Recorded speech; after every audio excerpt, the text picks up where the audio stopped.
לחם היית לארץ ענן, מן האדמה פירותייך נותנת.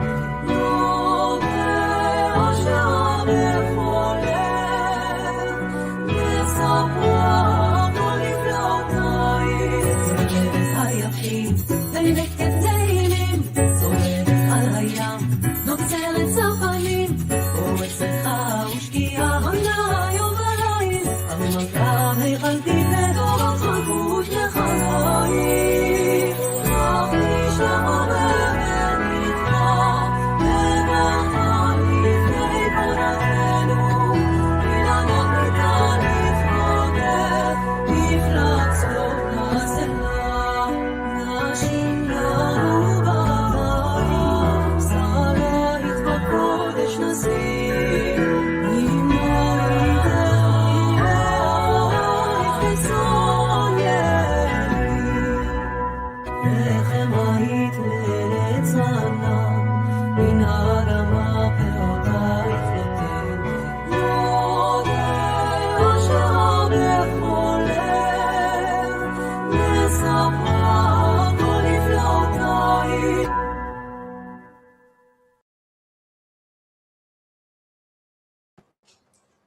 Welcome everyone.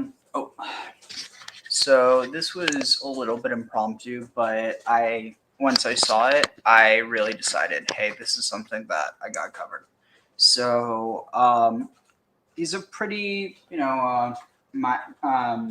was a minute, not minute, but he's a very minimal character within the Hebrew Bible. But Qōraḥ is actually someone who's really interesting, primarily because of like this whole idea of morality being derived from the Bible. Like, I think that there's moral stories that can be derived from every, or moral lessons that can be derived from every story. But in this case, the person who is being seen as the immoral one is arguably actually the moral one. And I mean, it's interesting because you do have this phenomena that, like, at least ideally, the Jewish tradition isn't supposed to consider any of these humans to be, infallible. And therefore, that should mean that, that means Moses isn't fallible. Or I mean, that Moses is infallible. Or rather, that he is fallible. Sorry, it's been a long day. But the point being is, if he's fallible, then that means that someone can be right. But what happens when you have this narrative that traditionally gets understood as, that means that Moses is right and the other guy's wrong, because that's something that a lot of people tend to take for granted. In fact, looking for some videos to kind of go over some of this, I could barely find anything that talked about this guy objectively without saying, he's a schmuck that, he decided that he's going to go and screw over everyone else. And, he wants power for himself. There's basically taking it for granted that there's no way he could be the righteous one in the story. But anyway, without further ado.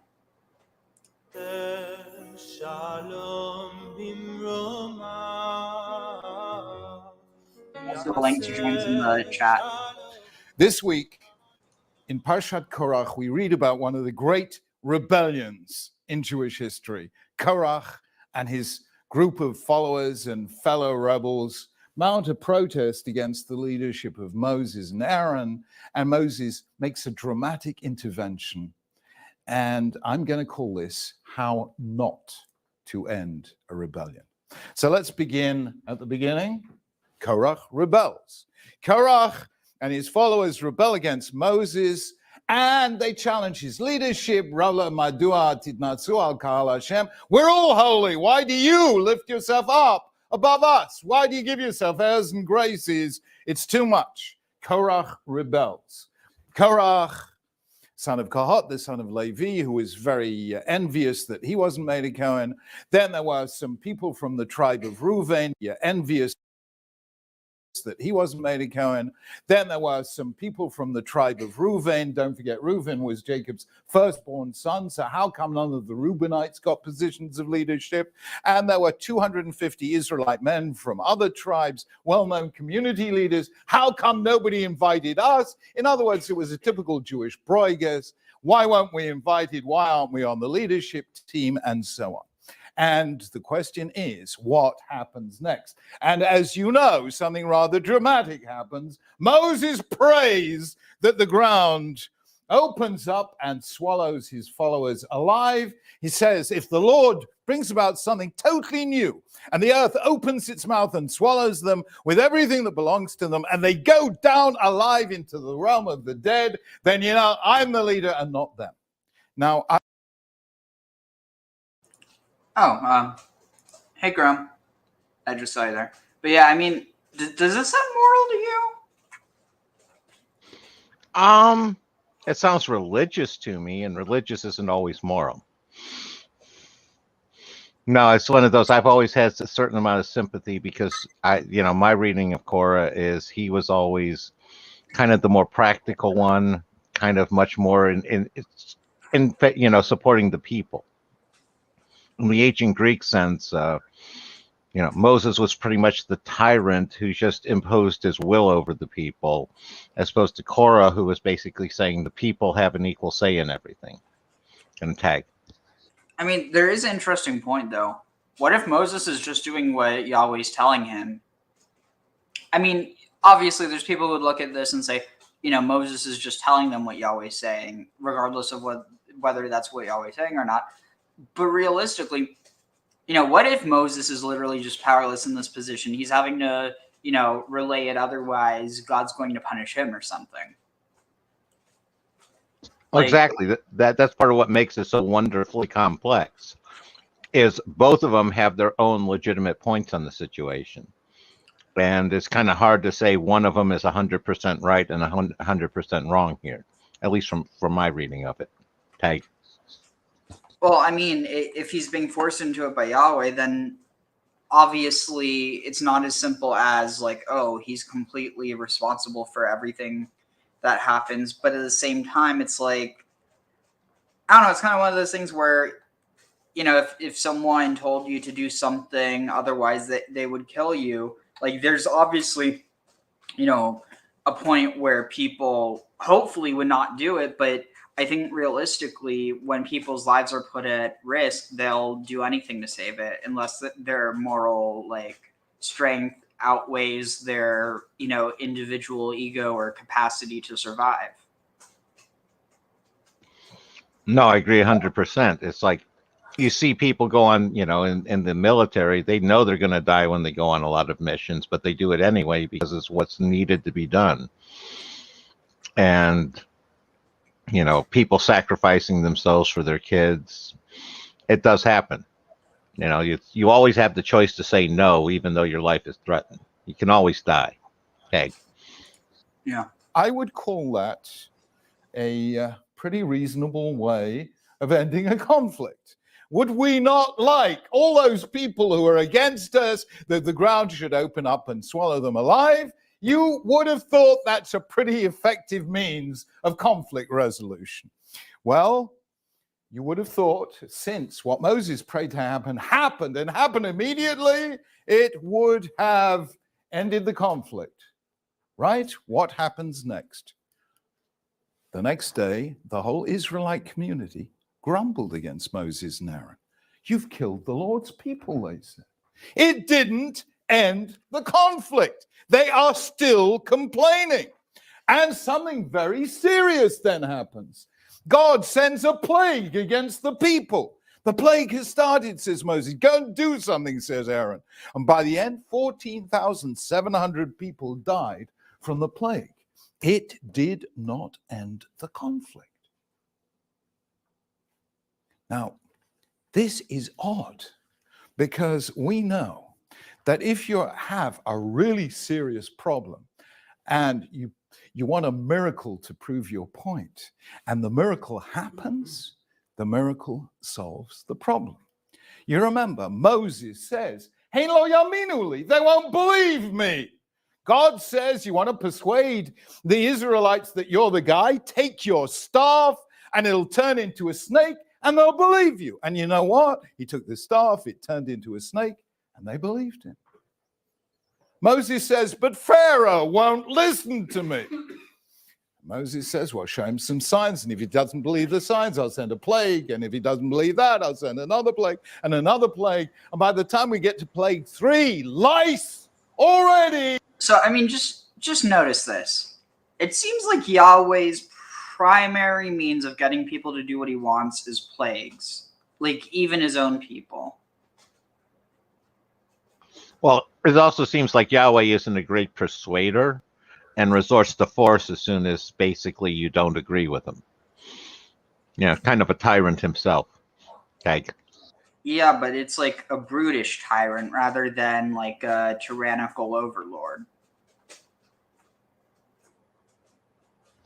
Brutish tyrannical overlord.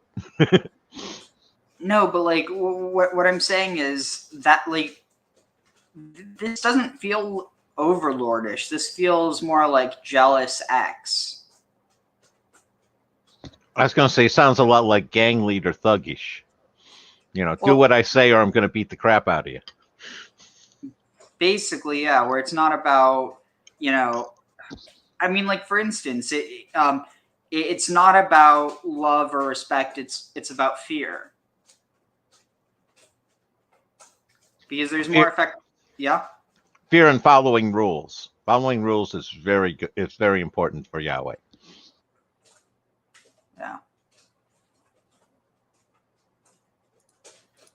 Oh, shoot, what did I do? It's a plague means of conflict. And 14,700. The next day, the whole Israelite says, you hate the believe that you're the guy, take your. Oh, look remember, how white Moses they make says, Moses and "Hey, Pharaoh. they won't believe me. Yours, the staff, it turned into a snake, and they believed him. Moses says, but Pharaoh won't listen to me. Moses says, well, show him some signs. And if he doesn't believe the signs, I'll send a plague. And if he doesn't believe that, I'll send another plague and another plague. And by the time we get to plague 3, lice, already the Egyptian magicians who can do most things, but not lice, definitely not on the curriculum of being a magician. And they say, it's Elokim, it's God's way.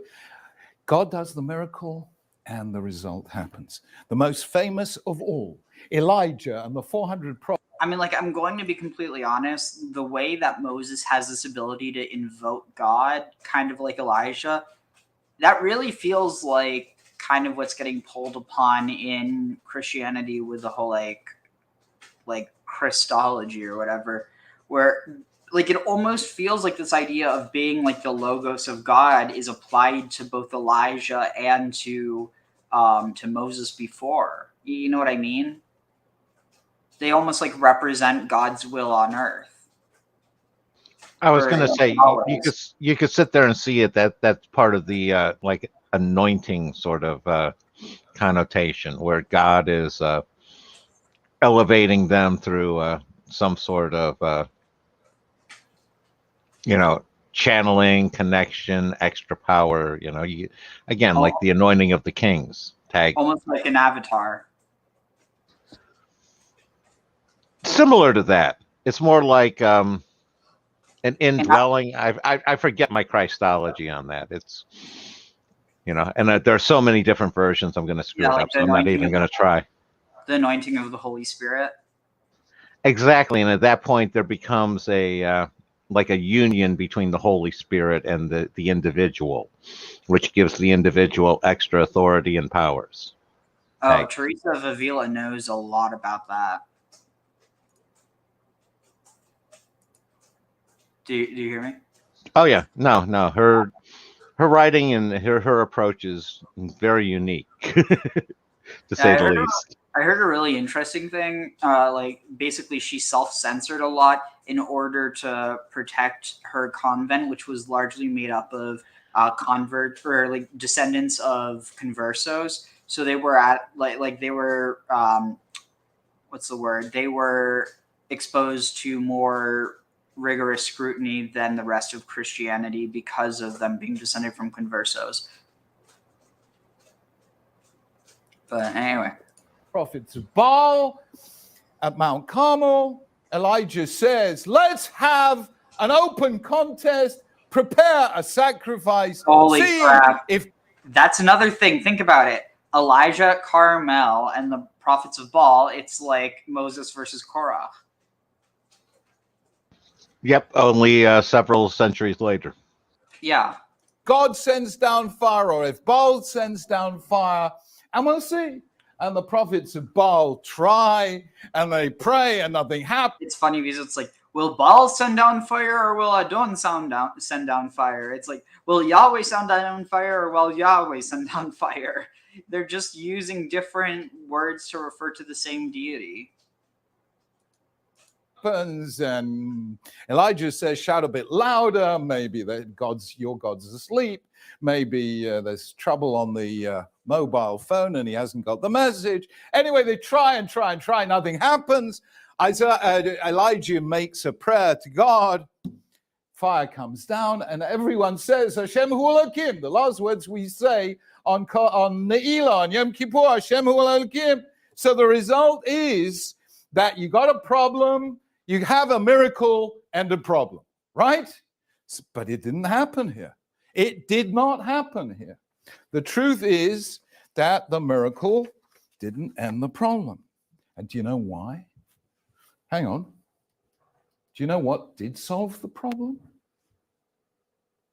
God says to Moses, take 12 sticks, one from each tribe, and just wait and see which one stops being a dead piece of wood and starts sprouting leaves and blossoms and fruit.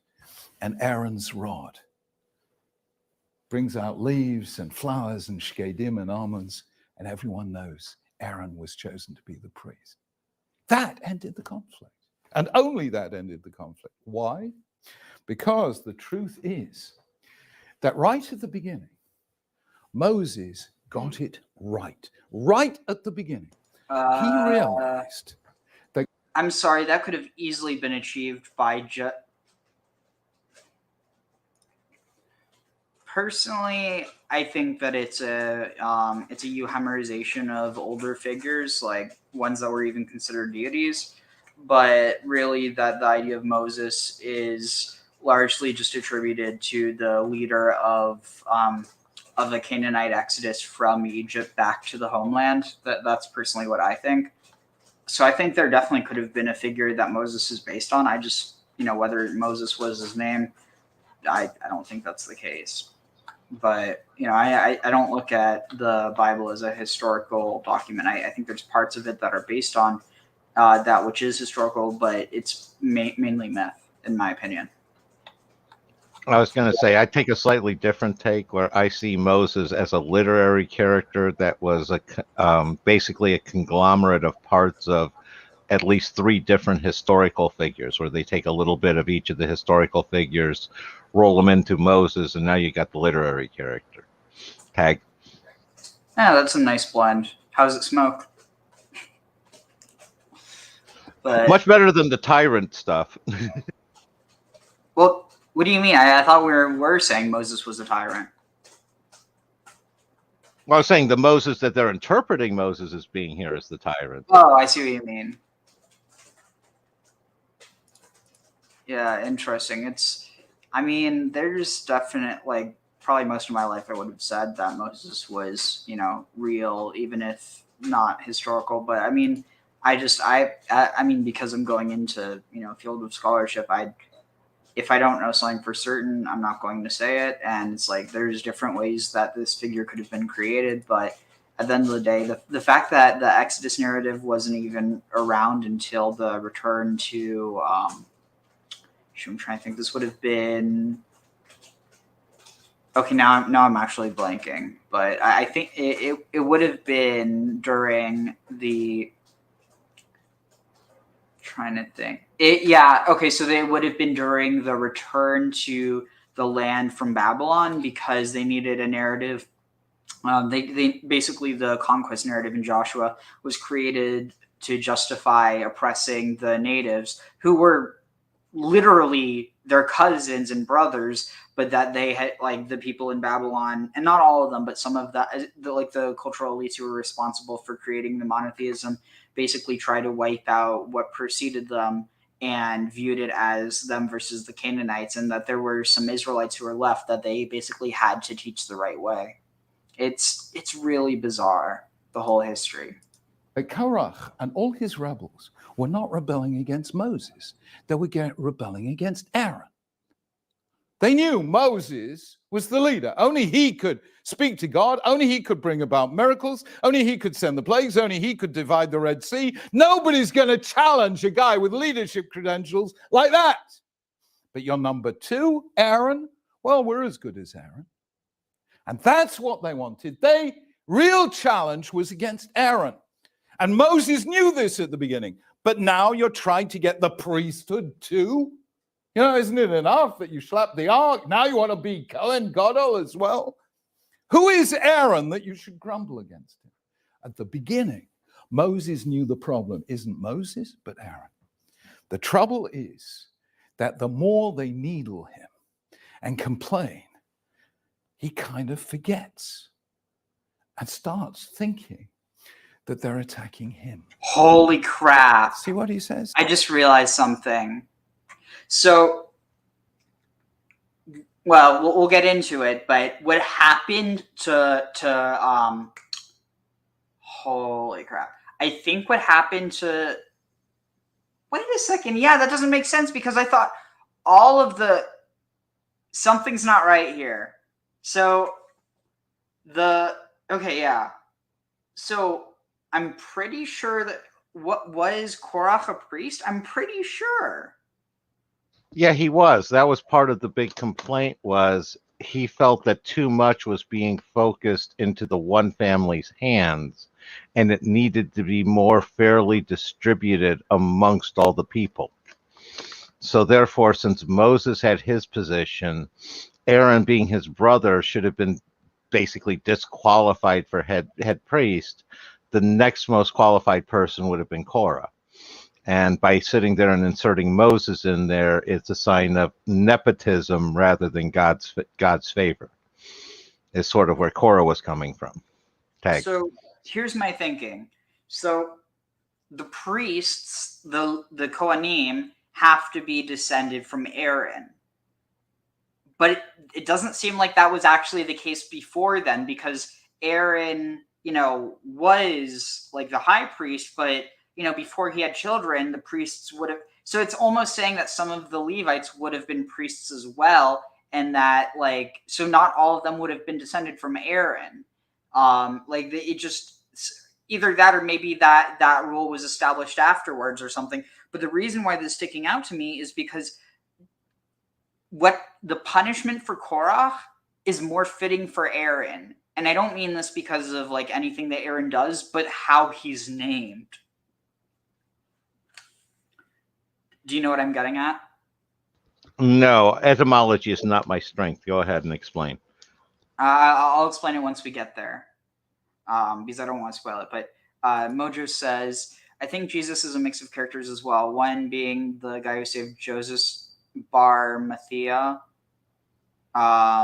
Jesus Bar Matthew, you mean? Or who saved from the cross Joseph Arimathea. Are you saying Joseph of Arimathea is Joseph Bar Matea? And then Joseph Arimathea saved Jesus as well, and maybe Muhammad as well, so maybe Moses as well. I don't quite follow. I love the Bible in the sense which mysteries are there, in not that I will follow or believe it. No, I feel that. I mean, because that's the thing. I personally think that it was written in a way to hold on to older traditions, despite basically stripping. It's like bleaching it. So you have the matrix, but you don't have the flavor, if that makes any sense. Or rather, you have the flavor, but you don't have the matrix. Either one. Anyway, here. This is how you will know that the Lord has sent me, that it was not my idea. God chose me, right? As the pressure mounts, he suddenly forgets the real issue, which is Aaron, and he starts taking it personally. If the miracle happens, this will prove I didn't make this up. I was chosen by God. He takes it personally. And at that moment, the conflict has been taken on by Moses, and Moses starts defending himself. And when that happens, you're in trouble. But the principle is never take it personally. That is the point. Do you remember what actually sealed Moses' fate much later? Do you remember? Moses struck the rock, and that was the sin for which he was not able to take the people into the land. What did he say? Moses said to them, listen, you rebels, must we bring you water from this rock? He personalized it. What? Must we bring him water? It wasn't about can Moses bring water, it's can God bring water. But he takes their challenge about the water personally, and he loses his cool and gets angry with him, and that seals. Wow, I wonder. That raises the question if the rock or these rock. Here's the thing: rocks and trees are used in a more ancient context to refer to like masculine or feminine gods. Like, for instance, you have this one reference, I think it's Jeremiah, like, do you say to a stone, you are my father, and to a tree, you are my mother? I might be mixing it up. But, to a stone, you birthed me, and to a tree, you are my father. Something like that. The point being is that it almost seems like him striking the rock is being seen as almost like sympathetic or representative of him striking God himself. You see what I mean? I do. I do sort of see the rabbi's point here, where it was basically that act of arrogance and Moses placing himself on a higher level where he was performing the acts. Tag. Yeah. And so it's like, for all you know, maybe Qōraḥ wasn't that way, and maybe the reason why he wasn't, like, it specifically says that he was swallowed up alive and not that he was killed, was because he was actually the righteous one. Think about it. He survives, Moses doesn't. No, good point. His fate, he's not privileged to take the people out of the land. Never take it personally. And where did it begin? It began with Qōraḥ. When Moses, under great stress, facing this challenge, forgot that it wasn't about him at all. It was about the priesthood. When you take it personally, you lose your cool, you get angry, you start becoming defensive, aggressive, and then it becomes ad hominem. You're going to have a up close bad and personal. time. And when a leader takes it personally, You're going to have a he bad ceases time. to be a leader. Rule, very simple. Never take it personally. Shabbat shalom.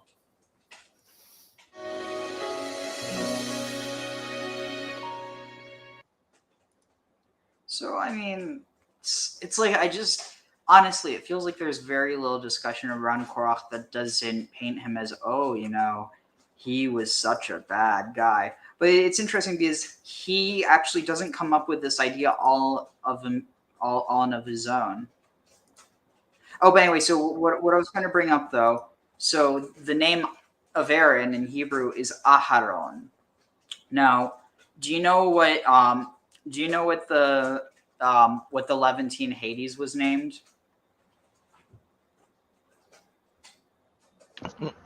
Sheol? No, that I mean, if you're referring to Hades as a location, then yes, but no, I'm talking about the deity. Okay, no. His name was Haron. Any relation to the city Haran? I mean, honestly, I'm not sure. But so he was also worshipped in Egypt. Interesting. He was associated, worshipped in Giza. He was closely associated with Harmachis. Interesting. Or Heru or Hor. Oh, that makes sense because the root is from Hor, which means like cavern or underworld.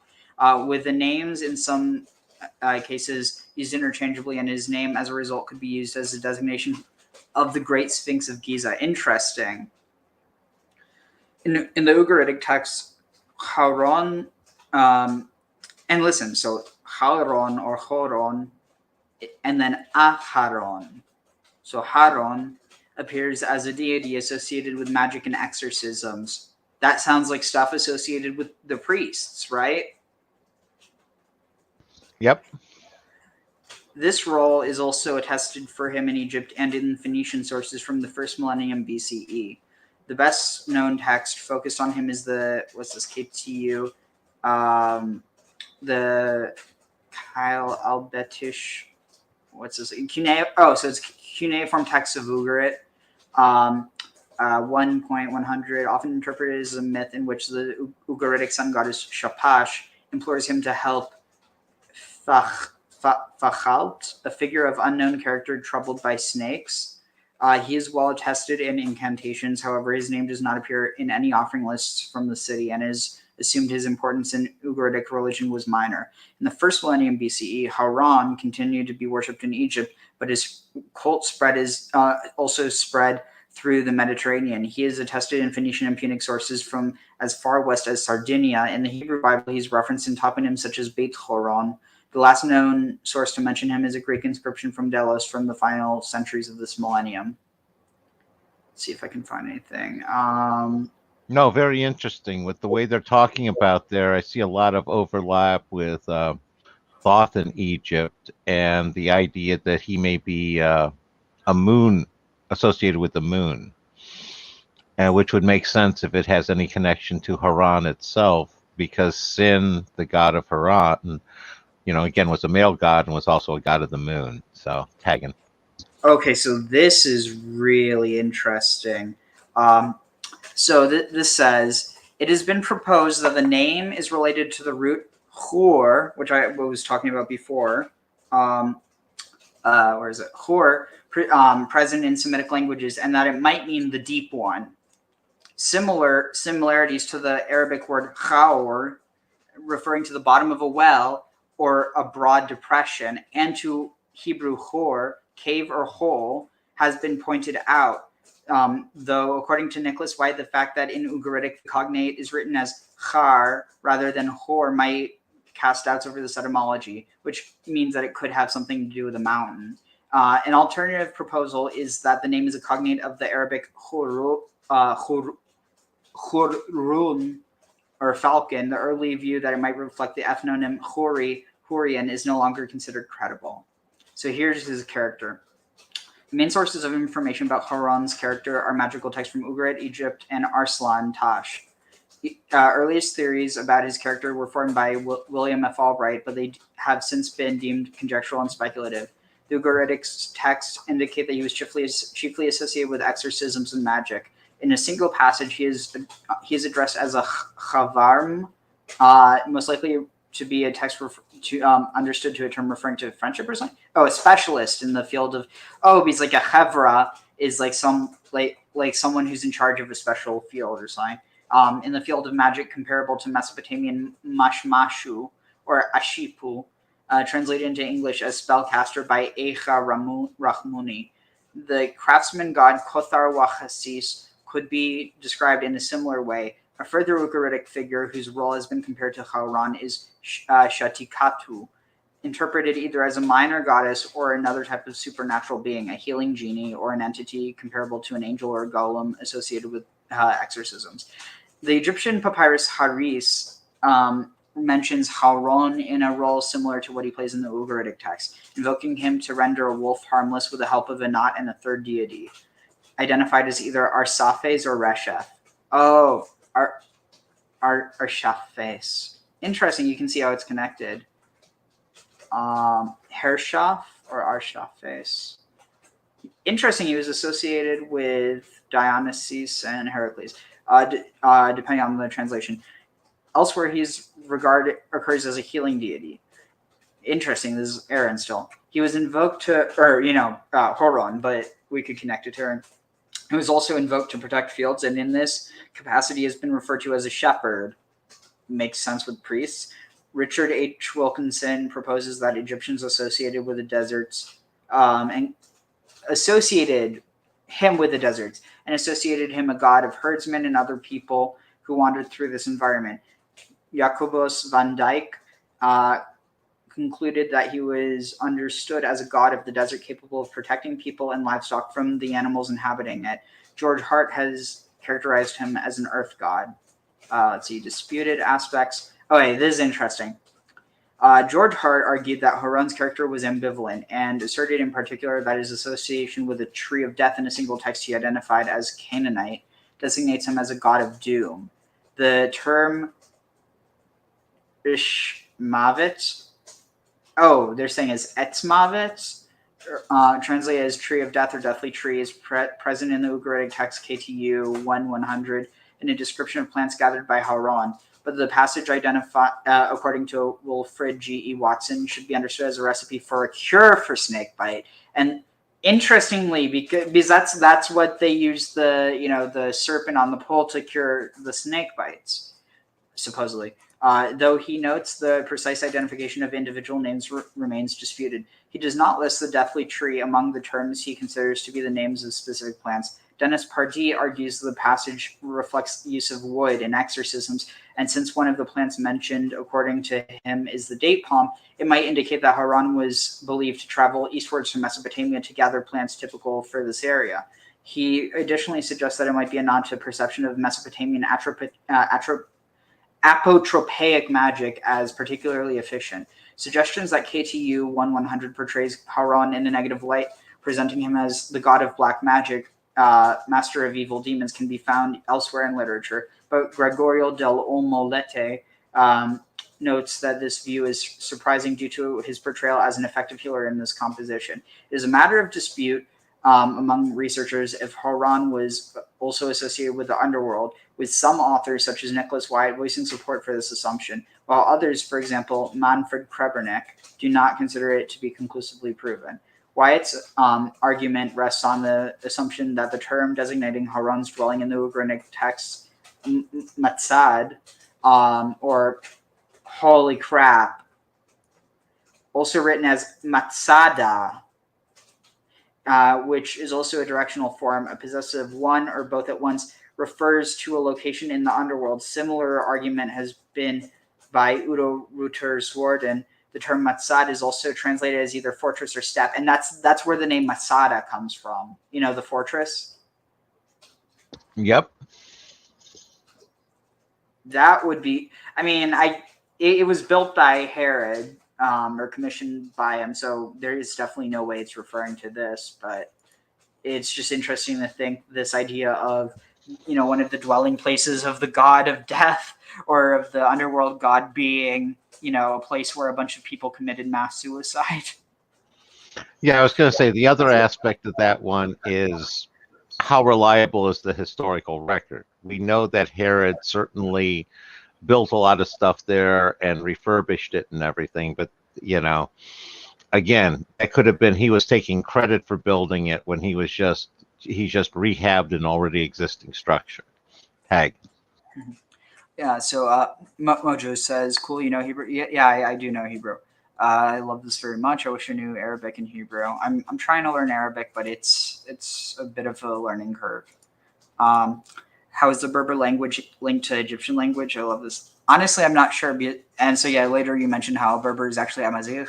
That might be something interesting to watch. It's traced back to the indigenous peoples of North Africa. Like, this goes way back before, arguably, the Phoenicians or the Arab. Well, definitely before the Arabs, probably before the Phoenicians. Though there are also some arguments that basically the Phoenicians intermixed with them, or maybe even that the Amazigh are like a descendant of the Phoenicians. But I tend to think that the Phoenicians probably colonized them. But yeah, Berber is called Amazigh. This sounds Phoenician. Sorry for so much comments. What in particular about Haran? Because he was a Phoenician deity. Anyway, though neither possibility is regarded certain, it also occurs in an Ugaritic ritual text pertaining to a group of deities known as the Gatharama dual or Gatharuma plural, which seemingly included the moon god Yareach, the moon, the sun goddess Shapash, and the god Gatharu. Is he associated with wine presses or something? No. Asru.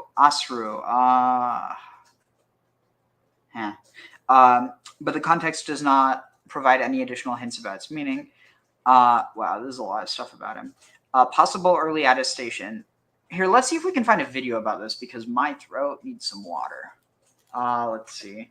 So, but yeah, the association with the deep place, don't you think that might have something to do with the story? And it almost might be that rather than, because if it was Aaron who got swallowed up, it would be, and it was Korah that became the priest, it would be too obvious. Okay, well, Aaron got swallowed up into the desert. That must be, he must be connected to Horon, or he is Horon, or something like that. But by switching it around, you keep the narrative, but you flip it around so it's not obvious unless someone already knows that there might be a connection between the names. Yeah, no, and I definitely can see some possibility for euhemerization interpretation. With Aaron was the euhemerization of Haran. Yeah. And it's almost like to avoid the connection, they keep him from going to the underworld. Let's see if I can find it. Which smacks a little bit of that inversion in between religious regimes that we've noticed and commented on before. Yeah. Okay, so are you looking for warning? It's called Ancient Architects, so it more in this world? Pseudo. Are you ready for something bigger than we?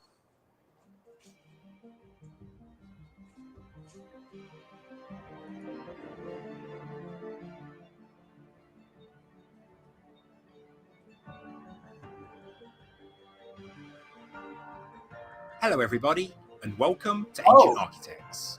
That's cool. I didn't know that you were Mazir Mojo. Let's see. You are? I mean, it's like I would need to see more words, but like for instance, like Arabic and Hebrew, it's like almost 1-to-1. You can tell, but something like that, maybe. I mean, like for instance, you have the connection to like Luna and then moon, because it becomes moon in Germanic and then later in English. Please subscribe now to get the latest ancient history news and independent research from around the world.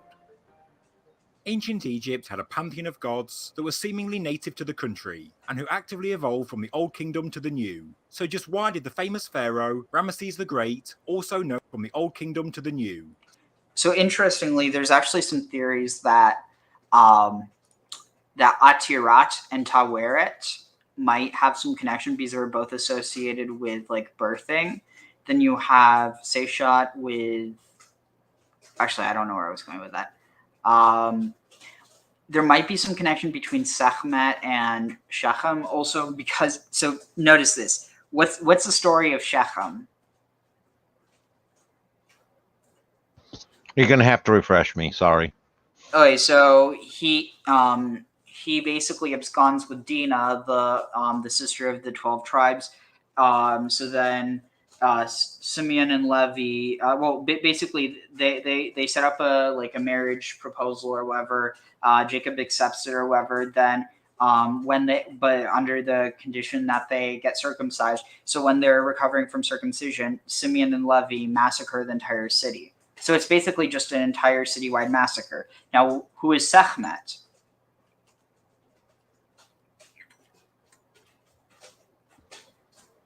Okay, I was going to say that's the Egyptian goddess of, again, birth is in there. I forget her portfolio. I might be wrong, but I'm pretty sure she's the goddess or like the protectress of women.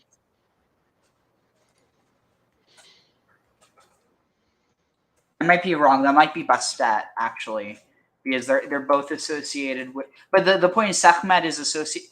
Here, I'll show you what. Physicians and healers. Sekhmet was the god. Sekhmet was the goddess of war and healing, patron deity of physicians and healers.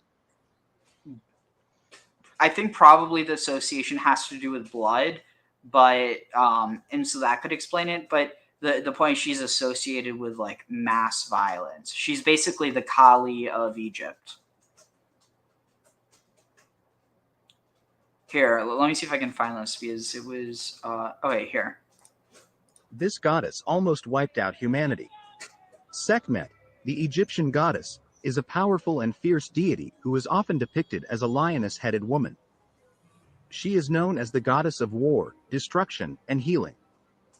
Sekhmet's name translates to the powerful one or the mighty one, emphasizing her strength and authority. Sekhmet was the daughter of the sun god Ra and was seen as a force capable of annihilating entire armies. In one story, Sekhmet was sent down to earth by the god Ra to punish humanity for their sins. Sekhmet went on a rampage, slaughtering humans mercilessly until the Nile River was stained red with blood. There's another trope, the Nile turning red. It wasn't originally an Israelite idea. So what that means is the use of the Nile turning red with blood is its mimesis.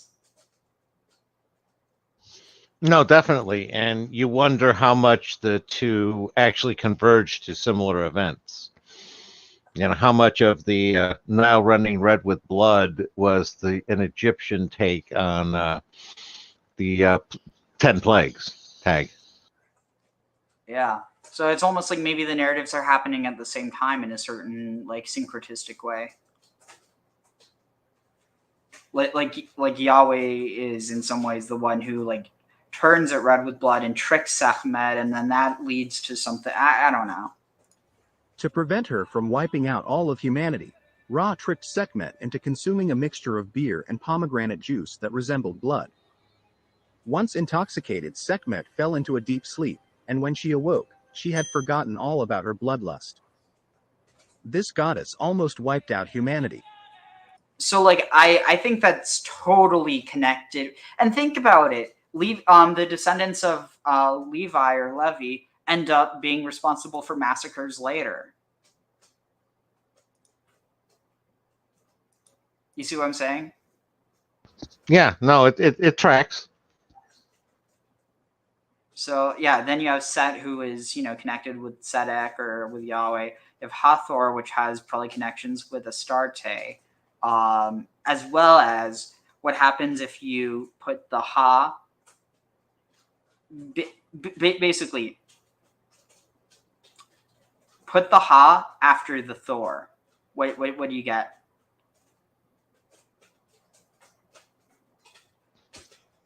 Thor-ha. But I'm not sure where you're going there. No, but that's exactly where I'm going. Because a Toph is a Thoth. Thora. Okay. Thora is Torah. Gotcha. Drop the H. Yep. So you have, I wonder who is Hathor paired with?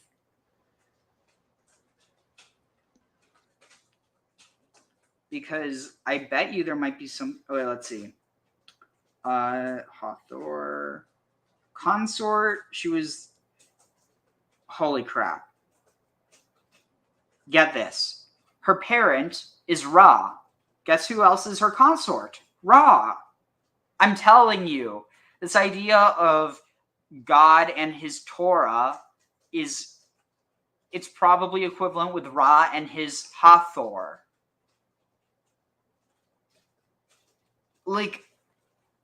This is wild because let me see if I can find something about this. Have you ever heard of a concept of what is it? Let's see. Torah as the. Are you still there? Yeah, I'm still here. I was looking at the consorts for Hathor. She has Ra, Horus, Atum, Amun, and Khonsu. So there you have the moon. You have Amun, the creator. You have Atum, the what's that? That's the actual disc, right?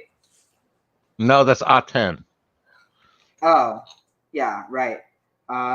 He created himself and is the father of Shu and Tefnut, the divine. So it's basically in all of these things, you have Ra, the sun god, or basically the head of the gods. You have Horus, the divine child. You have Atum, the kind of almost like the creator of all. You have Amun, the invisible god. You have Khonsu, the moon god. And all these things connect with Yahweh in different contexts, depending on the context. And then you have the bride or consort of that being named Hathor, which is like potentially connected to Thorah. I'm not joking. This is actually there might be something to this. No, I agree. Let me see if I can find anything. Let's see. Torah's dang it. I'm trying to think.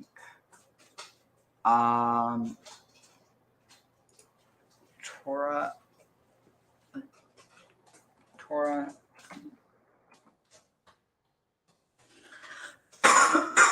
Let's see if I can find it.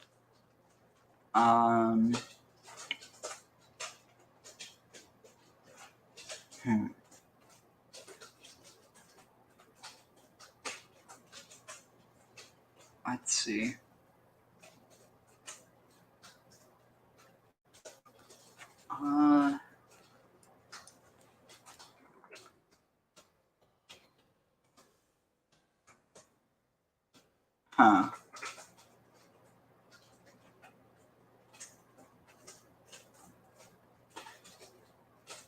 Oh, okay, this is interesting.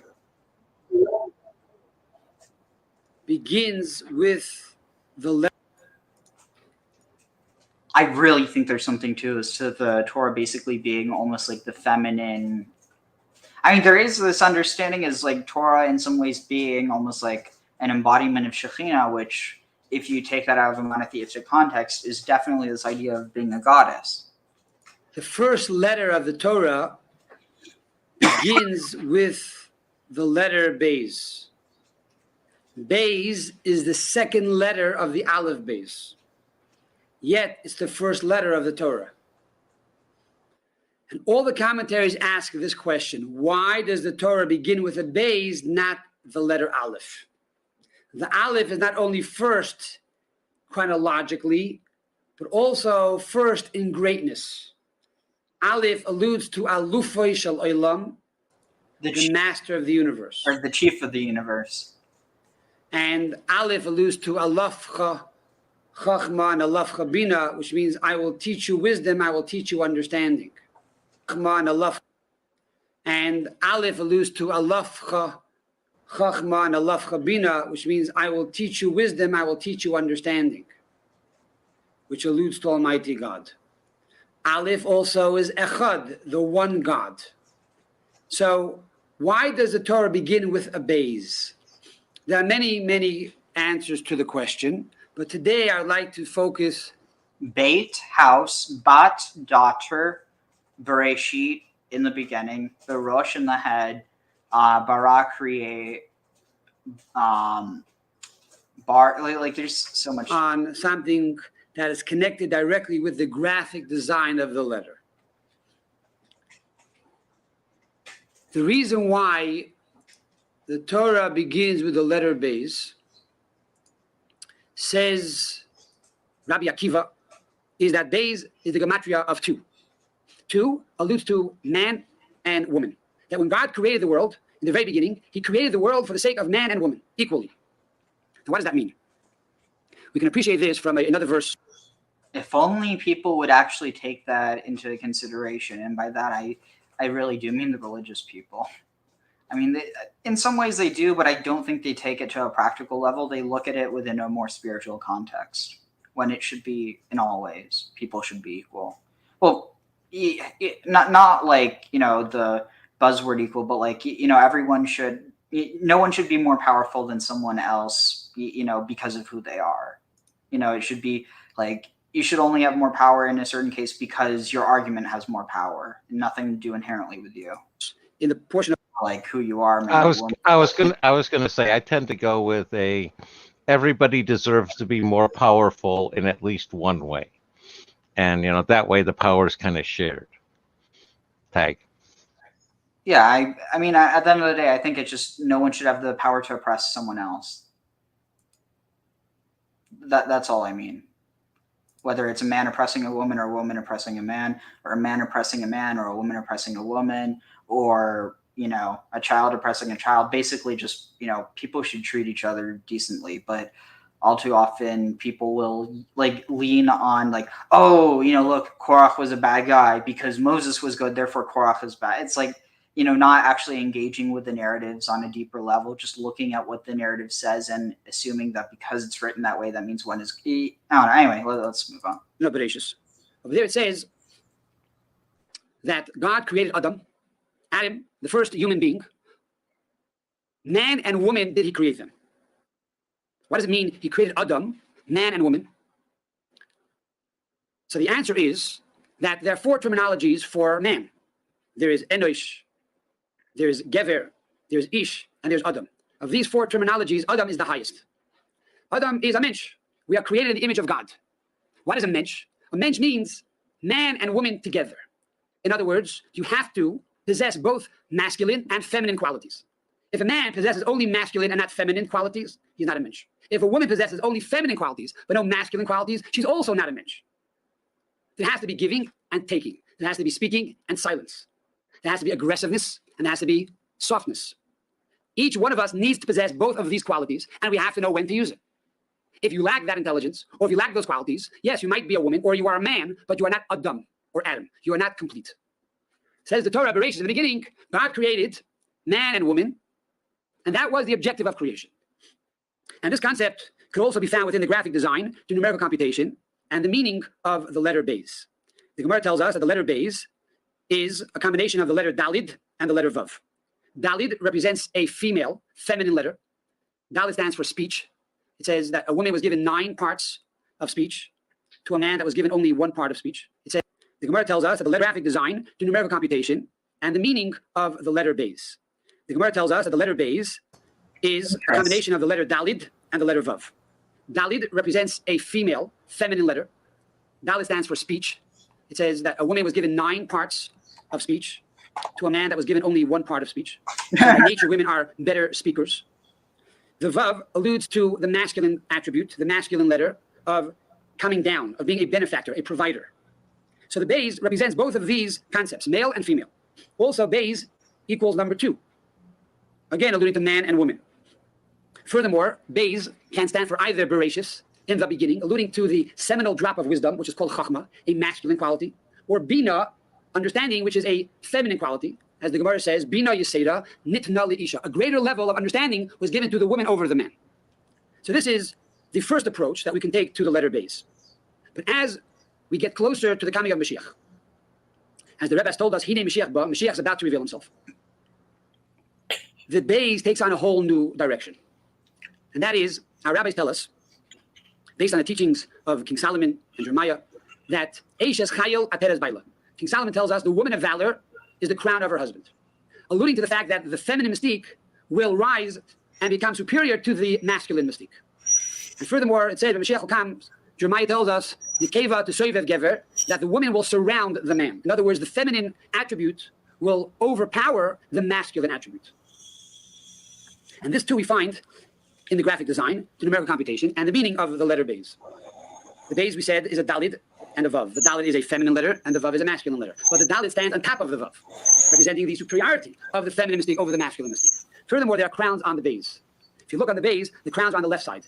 In Kabbalah, it says the right side is the masculine side, the left side is the feminine side. The fact that the feminine side is given the additional prongs of the crown represents how the left side is greater, superior to the right. Furthermore, in Kabbalah, it says that not only should the Beis have 1 prong, but the Beis should have 4 prongs, which strengthens our thesis that the 4 prongs allude to the 4 mothers of Israel. Sarah, Rivka, Rachel, and Leah. They are the crown of creation. This is the graphic design. The gematria is 2, or second. Beis could be the second letter, alluding to the second creation. First, God created man, Adam, who was a hermaphrodite. And then he severed Chava, his wife, from him. So first he created the man, the masculine quality, so to speak. Then he created a second person by making Chava, revealing the greatness of the feminine mystique. And here too, Beis could be Bereshis, which is Chachma, intellect, masculine, but probably being that it has the crowns on the left side, it alludes to Bina, which is on the left side of the brain, which is understanding, which is the greater level of understanding is given to a woman, which also is consistent with the letter Beis spelling the word bias. Bias is the home. It says that the home is the woman. The great rabbi in the Talmud that never called his wife wife, but he always called her my home. For it was more than a person more than a helper, but rather it distinguished him and created him and protected him. So Beisai zu ishtoi, the home, this is the wife. This concept of women. Interesting. You have any thoughts on this? I was going to say lots of different ones. It's like a gumbo of different things that I've heard. I don't know if I totally go with the Adam the hermaphrodite. You know, I understand where he's getting it from, but No, I mean, like it's linguistically there, and it's also like it's Orthodox Jewish interpretation. okay. Like the only reason that we don't traditionally read it this way is because there's a certain type of, you know, understanding of the Bible that's taken over, you know, basically American culture, where people are, you know, it's like this whole idea of Adam and Eve, not Adam and Steve, when in reality it was just Adam in the beginning, and Adam was both man and woman. Which somehow I think they would prefer Adam and Steve to that. I guess I'm coming from more of a Adam was pre-gendered. He wasn't a hermaphrodite. He was basically almost without gender, if that makes sense. Well, but the idea is that both man and woman were in him, or rather in them, and that from like it basically, if you want my scholarly or not scholarly, but like my more scholastic take on this, it's very clearly taken from the idea of the anthropoi, or like the not anthropoi, sorry, the androgonoi, or I think that's what they're called in the Greek myth. You know how they're created, like, and they have their genitals on, like on the outside, but they're basically almost like two people fused at the back, and so they can't copulate with themselves.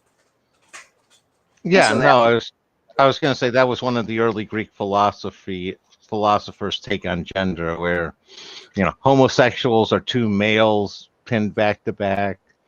You know, and it's you're in search of the other half in life is one of the places that they take the Greek philosophers that take. There's a perfect opportunity for a joke here. So basically, they were only able to have sex after their backs were broken from each other. Exactly. I wonder if it happened on a mountain.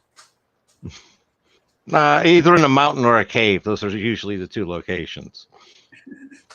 But no, I mean, like the idea of what is it? Like it's not saying that women are better than men. It's saying that women are better at certain things than men.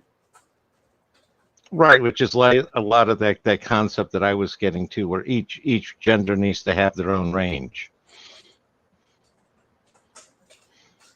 But notice how even then the idea is that you can't be complete, you can't be a full human without embodying both.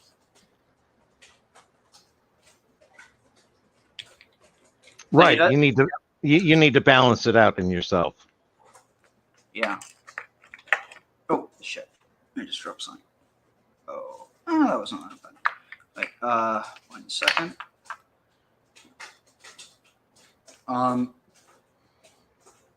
Let's see. And the feminine mystique being superior to the masculine mystique, we find in most areas in Judaism. When it came to the giving of the Torah, the most precious gift in the world, God tells Moshe Rabbeinu, God tells Moses, first talk to the women, then talk to the men. In other words, ladies and gentlemen came from the Torah. God was the first one to say, ladies and gentlemen.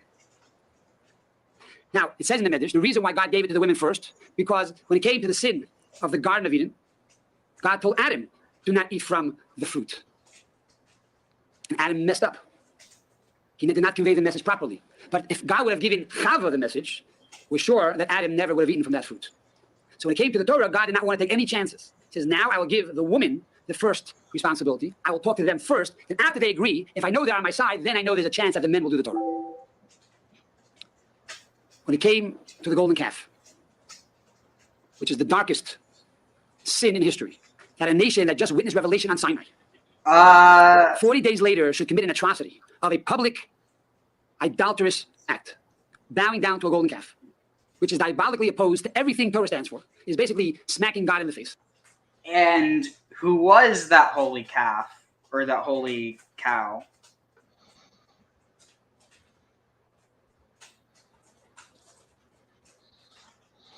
Am I Again, muted?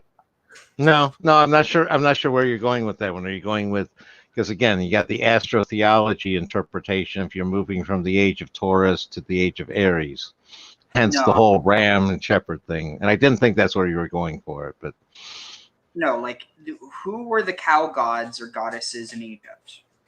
well, you have the Apis bull. That's an obvious connection. You have Hathor. She was basically Hathor. the cow goddess. That's what I'm saying. They're getting the Torah and they're celebrating Hathor. It's almost like they're connecting the two things. No, I can see where you're going with that one. I wouldn't have put that together without you, Ariel. Good call. Also, keep in mind, when Moses comes down from the mountain, he has the horns of light. The cow horns of light. But it's only like either that or because it doesn't actually specify what type of horns. It's just, horns of light. But what if it's cow and not goat? Well, I mean, probably not, because if that were the case, I don't know. Like, honestly, it feels like they're taking some of these traditions from Hathor and then they're just like transposing it. I don't know, because it's like at the end of the day, this is all just reconstruction. But I don't know. I feel like there's something there, because the golden calf is being understood as they want to represent God, and so on one hand it could be representing El, on the other hand it could be Hathor. No, I can see where you're going with that. Definitely. After he rescued you from Egypt, it says that who participated in the building of this calf? It was the men. The men gave of their gold, but the women refused to participate in the building and molting of this golden calf. So not only are they first to do a mitzvah, but they also refrained from doing a sin. When it came to build the Mishkan, when it came to build the tabernacle, that was an atonement for the golden calf. The Ramban tells us, the men came after the women to give money to build the holy temple, the tabernacle. In other words, you might think that women didn't give money to the golden calf because they were cheap and they wanted to keep the jewelry for themselves. Comes the Torah and says, no, on the contrary, when it came to build the Mishkan, the tabernacle, they were first to donate their gold to build this beautiful sanctuary for God. This is not only true historically, but this concept is true every day.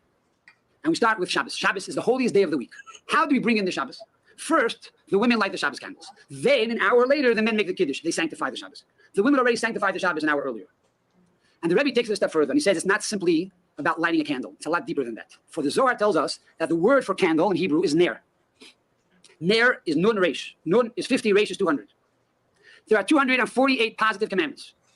And every positive commandment must be done with love and fear. So you have 248 plus 2 is 250. By the fact that women light the ner, by lighting the candle before Shabbos, they are bringing the love and awe of God into the home, inspiring their spouse and their children to follow and to commit to all 248 positive commandments of the Torah. And this perhaps sheds some light on what the Rebbe has told us. That the Gemara says, it was in the merit of the righteous women that our forefathers were redeemed from the land of Egypt. And Arizal tells us, the great Kabbalist of the 16th century, he tells us that today we are the same souls that left the land of Egypt. And therefore, just like it was the women who brought the men out of Egypt, so too in the merit of the righteous women in the century, he tells us that today we are the same souls that left the land of Egypt. Wild.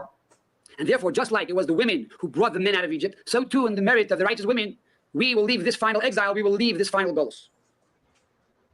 And the Rebbe said one more thing. Everything is already prepared. We have finished the job that we were set out to do. All that is left for Mashiach to come, says the Rebbe, is Kabbalas Pnei Mashiach Tzedkenu, is to receive the countenance of our righteous Mashiach.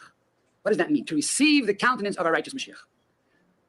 The quality of receiving is feminine. Now, receiving does not mean to be passive. We see this biologically. The man emits the seed, the woman receives the seed, but then she expounds on it for 9 months.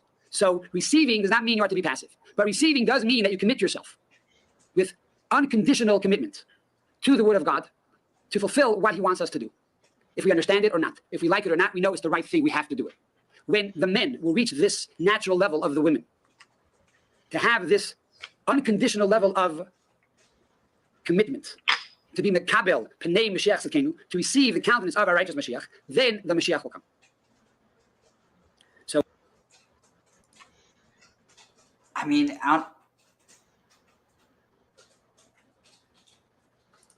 wait, what's this? Man, I love this Zelda stuff. I need to play Zelda now. Listening to this video using the Book of Medora, going to the Zoras and the Seven Sages, Hylia, Zelda, Link, Ganon, and we wait for the Masich. Interesting. There, really, you think it Masiach, Masich? I don't personally think so because it's like Mashach. So like it's not like Mazach or even Mazag. But yeah, I mean, I think people just want to connect the word Mashiach because of that. But I mean, maybe if there was like more of a connection to the oil or this idea of anointing. But I mean, I wonder what Amazigh means like in y'all's language. But let's see. Oh wait, where is this? Oh, here. Our language is maybe much more linked with Egyptian language, but we have city names like Nador, Nazor, and people named like Azor. The Bible has a similar name to Mazigh. Look at Tifinach script. The God's name under is Taweret. Yeah. I would love if Islam has an ex-Muslim section where you can learn from Islam and philosophize and think about it without literal belief, but only as a tradition or a place for all religious thinking. Yeah, I agree. We have earlier story of this where there's a man, woman, and hermaphrodite are created.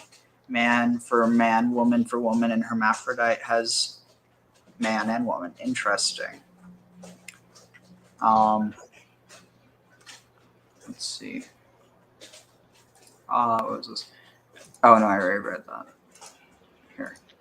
so as we begin Bereshis, we begin the new year, before we even say the first word, we see the letter Beis. Beis is the crown of creation. It reminds us that the whole purpose of creation is so that Mashiach comes, so that there's a perfect bias, a perfect home for God to dwell together with the Jewish people, and to reach that level. To be able to make that happen is all of us, both men and women, must become Adam. We must become a mensch. To have this quality, this feminine mystique, to have total receptivity in receiving God's word and committing to God's Torah. And God willing, very soon we will see a perfect world, a world where Mashiach will come and truly take us out of Golus, and we will see light and joy for all eternity. Just to end with one story, a beautiful story. They say that the Belzer Rebbe, when he was building his synagogue in the Ukraine, right near Poland, he was very involved in the building and the construction and the architecture of the building. And he was on the site as they were building this temple, as they were building the synagogue. And he was instructing them, put this beam there and that beam there, and no, that's too low and that's too high. And finally, when the temple, the synagogue, was almost complete, so the Chassidim of the Belzer Rebbe said, Rebbe, why don't we hold services this Shabbos in the new synagogue? And the Rebbe said to them, well, we can't. He said, why not? He said, well, we haven't completed the women's section of the synagogue. So the Chassidim said, Rebbe, but we don't really need the women for the minyan. To which the Rebbe replied, and he said, the Talmud tells us in the Tractate of Brachos, when the Holy Temple was destroyed, the gates of prayer closed. But the gates of tears never closed. When women pray, they pray with tears. We need the women to pray alongside with us. So this is the power of the Jewish woman. This is the power of the feminine mystique. And Torah tells us that each one of us has to tap into that power. And when we do so, we are able to break through all the gates, and God will truly hear our prayers and bless us with a year that is healthy and that is good and that is wonderful and blessed. And those who need to find their spouses should find their spouses, and those who need to have children should have children. Those who need a job should find a job, and those who need to make more money should get double parnasa. All these blessings are in the letter Beis, the letter of bracha, the letter of blessing. And the ultimate blessing, the Kam Yom Mashiach, Amen. The letter of bracha, the letter of blessing. And the ultimate blessing, the Kam Yom Mashiach, Amen. Letter Beis.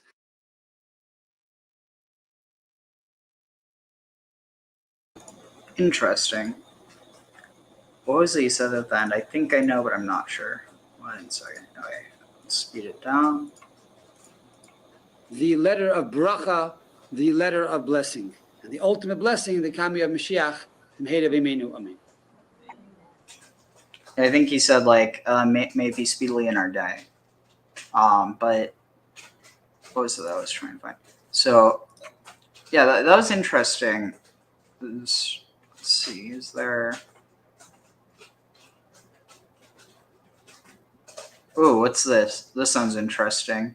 Torah and Haftorah blessings with feminine God language and regender Hebrew.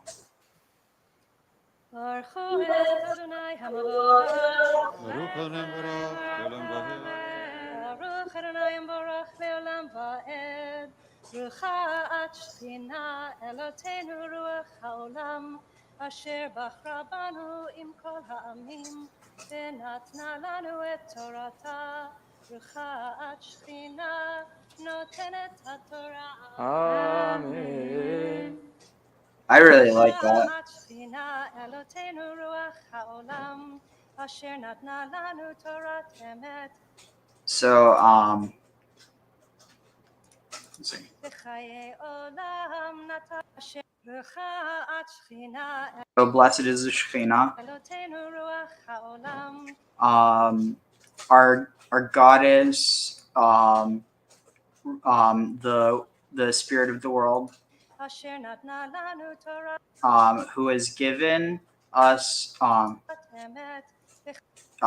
Torah, the true Torah, בחיי עולם נטע בתוכנו. and the life of the world. Natan betochenu. She is given in our midst. ברוכה את שכינה נותנת התורה. Blessed is the Shekhinah, the giver of Torah. יעמדו. ברוכה את שכינה אלוהינו רוח העולם אשר בחרה בנביאות טובות ורצת בדבריהן I wish they had the captions. הנאמרים באמת. ברוכה את יא הבוחרת. Oh, here, I know what I can do. ובמשה עבדה ובישראל עמה ובנביאי. Here. So I'm just going to copy the, let's see.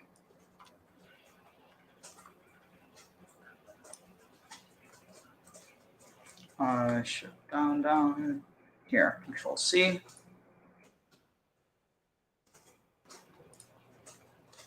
Here.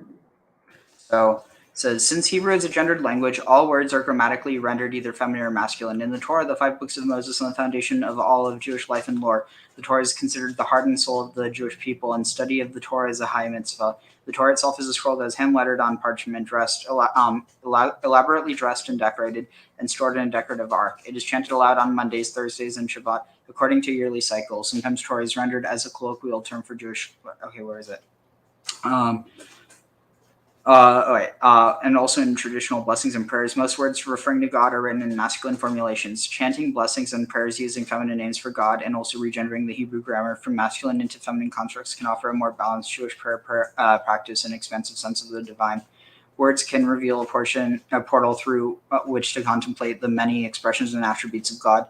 The name Shekhinah, the feminine name of God, expounded upon in the rabbinic era and then by Kabbalists in the in extensive literature on the feminine attributes of the divine, reveals the divine feminine indwelling presence residing in our midst. The word Yah, a name for Yah, as in hallelujah. Okay, this is interesting. I'm going to also bring this here. Let's see, duplicate. One second. So Neil recently made a video about this. Well, not this, but that's connected to this. Did you see it yet, Graham? No, I haven't watched that one of Neil's. It's not long. It's just, let's see, where is it? One of his pre-recorded ones. Here, I think it's this one. Yahoo, exalted dove, a title which later passed to Jehovah as the creator. It was a dove that Marduk symbolically sliced her into 2 at the Babylonian Spring Festival, Akitu. Marduk, who was already synchronized from Dumuzi, pre-Semitic god known as Zababa. And Zababa, who's represented by the full moon, would be the origin of the word Shabbat, which in Babylonian means full moon. Sabbatios, worshipped on the island of Crete. Kababa, later known as Kybele, and Sabbatios is identified by the Greeks as Dionysus. And if you look at his depictions, he has the moon on his head like horns, and he stands on top of a lunar bowl. Zababa was the god who was replaced by Ninurta, whose name means full moon. Yeah. So, no, so it is just this part about Yahoo meaning exalted dove. So if we take that into account with this, so the word Yah, short name for God as in hallelujah, or Yahoo, praise God. Some people prefer this name for God as a non-gendered option. A shortened form of Yod He Vav He conveys a personal closeness with God and Eloteinu Ruach, or Ruach Eloteinu. Literally the, what is this?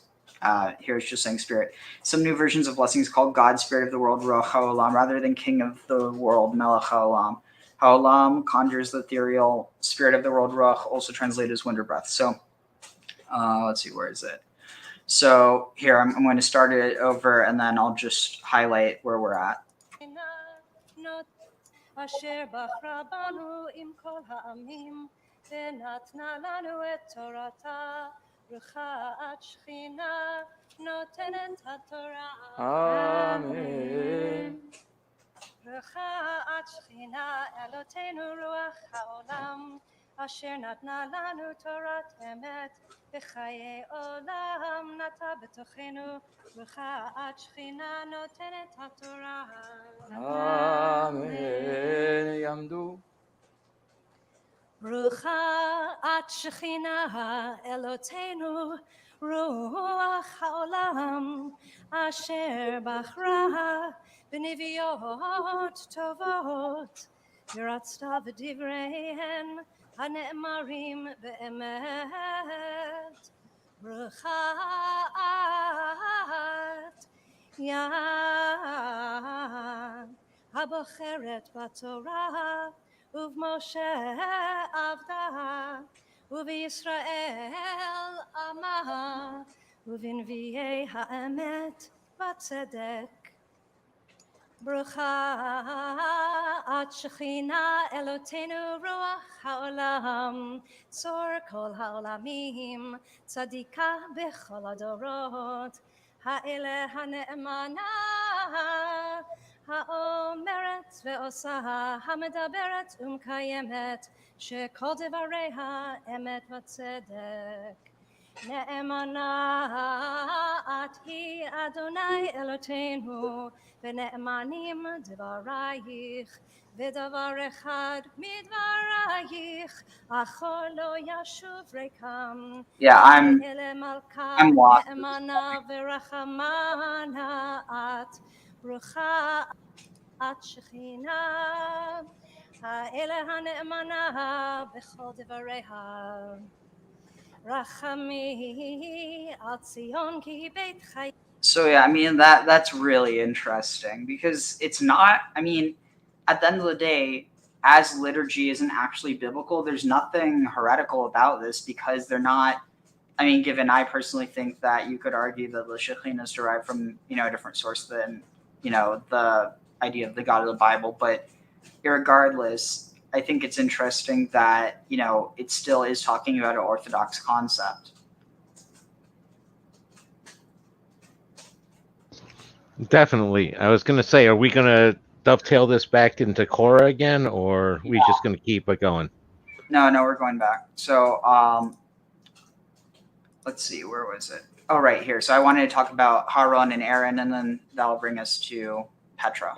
That were seemingly native to the country and who actively evolved from the Old Kingdom to the New. So just why did the famous pharaoh, Ramesses the Great, also known as Ramesses II, associate himself with the Canaanite god of the underworld, known as Horon?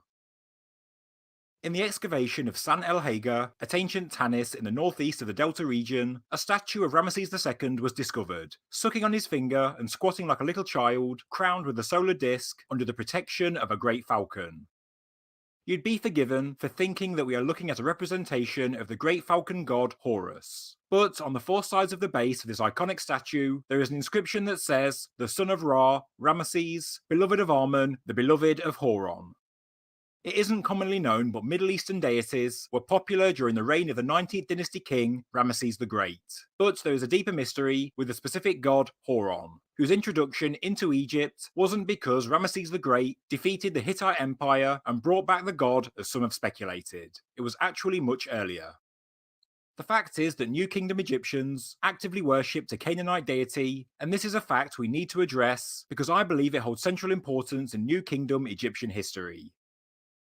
The founding ruler of the 19th dynasty was known as Horemheb, but according to historian Pierre Montet, his name is actually Horon-em-Heb. Interestingly, this pharaoh does record the fact that he settled Semitic refugees in Egypt, and therefore Montet believes that he had already adopted their god, Horon. For balance, I should point out that a lot of Egyptologists disagree and believe that the name Horemheb is referring to Horus and not Horon. But, due to the similarities of the names, are we also mistaking other references of Horus, and are some actually referring to Horon? Also, in the late 19th dynasty, Harris Magical Papyrus, Horon is mentioned 4 times, once in association with killing a wolf, twice as a valiant shepherd, and as you may know, the Semites in Egypt were known as shepherds, and in another instance, he is named with Horus as protector of the crops against wild beasts. This god is thought to originate in Syria, Palestine, and Lebanon, and at Giza, a fragment of a sphinx was found inscribed with the words, Horon of the Lebanon. As a god, his origins are considerably more ancient than 19th dynasty Egypt, but in Egypt it was actually most prominent during the turbulent 18th dynasty.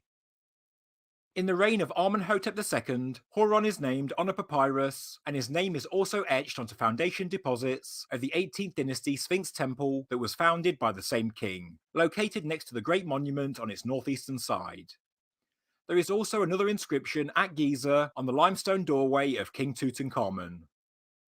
The great Egyptian archaeologist and historian Selim Hassan said that foreigners known as Canaanites of Syro-Canaanite origin lived in Lower Egypt in the early 2nd millennium BC, and they worshipped the Sphinx under the name shown on the screen, which are correct millennium BC, and they of Syro-Canaanite origin lived in Lower Egypt in the early 2nd. The great Egyptian archaeologist and historian Selim Hassan said that foreigners known as Canaanites of Syro-Canaanite origin lived in Lower Egypt in the early 2nd millennium BC, and they worshipped the Sphinx under the name shown on the screen, which are corruptions of the name Horon.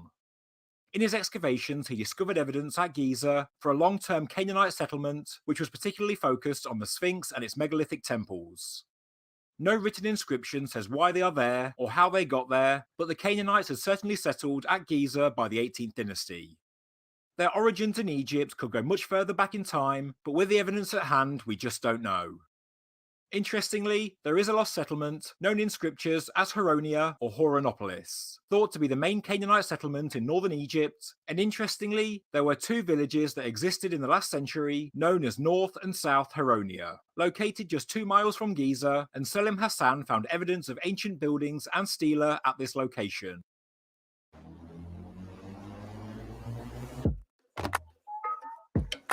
Did you know about that?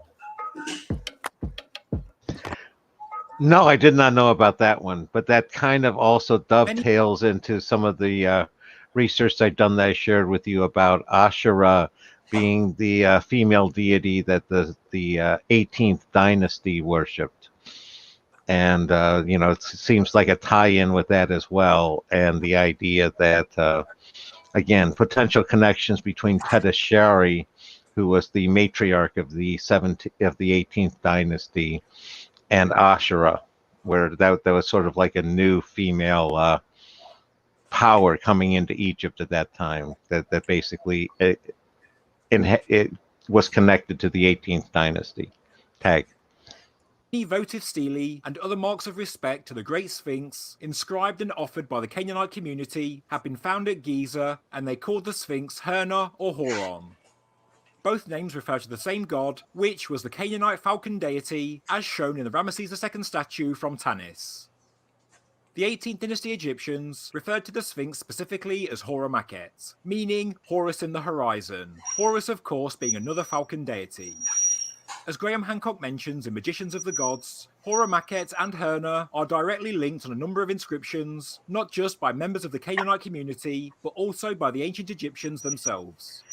For example, a plaque of Amenhotep II refers to the pharaoh as beloved of Hurna Horamakhet. Another stela found at Giza reads, Adoration to Horamakhet in his name of Hurna. Thou art the only one who will exist till eternity while all people die. There was also another Giza stela that represents Hurna in the form of a falcon, besides an inscription that reads, O Hurna Horamakhet, may he give favor. Finally, Korah, does he ever actually die?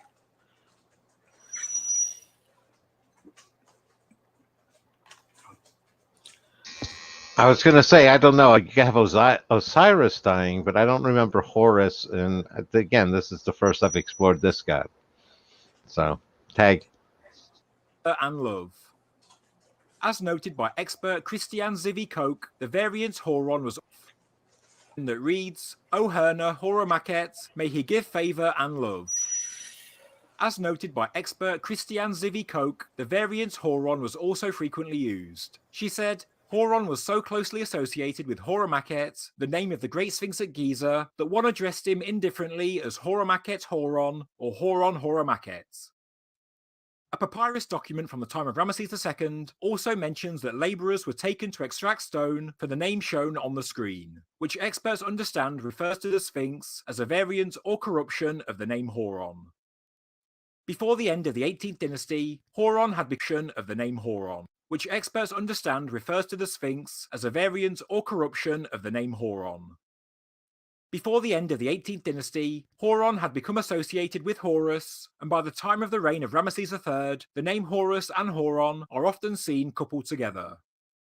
The fact is that from the beginning of the 18th dynasty and into the 19th, and all the way up to later dynastic history, as well as being associated with the Egyptian falcon gods, Horamakhet, Herakti, and Horus, the Sphinx was also associated with the Canaanite falcon god Horon. In time, as the Harris Magical Papyrus shows, Horus and Horon became fused together. These are two gods distinct from each other, yet similar in form, as noted by Selim Hassan. We saw earlier how Horon is shown protecting Ramesses II in the Tanis statue, but when we see falcons or hawks protecting the king on other Egyptian art, how many are actually depicting Horon and not Horus? Although this is a very bad black and white picture, here we are looking at a stela with the name Horon inscribed. In the middle there is a niche, and in the centre is a mummified hawk or falcon, and this is evidence for Horon also being a god of the dead. Above the mummified falcon is a winged disc, but as Selim Hassan says, the upward curve of the wings shows that this piece of art is not Egyptian in origin. But why were the Canaanites of Egypt, and also the 18th dynasty Egyptian pharaohs, both associating the Sphinx with gods that were portrayed primarily as falcons, when we are told that the Sphinx was a lion with the head of the 4th dynasty king, Kafre? Could it be that before the 18th dynasty, the Sphinx did actually have a carved falcon head, linking it to the ancient Giza god Sokar, as I alleged in my previous videos, linked below in the description? As stated in these videos, I am not yet convinced there is any concrete physical evidence that the Sphinx was ever a lion or any other kind of four-legged animal. Alright, so that's kind of a bit far from what we were talking about before, but let's see what. Oh, right, about the wife of Qōraḥ. Let's see, what does Mojo say? Amazigh means foreigner in Egyptian language. I read. Interesting, Mojo. The name appeared in the first century Greek narrative. I think it is Amasi or Amasia. It's not Jewish, but maybe Jewish transliteration. I thought if the name was mentioned in first CE or later, I was right.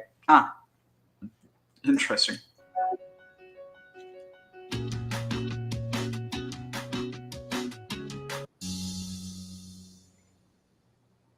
As the story carries on, we'll see tomorrow more, but as the story carries out, Dasan and Aviram are there, and they're going to take the fall with Qōraḥ. Whatever happens to this man, On ben Pelas, he was also there in cahoots with them. Whatever happens to On ben Pelas, Torah says Qōraḥ went along with Dasan, Aviram, and On ben Pelas, and we never find him again in the story. We never find On ben Pelas again in the story. So the answer is that again the Medrash says Qōraḥ and On ben Pelas are men who have been made or destroyed by their wives. How did Qōraḥ get involved in this? because earlier we see that when the Levium were initiated into the service, what was done in the initiation? They were taken and they were shaved bald. They were shaved completely bald. And Mrs. Korah was a Levi. He was shaved completely bald. So Mrs. Well, what do you think about that? Again, just totally echoing what we talked about earlier, where that's it's the standard daily ritual of the Egyptian priests and nobility, where it's like being shaved and hairless was the goal. Tag.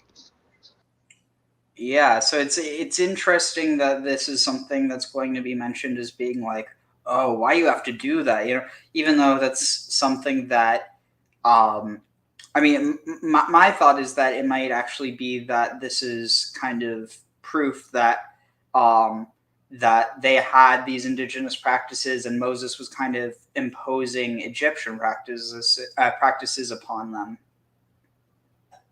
Because, you know, he supposedly grew up, you know, Egyptian. Yeah, no, that makes sense. Also, I'm going to light this incense in a little bit. Mrs. Korah says to her husband, hey, Moshe Rabbeinu made a monkey out of you. He took his brother, who is the Kohen Gadol, puts the chest plate on him and all the gold ornaments he dressed his brother up like a bride on her wedding day. And he shaved bald and made a monkey out of you. So Qārəḥî said to his wife, yeah, but he did it to himself too, because Moshe Rabbeinu was Levi. He also had it done to himself. So his wife said, sure, because Moshe Rabbeinu felt that, you know, it's worth it. If I take him down, you know, she quoted the famous quote from Shimshon, you know, I'll die with the Philistines. I'll die with the Plishtim. When Samson died, he said to God, give me strength for one more time. Let me die with the Plishtim. That's the idea when you pull a practical joke on someone, that you do it to yourself, because it's worth doing it to yourself to see what his reaction is. Did you ever do that? Did you ever do that to somebody when you were hazing or whatever it was? Did you ever do something to yourself in order what? Hazing? Did you ever do something to yourself in order? So there's a concept of I'll go down as long as I take him down. Qārəḥî said to his wife, yeah, that's what Moshe Rabbeinu is doing. He felt he would make a monkey out of us in order to make a monkey out of everybody else. And she takes him down. She's the one who egged him on. On ben Pelas's wife said to him, according to the Medrash, she saw something was up. All wives always see that in a husband's eyes. On comes home one day, the wife says, what's going on? He says, oh, nothing. He sits down to eat supper. He says, what's going on? She sees it. They always know. Husbands usually have this grand plan. You know, I was going to, you know, take all of our savings and pawn a couple of the kids and go for the big one. You know, the wife finally gets it out of you. She says, you're not pawning the kids. You're not going for the big one. Just go to work tomorrow. You know, don't. And she sees it in your eyes. So one says, oh, nothing. Says, what's going on? Says, well, they're just a rebellion going. Yeah. What have you got to do with it? I'm with Qōraḥ and doesn't. So, well, listen, there's nothing in it for you. Right now you're a follower because Moshe is the leader. If Qōraḥ wins, you're going to be a follower. Yeah. What are you getting involved for? Says, what can I do? I gave them my word. Also, people become very noble. I gave them my word that I would join them. Says, all right, listen, you know, just let me take care of it. So she gave him a drink. She gave him wine. He fell asleep. Especially he's getting husband out of the way. He falls asleep and he's at the back of the tent. The next morning when they came to collect him, they came to get On Ben Pelas, she stood outside the tent and she uncovered her hair. You're not allowed to look at a woman's hair uncovered. So Qōraḥ's a very holy man. Qōraḥ and his men, they come over here, oh, a woman with her hair uncovered, they turned away and they left him. So On survived it. On survived it, never got involved in the rebellion. Qōraḥ and those they end up getting the punishment. That's the and that gives you an idea. We're not talking about a thug over here. We're not talking about a thug. We're talking about a man who carried the Aron Kodesh, a man who's so holy I can't even look at women. Sometimes the holier you are, the bigger the mistake you make, right? And that's why you justify. We'll see tomorrow how he justifies his entire rebellion. All right.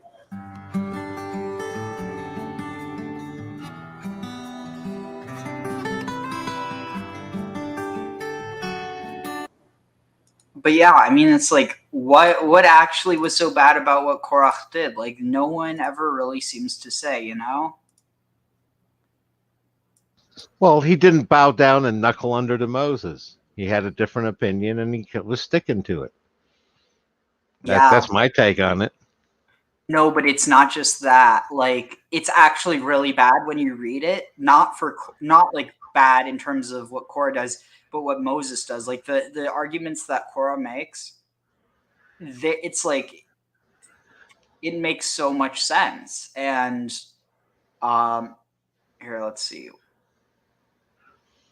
And again, that ties into what I said about that sense that that people describe, that I heard about framing of what a religion is. That part of the aspect of it is it's a group of people who basically adopt a known falsehood that they believe is true as like an identifying feature, like wearing certain clothes, food restrictions, circumcision, things like that designate them as separate, and that way they know whoever has that same feature also follows the rest of their religion. It's like an identifying card tag.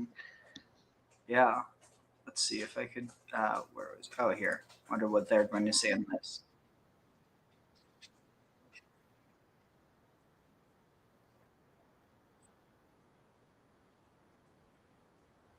Sure.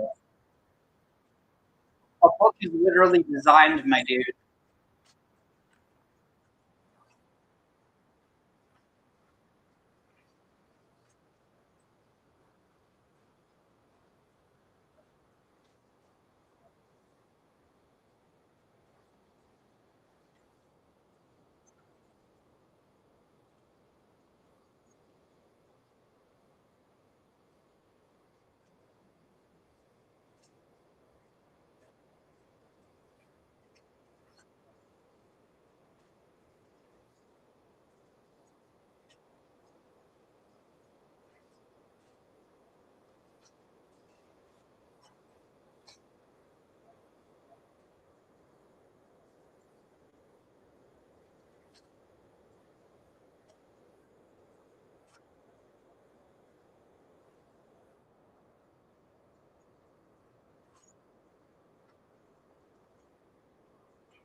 Okay, no, this isn't about Korah at all.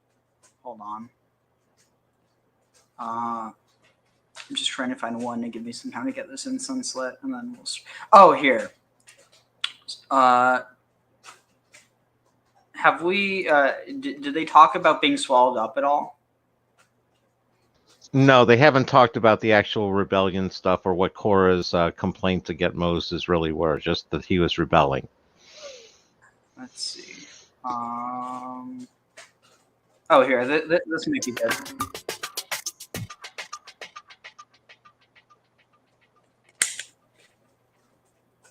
To be born into the priestly tribe of Levi, spiritually speaking, is a little like being born into royalty. Qōraḥ was from a family so prominent that the Torah records his birth. Qōraḥ led a revolt against Moses. It was short-lived, but it was the most serious challenge ever mounted against Moses' leadership. He assembled a distinguished group of disgruntled Israelites, his allies Datan and Abiram, some leaders from the tribe of Reuben, as well as from his own tribe of Levi, the tribe from which the priests came. Incidentally, Levi was also Moses' tribe. This revolt was a little like one of the president's advisors saying to their boss, "Hey, how come you're in charge?" We don't know anything about Korah's previous relationship with Moses, but this is a populist rebellion. Korah accuses Moses of being an elitist, claiming that Moses is keeping God to himself. In front of a large gathering of Israelites, Korah chides Moses and Aaron. "You have gone too far. All the community are holy, all of them, and God is in their midst. Why then do you raise yourself above God's congregation?" Moses is shaken by the accusation and even more shaken by the 250 Israelite tribal chieftains backing up Korah. At first he says nothing, rather he falls on his face, presumably in prayer. When he stands up furious, he challenges Korah and his followers to meet him the following day in front of the tent of meeting and to bring ritual fire pans and incense. Then God will judge who is holy by accepting that man's offering. The next day, everyone gathers in front of the tent of meeting. By this point, Moses is feeling fully confident. He announces to the assembled crowd of Israelite spectators, "If these men die a natural death, then it wasn't God who sent me to be your leader." He has barely finished speaking when the earth opens its mouth and swallows up all of Korah's people along with their households and all their possessions. They totally vanished from the midst of the Israelite camp. Everyone is astounded. The spectators are enraged, shouting that Moses and Aaron have brought death upon their community. The brothers quickly enter the tent of meeting, where they do a deal with a very, very angry God not to destroy everyone else in the community. God sends a plague to punish 14,700 of Korah's remaining supporters, and then calls it a day. Interestingly, God punishes Korah's followers and not his family. Korah's sons did not join him in the revolt, and therefore they were not punished. As a matter of fact, their descendants later wrote 11 incredibly moving psalms, which are some of the holiest Jewish prayers. One of the greatest of all Jewish leaders, Samuel, the prophet, was a direct descendant of Korah. This is quite remarkable. It's as if Americans one day would elect a direct descendant of Benedict Arnold or some other infamous traitor to be president. We still think of Korah as a symbol of chutzpah, arrogance. He came from a distinguished family, and he saw no reason why Moses and Aaron should be leading Israel instead of him. This sense of entitlement was in sharp contrast to Moses' humility. Rather than just throwing Korah and the leaders of the revolt into prison, Moses turned to God for the answers and let Korah dig his own hole. I'm sorry, that's ridiculous. That's like no, there was just as much arrogance on the part of Moses. He didn't have to say, "Oh, God will swallow you up if I'm the leader." I mean, at the end of the day, it speaks more to Moses' character than Korah's, but I don't know. There's just something really interesting about that. Let's see. 1 second. Oh, right. So anyway, now that we talked about that, I wanted to bring this up. So this is a really good channel. It's a Mysterious Middle East, been talking about Petra and about prisons. The Devil's Prison. Within the ancient Jordanian city of Petra is an archaeological anomaly that was discovered by Google that scientists simply don't understand. In 2016, when a Google satellite survey was performing a sweep of northern Arabia, archaeologists noticed a large Olympic-sized stone platform that up until then, no one knew existed. Many believe that it had been constructed by a long-lost tribe from Yemen, a tribe that could be theoretically linked to another tribe of actual giants. And according to one fringe archaeologist, they built the platform for the purpose of capturing and holding the devil himself and his lost army of demons.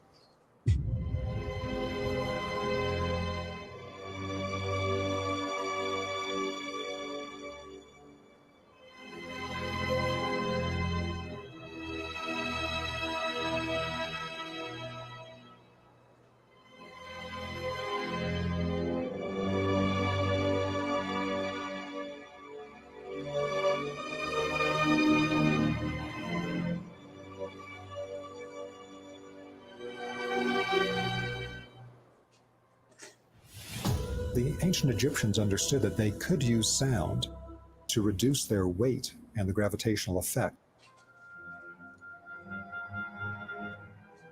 Welcome to beautiful Petra. Despite years of research into the area, not much is known about this city. During the Crusades, the Knight Templars famously occupied it, believing that the lost Ark of the Covenant was hidden there. However, today Petra has mainly become associated with the mysterious Nabateans. This tribe of nomads that originated from the other end of the Arabian Peninsula is believed to have built this city, as well as the anomalous structure inside of it. Shaped like a platform, what makes this structure anomalous is that it has no corresponding design parallels with the surrounding area. The archaeologist Sarah Parkak, who initially found it, had to use high-resolution satellite imagery followed by aerial drone photography and surveys just to document it, as it cannot be seen from the ground. This is an absolutely massive structure. It's a really in a really interesting vantage point. You can go from there and look in the central city. You can see interior structures. You can see very clear delineation of different levels of building. It needs to be excavated. And it's interesting because this is only a kilometer south of the main city. It's one of the largest monumental platforms that's ever been found at Petra. It dates from the Nabatean to Roman periods. And you can actually see it from, when you stand on top of it, you can see the main city. But when you stand in the main city, you can't see the structure. The structure is literally an anomaly in every single way, and not just due to its out-of-place design, but because of its theorized supernatural purpose. While archaeologists like Parkak see no supernatural element to this location, apart from it probably having a ceremonial purpose, a theorist called Christopher Everard and his organization, the Enigma Channel, believe otherwise. It is Everard and his team of archaeologists who state that the platform serve as a lid to keep actual demonic forces trapped within it. Referencing the Book of Enoch, a book said to be written by the prophet Idris, who Muslims believe is the second prophet after Adam, Everard states that Satan and his army of demons would be forced into a bottomless pit in Petra before the end of time. To back up their argument, Everard states that the term hell is sometimes referred to as Tartarus in the various texts of Enoch. With this word, the phrase bottomless pit is also often accompanied with a description of a giant stone platform that is used to cover said pit, in a description that closely matches the discovery in Petra as the place where Satan will be imprisoned for 1,000 years. Everard states that in the Book of Enoch, it says, "Angels full of sin were sons of God, who went after strange flesh, were punished and imprisoned in chains, in darkness, until the time of the judgment of the great day. They were cast into a pit, and a giant stone was used to close the abyss." Initially, Enigma had pinpointed Lebanon's Baalbek as the location of this pit. However, upon the discovery of the site in Jordan, they switched their focus to Petra. As further evidence of its supernatural importance, they state that the Nabatean civilization, just like the ancient Egyptians and the pre-Islamic Syrians, used magic and the summoning of spirits that they refer to as evil frequently in their traditions. Like many pre-Islamic civilizations, the use of animal-human hybrids as a representation of these spiritual deities was the norm. One such animal that featured in the Nabatean belief was the goat, an animal in both Christian and pagan iconography, often associated with the devil himself.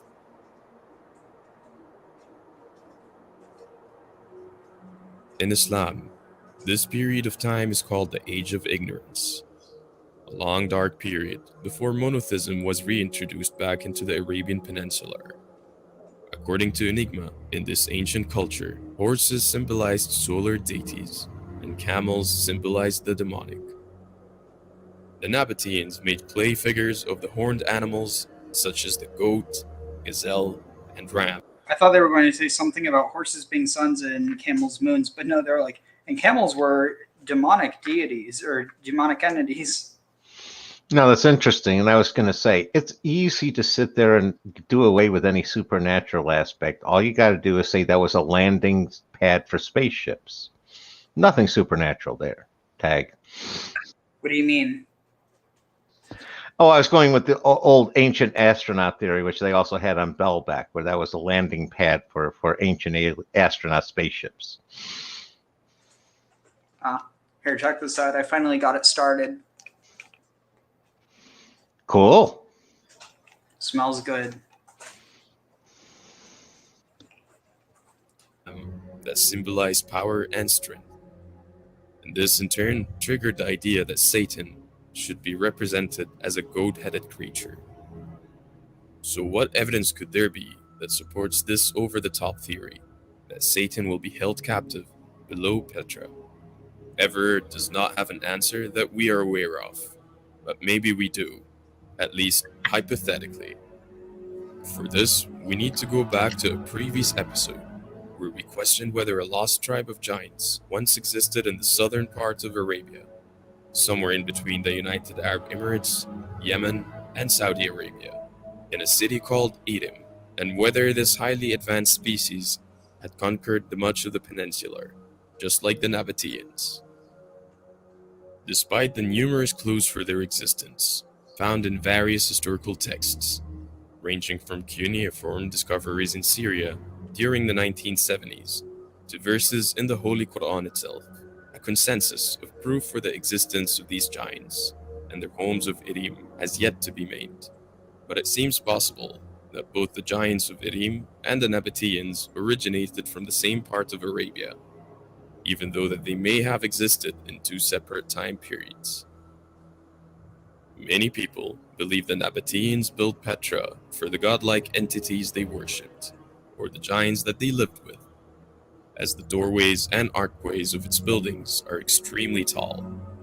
Their pagan understanding of the world could mean that they interacted with supernatural forces beyond our understanding, and that the demons they intend to capture in Petra could have been the fathers of giants on Earth, at least according to Christian theology and Enigma's understanding of them. In the Dead Sea Scrolls, Satan goes by the name of Azazel, as mentioned in its Book of Giants, which is part of the Enoch literature.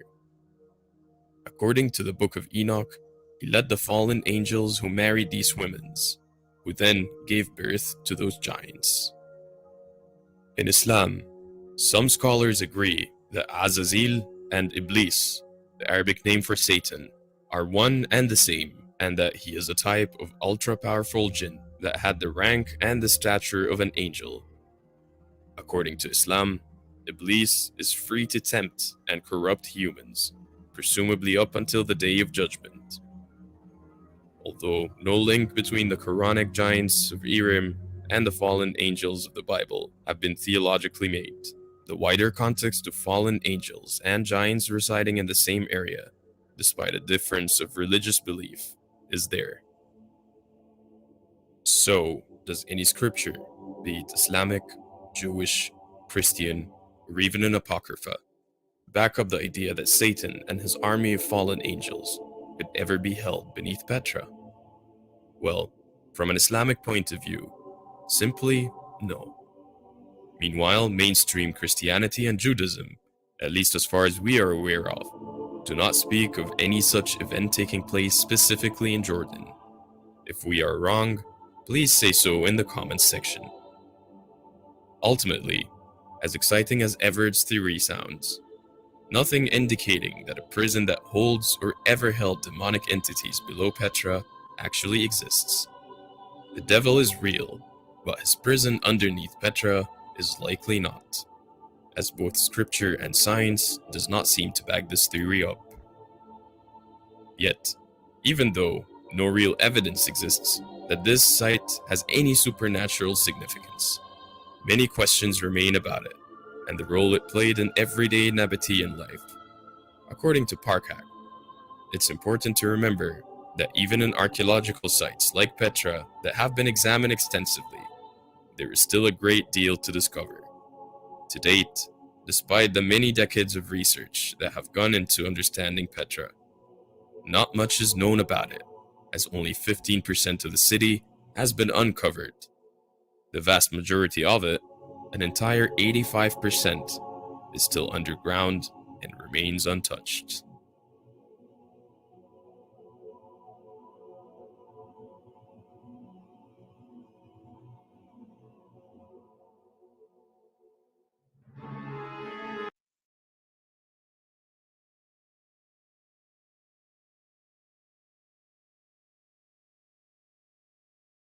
Sorry, I thought I was talking. What's your theory about Petra again?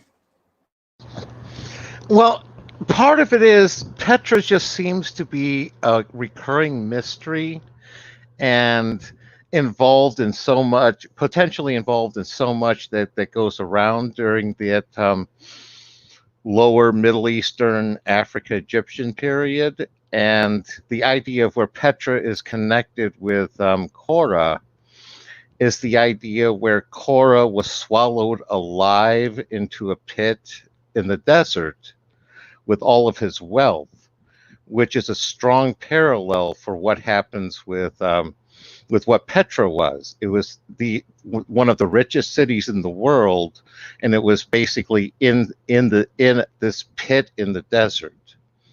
And it has lots of connections because it's the name of the ravine where Petra is located is Wadi Musa, the Valley of Moses.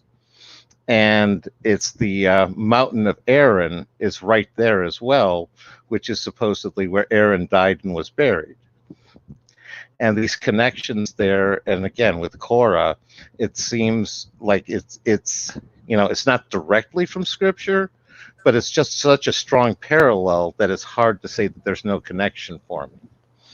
Does that make sense to you, Tag?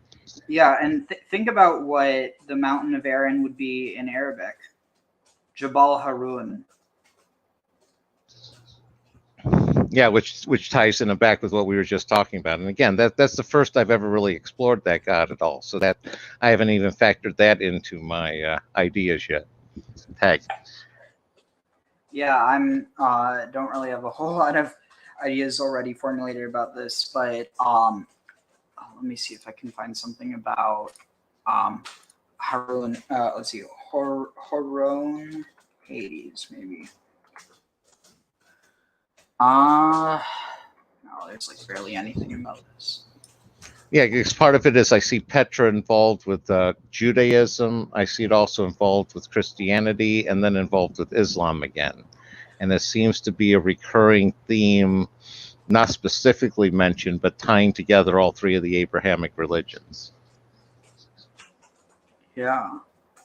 Let's see. 1 second.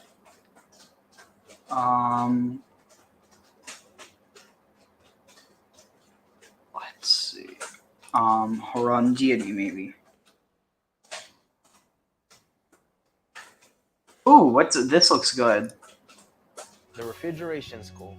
If you want to change your life, change your career, change your path. The ancient family of Elohim. Canaanite god, the god of the Hebrew Bible. Who is El? El is known as the supreme god of the Canaanites in ancient Near Eastern mythology. He is the father of gods and humans and the creator god. He is sometimes depicted as a bull and is known for his immense strength and power. Origin. El is an important god in Canaanite mythology. It is believed that he lived on Mount Saphon, close to the ancient Syrian city of Ugarit. He was highly respected and regarded by the people as omniscient and omnipotent. He is very wise and compassionate to those who come to him for guidance, but not always. Legends and stories. There aren't many myths that focus specifically on El. Instead, he finds a small scroll in the myth that focuses on another character. To make it even more difficult to learn about him, many of the original tablets that speak of him are found in poor form, making some parts of the myths involving El difficult to interpret. Myth of Akkad. A story from the city of Ugarit tells of Akkad, the son of King Daniel. The king had provided Kothar, Daniel, the not god Daniel. of craftsmen, a room in his palace. What, who, To Cathar? show his gratitude for the gradesman, a room in the king had provided Kothar, the god of craftsmen, a Cathar. room in his palace.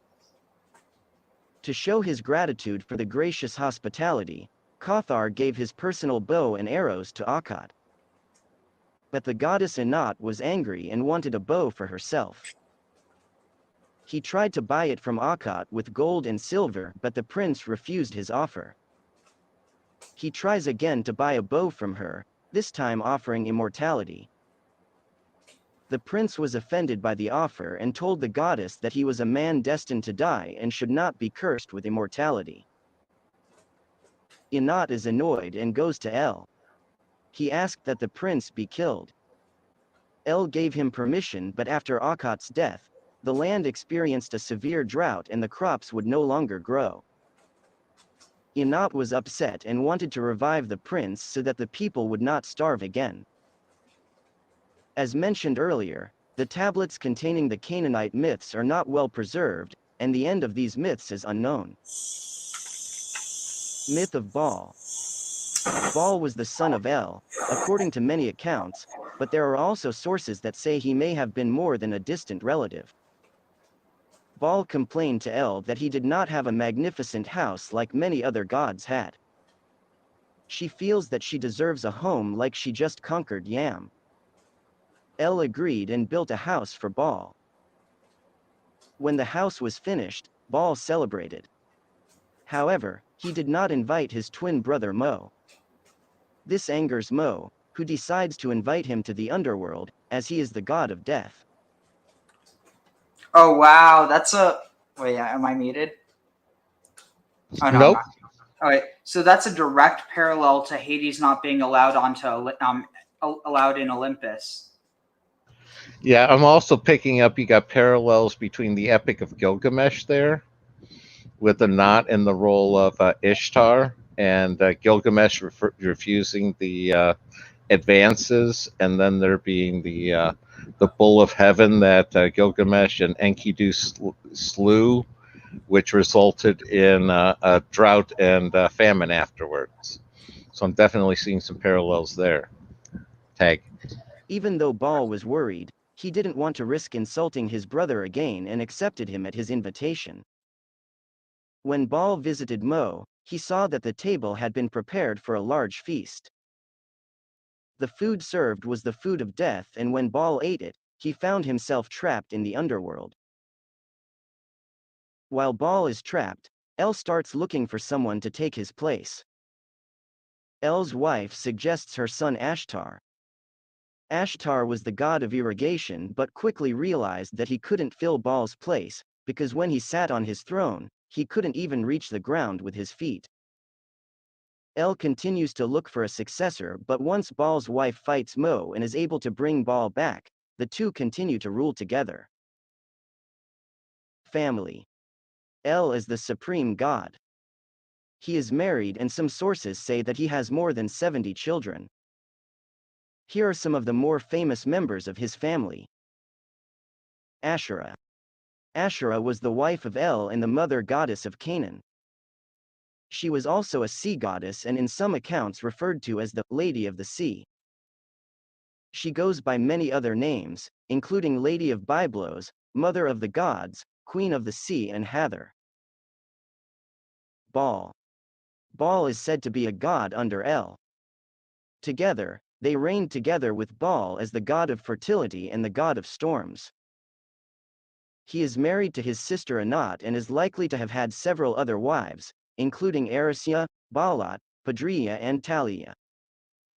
He fought for control of the earth with Yam and killed Lotan, the serpent. It is said that he lived in Sapin, a large dwelling above the earth that had a large hole in the floor so he could water the ground below.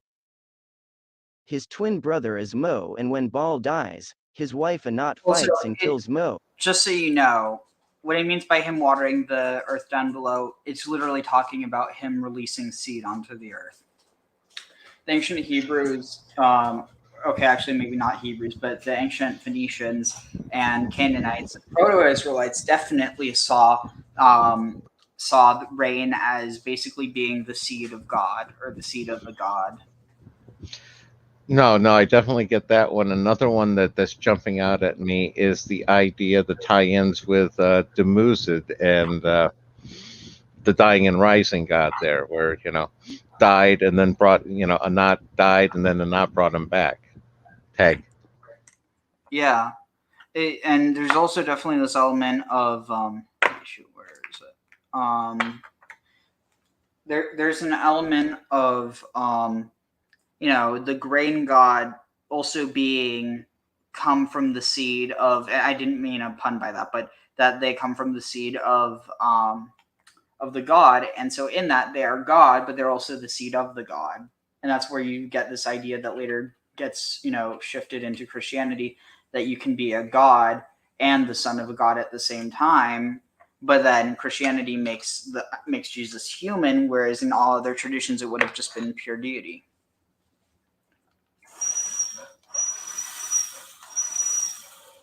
No, definitely, and this is reinforcing a lot of my suspicions that so much of the earliest Canaanite mythology that later became adopted into Judaism was very much from Ugarit. Tag. Oh yeah, we'll get into this soon, but literally the direction in Hebrew, this is, Hebrew, it's used in the Bible. The direction, that means north.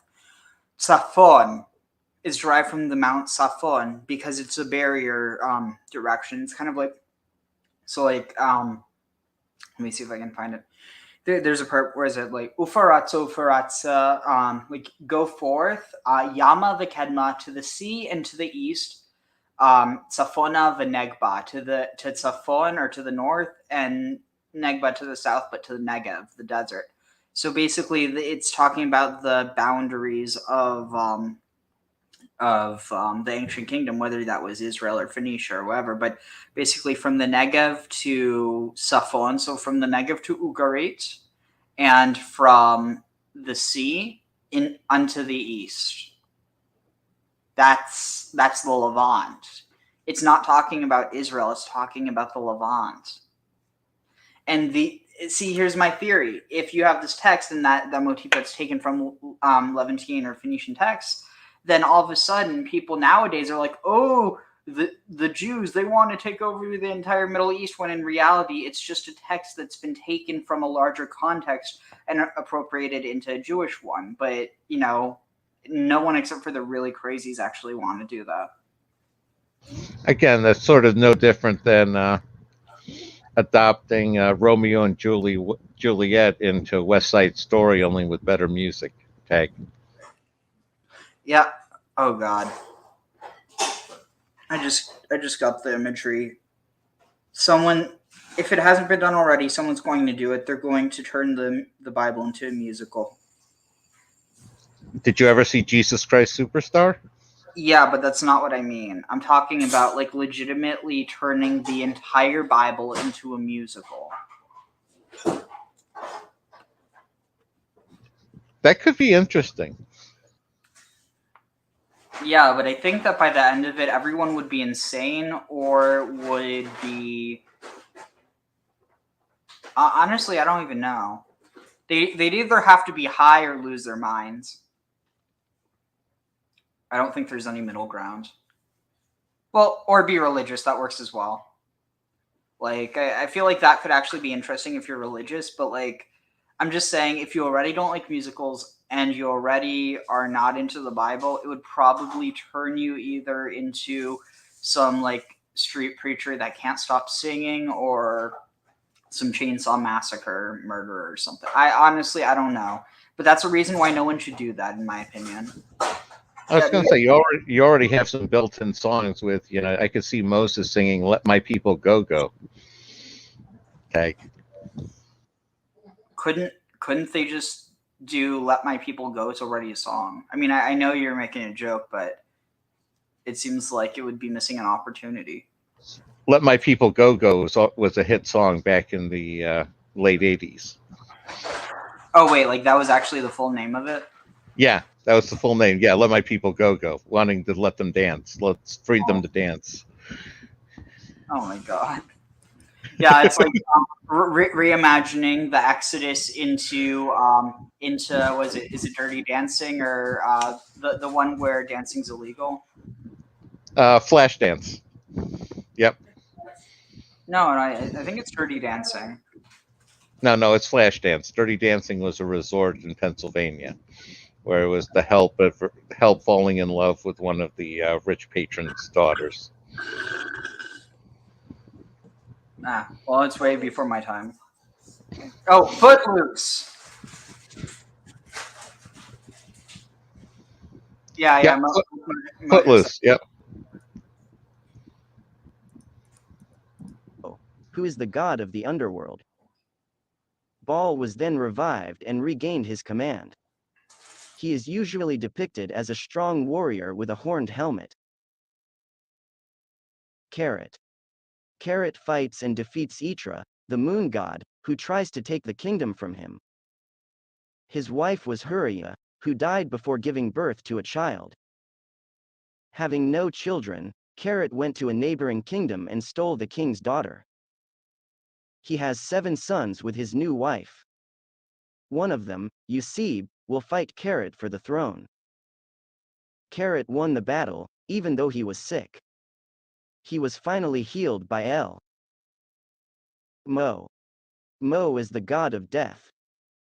When he was killed by Anat, his body was dismembered and ground under his millstone.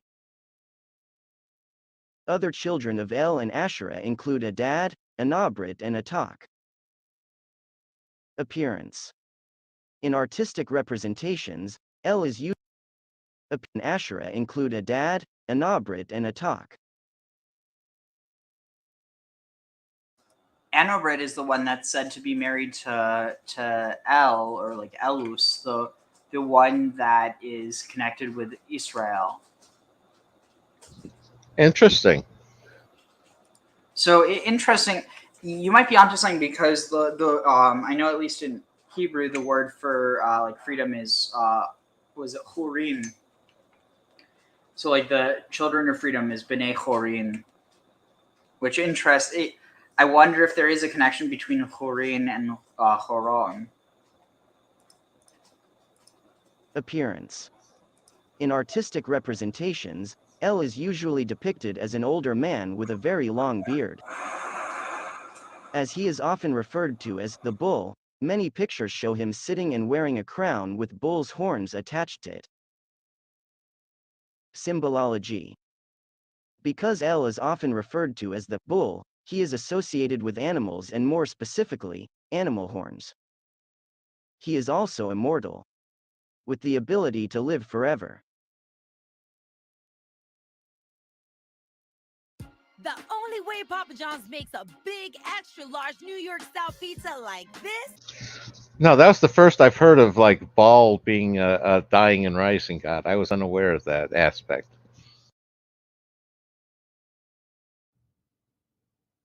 Hi everyone, hope all's well on your end, and welcome to this particular episode of the History with Sai podcast. Today I want to talk about a subject that I know many of you are So I'll read a little bit from the Bible in a second. I just want to take another dab. interested in, especially after watching the recent series on ancient Canaan, and that's religion in the ancient Canaanite world, or at least some aspects of it.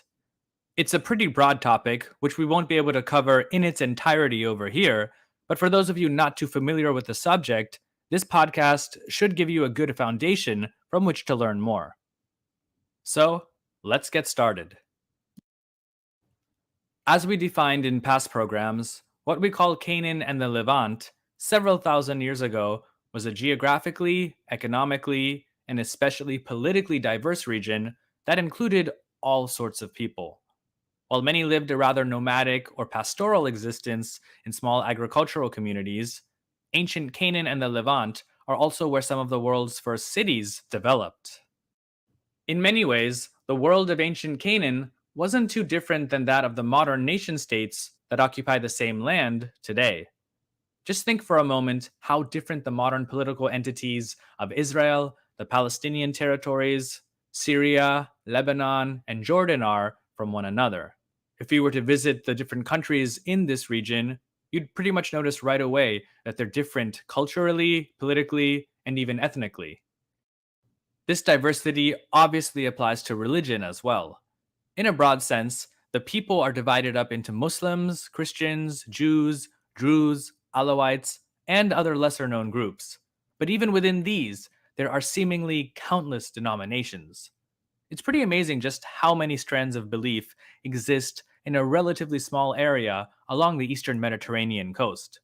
So, just like the area is extremely diverse today, the same was also true several thousand years ago during the Bronze Age, which in Canaan and the Levant was roughly between 3300 to about 1200 BCE.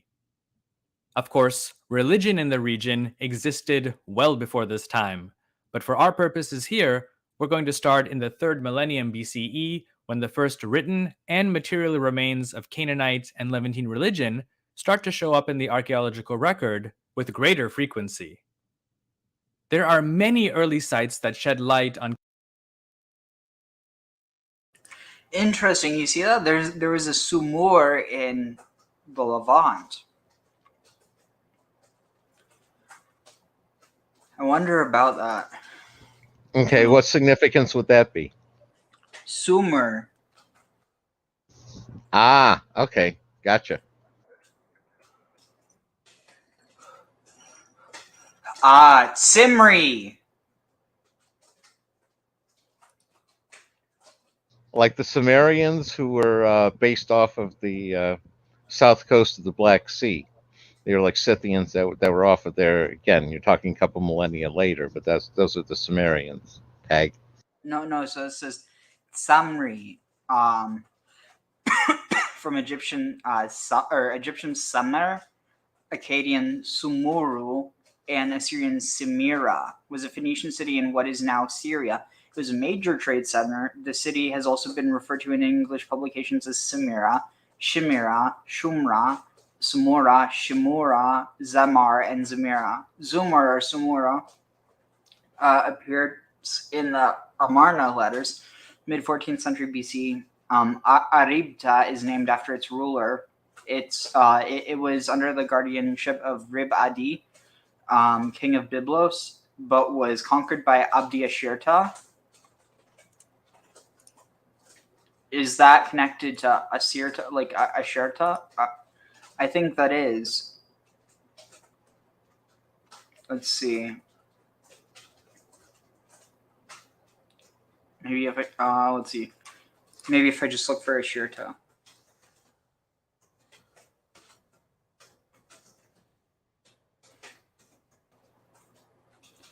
Let's see. Interesting, yeah. Abdiashirta means servant of Asherah. I'll bet you. Oh, wow. Think about it. If they already had this name.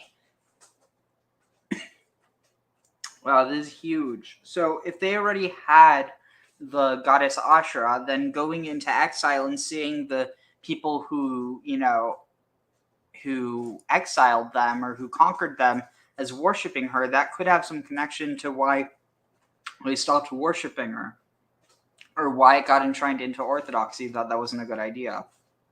You know what I mean? Yeah, you're talking about with the Egyptians in the 18th dynasty worshiping Asherah? No, I'm talking about the Judeans going into exile, and they'd already abandoned, or they'd already taken her stuff out of the temple, but this would have solidified, like, oh, see, our conquerors, they worship her, therefore it's not good to worship her.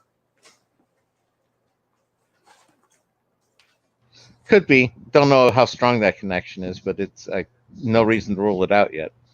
Well, no, because Abdiashirta, because this was a Sumerian city, also connects with like maybe Zimri Lim, because Samri or Tsimri.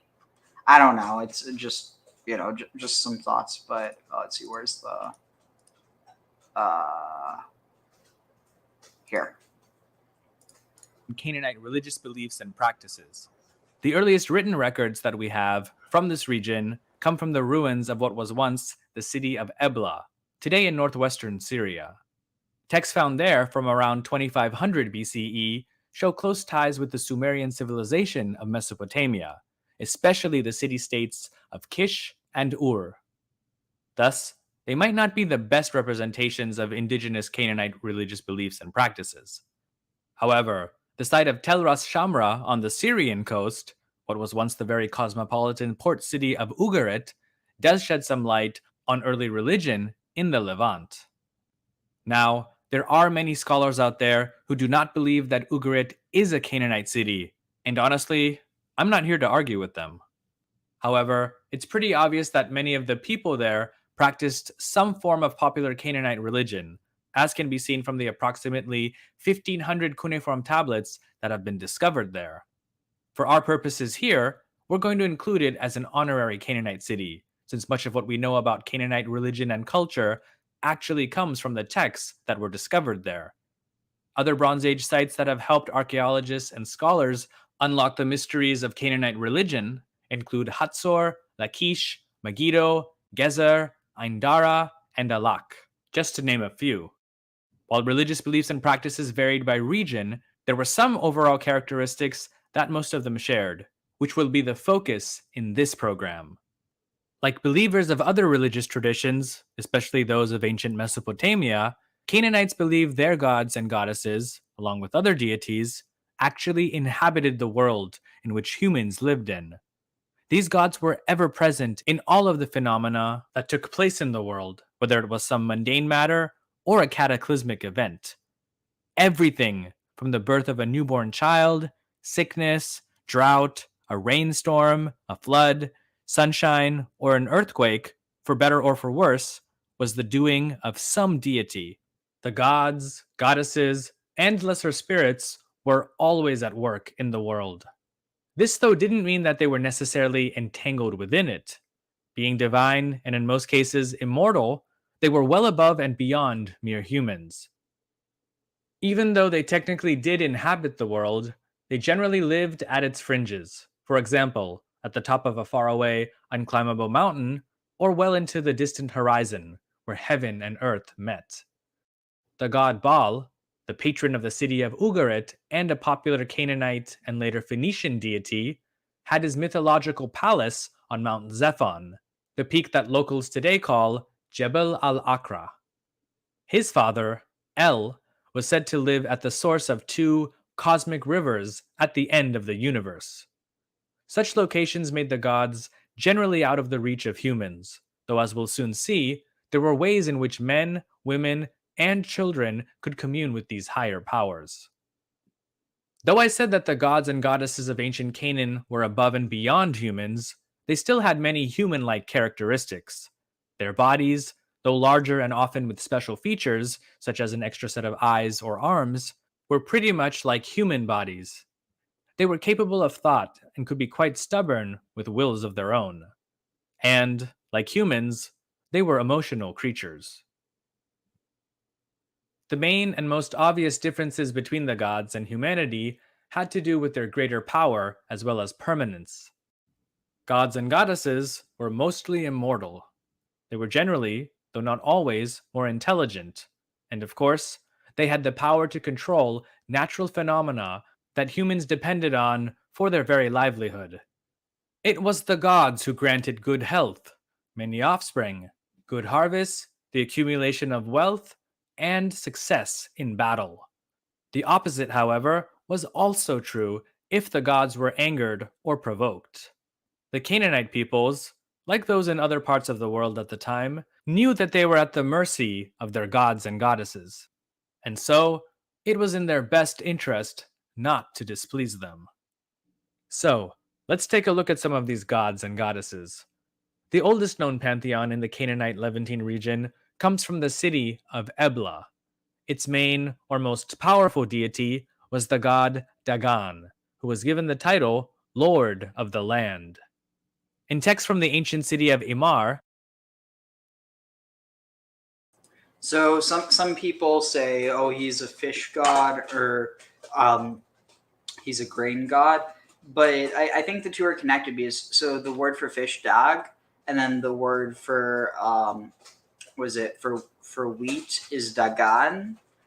So it's actually possible that the connection is that fish are used as fertilizer, and then the wheat is used to, you can potentially make bait from wheat. But I mean, it's kind of like the cyclical thing. But either way, you also have just the fact that fish and bread are eaten together. And then obviously there's a connection that gets drawn later together in Christianity.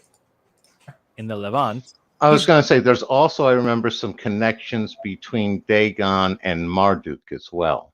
Not so sure on that one, but I remember some. Tag. Maybe are like a relation, but not like that they are the same. Right.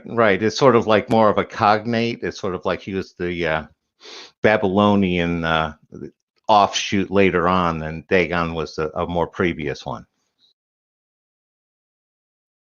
the title Lord of the Cattle, as well as Lord of the Seeds, implying that he was associated with farming and animal husbandry. In many of the same texts, Dagon is also portrayed as a warrior and given the title Lord of the Military Camp. Of the other 40 or so gods that appear in texts from Ebla, the next most popular deity in their pantheon. So Dagon is the first deity to have the title of Tsevaot, or of hosts, the Lord of Hosts. And the thing is, Yahweh Tsevaot doesn't mean Lord of Hosts. That's what Adon Tsevaot would be, or Baal Tsevaot. It's fascinating. Was Ada, also known in many areas east of Canaan as Adu, Adad, or Hadad. He was the storm god. In one text, he's said to be the son of Dagon. However, eventually, Ada would assume a new, more popular name, especially in Ugarit and along the Levantine coast. Baal. That name would be Baal. Another important god that shows up quite often in texts from Ugarit is El.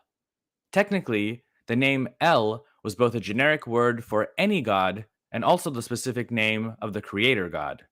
He's often called the father of humanity and the creator of the earth. In Canaanite tradition, he's also the father of the gods and goddesses, 70 of whom form a sort of divine council. El's wife was Asherah, the mother of the gods and a deity who seemed to show favor towards humans. In Canaanite tradition, he's also the father of the gods and goddesses, 70 of whom form a sort of divine council. El's wife was Asherah, the mother of the gods and a deity who seemed to show favor towards humans, unlike her husband, who at times was seen as aloof when it came to the affairs of the world. In addition to Asherah, there were many other goddesses that made up the Canaanite pantheon. Two of the more important or popular ones were Astarte, a goddess most commonly associated with the sea, and Anat, the sister of Baal. Although a number of Canaanite deities were recognized and worshipped throughout the region, every town, city, tribe, or nation generally singled out one or two gods or goddesses to be its patron. Often, these deities would be further personalized, with their names being followed by a topographical specification, making them distinct or separate manifestations of a particular god or goddess. Cole, he's my miracle child. So how does your miracle...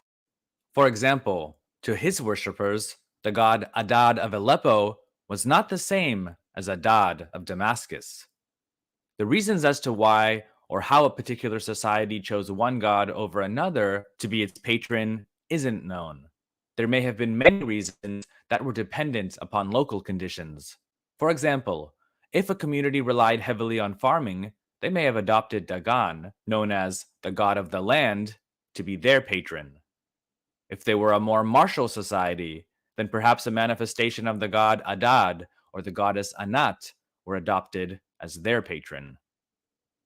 However, once a deity was chosen, the community made a covenant with it. That basically meant that they would swear loyalty to that god or goddess and carry out whatever sacrifices or religious rituals were required by their respective deity in return for his or her protection. The god or goddess then became the national deity of that particular community or nation. Though their existence was recognized, all other deities thus became inferior to the national deity, with devotion to the national god or goddess becoming a sign of political allegiance and patriotism towards the community. Interesting. So it's not In return for such devotion, I mean, that shows it wasn't a Yahwism only thing, but it definitely took it and ran with it.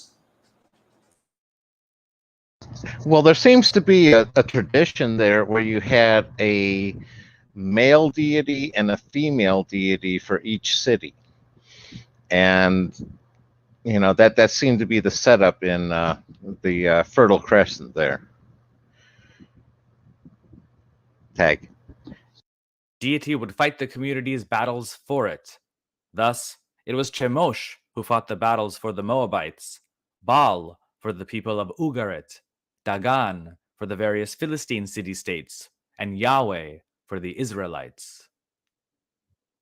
Due to its political implications, it's not surprising that the ruler, whether he was a chieftain or a king, held an important, if not vital, role in the official religious cult of his people.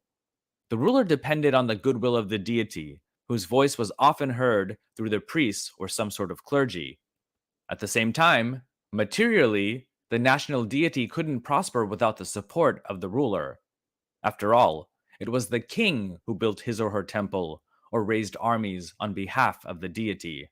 Thus, the ruler and the religious authorities had a sort of symbiotic relationship where they both needed each other for support. In most instances, though, it was the ruler who was more dependent on the blessings of the god or goddess than the religious authorities. He was the one who needed the deity's endorsement in order to be accepted by his subjects. Though sometimes the ruler would himself also be a priest, it was always his duty to perform ceremonies and partake in, if not lead, religious festivals. In Ugarit, for example, the king organized the sacrificial banquet, interceded with the god Baal, blessed the offerings and food in a procession, and then distributed it to the people. It was through taking part in such processions that a ruler gained his legitimacy, both with the religious establishment as well as the people. Essentially, the king acted as a sort of father figure. In other places, especially towards the east, the term shepherd was used, with the people being his flock. With regard to worship, technically, this could have been done anywhere, as the gods and goddesses could be present at any and all places on earth. However, some spots were considered to be holier than others, and these eventually became sanctuaries, hallowed ground, where the deity was either always believed to have been present, or at least close enough for humans to possibly receive an audience with him or her. The landscape of Canaan and the Levant in the 2nd and 1st millennium BCE was dotted with thousands of sanctuaries. Most of them initially were little more than makeshift altars made of earth or stone, sometimes with a crudely constructed pillar on which to put offerings. They were generally open-air shrines where seasonal sacrifices and local festivals could be celebrated. Most of these consecrated areas were outside of any nearby settlements or towns. In many cases, they were near a spring, well, or tree. These early shrines generally were also devoid of any statues or images depicting any particular deity. This was in contrast to cities. While many of the holy sites here may have started as open-air sanctuaries, eventually, on top or around these, more elaborate structures known as temples were built. These were literally deemed to be the earthly homes of the respective god or goddess. In fact, archaeologists at times have often had difficulty determining exactly which structures were temples and which were just large dwellings of upper-class individuals or kings. Initially, each city had one temple dedicated to its patron deity, but as time went on and peoples from other areas settled within it, the gods of these other people had to be accommodated for as well. And so, new temples dedicated exclusively to them were also constructed. Thus, a cosmopolitan city such as Ugarit, along with its main temple dedicated to Baal, also had temples dedicated to El, Dagon, and a number of other gods and goddesses. Inside the temple, priests and related personnel would take care of the particular god or goddess. This meant that they would provide daily meals to the deity in the form of regular offerings, once in the morning and once in the evening. Generally, this consisted of a burnt offering, for example, lamb, sheep, or a bird, a vegetal offering, such as a piece of fruit or some type of cereal, and a libation offering, which was usually wine, but could also be honey or milk. Though technically for the deity, the priests were also entitled to a portion of the offerings. I mean, let's be honest, someone actually had to eat the food. Now, some of you have commented on the Canaanite videos about child sacrifice and why. Got a technical background? Looking to go remote and get paid more? Become a software. I didn't mention them, and to be honest, in a general history about Canaan that focuses more on political events, I didn't see the topic as being very relevant. But since we're talking about Canaanite religion and rituals, I'll quickly address the matter here. So with regard to Canaanite child sacrifices, there is mostly literary evidence for that. It's mentioned in the Hebrew Bible that some groups of Canaanites did practice child sacrifice, and several Greek and Roman writers have also claimed the same, mainly with regard to Carthaginians, who are the descendants of Canaanites, specifically Phoenicians, from the city of Tyre. Now, I'm not saying whether these accusations are true or not, just that one does have to be careful when reading such things, because these statements have been made by, or were written centuries after the fact, by people who may have had some bias against Canaanites and Carthaginians. In and around Carthage, cemeteries have been found with bodies of animals and small children, which had led some to believe that these are the remains of those who were sacrificed. But upon further analysis, archaeologists believe that these may simply have been children who died of natural causes or disease. I myself haven't studied this in much detail and can't give a qualified opinion, but I at least wanted to mention it since I know it's a topic of interest for many of you. Anyway, temples were also the main sites for seasonal sacrificial feasts. These would generally take place in autumn, during the plowing and sowing season, followed by another festival in spring, after crops had been harvested. There were also monthly festivals that were based on the phases of the moon. Along with sacrifices were more devotional forms of worship, such as the chanting of hymns in praise of the deity or petitions for aid. One hymn to Baal reads, "O Baal, drive away the one from our gates, the warrior from our walls. Bulls, O Baal, we offer up." Interesting how it doesn't say destroy our enemies, it says drive them away. You know what I mean?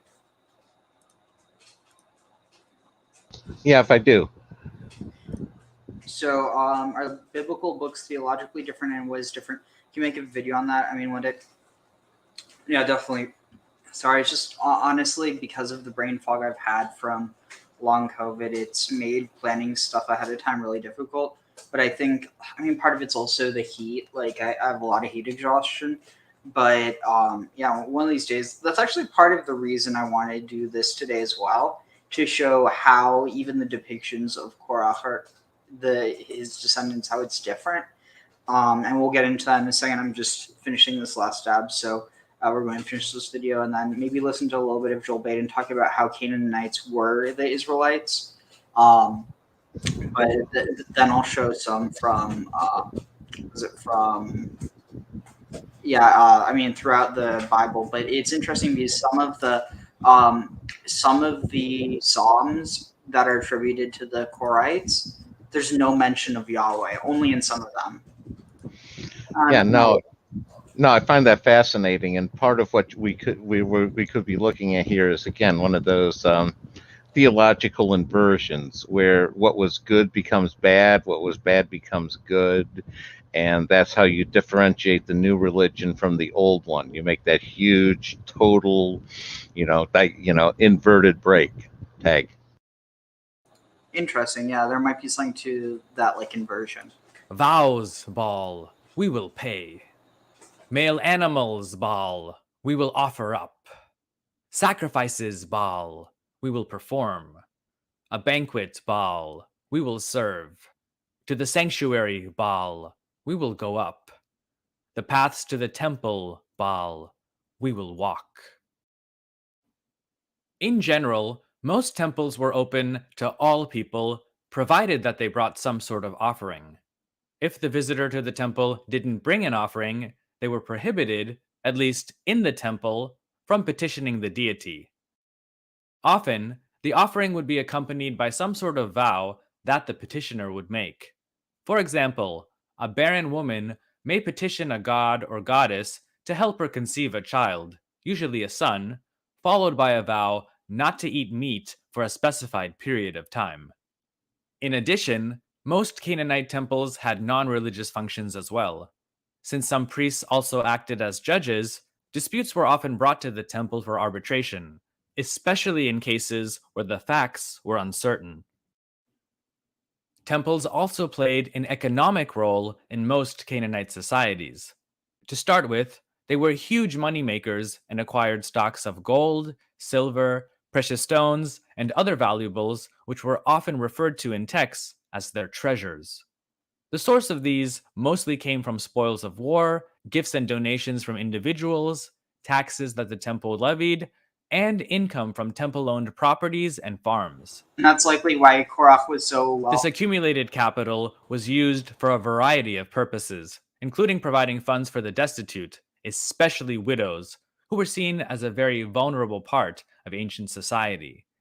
Many temples also functioned as banks by providing seed or venture capital for farmers and merchants in the form of loans, most of which were interest-free. So I hope that this program gives you a glimpse. That's totally into the why Qōraḥ would have been wealthy. You know what I mean? Yeah, and again, that will tie in some to the whole 18th dynasty and the idea of an exodus there. And if you're tying that into Akhenaten with them shutting down the priests of Amun and them being the Levites, the problem was they were becoming so wealthy that they were basically threatening to take over the whole country. And early access to every video, including this amazing one. And you can ask me personal questions, private message me, anything you'd like.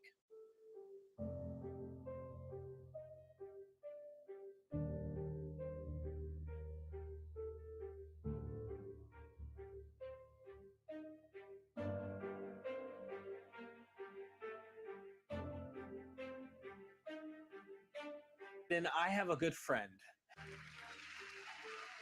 Professor Joel Baden, I have a good friend who hip-fired a bunch of questions, and I said, okay, this is just going to be one video. I did this. How much you want to bet that was Neil? And, you know, he just jabbed away at him the best he could. I don't take sucker bets. There were 7 questions. What?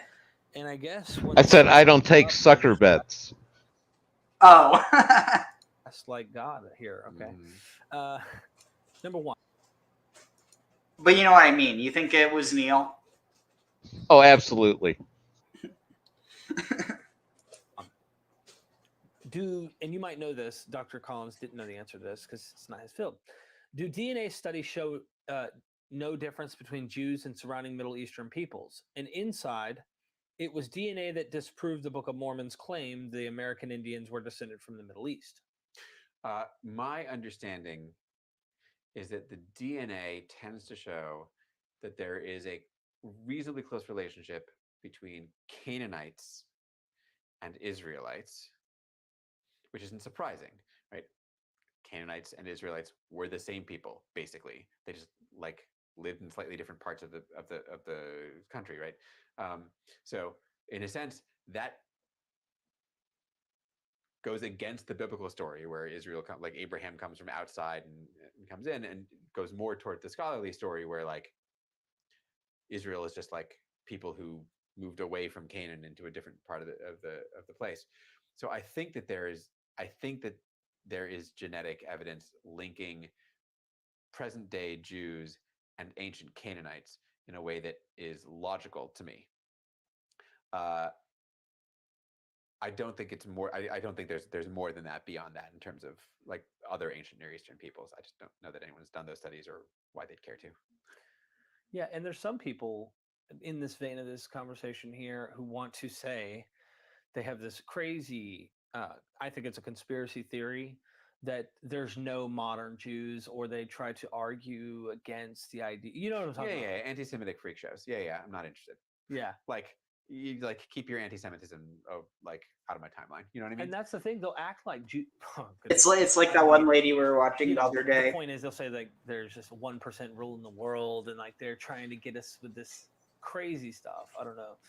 Yeah, Anyways, it's super unoriginal, right? Like, anti-Semitism is like the oldest trick in the book. Like, it's just it's played out. You know what I mean? Like, come on, like, it's super transparent and boring. And I mean, not that it's not dangerous, and it's obviously dangerous, but like, yeah, your conspiracy theory is like 700-year-old medieval, like, nonsense. Number 2, do either he's referring to you and Dr. Collins, believe the Exodus occurred as described in the Old Testament? If not, what probably did happen? And you don't have to go into the long what you just said in the previous video, but what would you say? Obviously, no to the first. No to the first. The Exodus didn't happen the way it's described in the Bible, and in part that's because, again, if we recognize that the Pentateuch is made up of various sources, and the sources don't agree on how the Exodus happened. So, like, what does it even mean to say it happened like it says in the Bible, right? It certainly didn't happen like it says in this like conflation of a variety of different sources that all disagree about how it happened. I got one source that will tell you that the Israelites were enslaved. I got another source that will tell you they weren't enslaved even, right? Like, one of the Pentateuchal sources doesn't think the Israelites were enslaved at all. I got a source that'll tell you that the Israelites wandered for 40 years. I got one that's like they didn't wander for 40 years at all. So like, there's not even a true biblical story to like say happened. So for sure it didn't happen that way. Interesting. I think for the most part, what we're talking about here is there are probably kernels of experience of peoples fleeing from Egypt, whether they were, fleeing from some sort of oppression or for some other reason, who made their way up into Canaan, into the group up in fleeing from some sort of oppression or for some of experience of peoples fleeing from Egypt, whether they were, fleeing from some sort of oppression or for some other reason, who made their way up into Canaan, into the group that became Israel, and brought with them their story of escape, and gussied it up as miraculous and divinely inspired and divinely aided. And it only takes a tiny seed of a story over time to grow into, again, a multi-branched like epic, right? Where there's one version here and one version here, and like they all stem from the same kernel, the same seed of experience or belief or narrative. But then, they all flower in a whole sorts of different ways. Wow. Number 3, what does current scholarship think about the theory first proposed by Albrecht Alt that the settlement of Palestine by Jewish ancestors was a gradual process? Mojo, if you're writing off, here, let me just address your other comments first. Wait, here. Wait, no. I thought there was something else. Oh, wait, did I read this? 2 Bible stories that try to replace El or Baal with Yahweh. You have the golden calf and you have the story on calling on Baal and Yahweh. I think these stories are based on name change. Yeah, you're right, because the idea of calling down fire from heaven, that links more with El than it would with actually it could with both, but I see what you're saying. So it's Qōraḥ. Koresh. I think maybe like Koresh and Cyrus, there might be a connection there. Koresh, Cyrus, that's what it is. It's interesting. The Qōraḥ story is written for Karites. You mean Korahites? Like the interesting, but no, the Karites came about later. So no, but they might read themselves into it as this community that was cast out but is still alive or something. Be well. Well, if you're heading off, then take care. But we're about to get into the text. Actually, we get into the text right now. Any thoughts on what he said though, Graham? Mojo. I don't know if Mojo is a he, but Joel Baden, Dr. Joel Baden, or what Mojo said. Yeah, no, I agree with most of what Baden says. I'm a little more sympathetic to the idea that there is, that the 1% elite does run the world. But again, to equate them, yeah, they meet at Davos, they meet at the Bilderbergers, Bohemian Grove. But what's that have to do with this? No, they were proclaiming that idea as preposterous. I agree with them. It's preposterous to equate them with the Jews. Wait. No, what does that have to do with anything? Who is saying anything about that? That's what they led off the video with. That's what Derek and Dr. Baden led off the video with, was talking about that. I'm saying I agree. No, like I have no idea what you're talking about. If you go back to the beginning of the video with Dr. Baden and all, they were talking about how preposterous that premise was. And I'm agreeing with them that it's preposterous to equate that group with the Jews. Consider becoming a patron of podcast. Question. This is just going to be one video. Ireland's and I guess when the 7th is up, we'll just do. And you might know this. Dr. Collins didn't know the answer to this because it's not his field. Do DNA studies show no difference between? There was no one talking about Jews run the world. It was about whether Jews are really whether Jews are really Jews.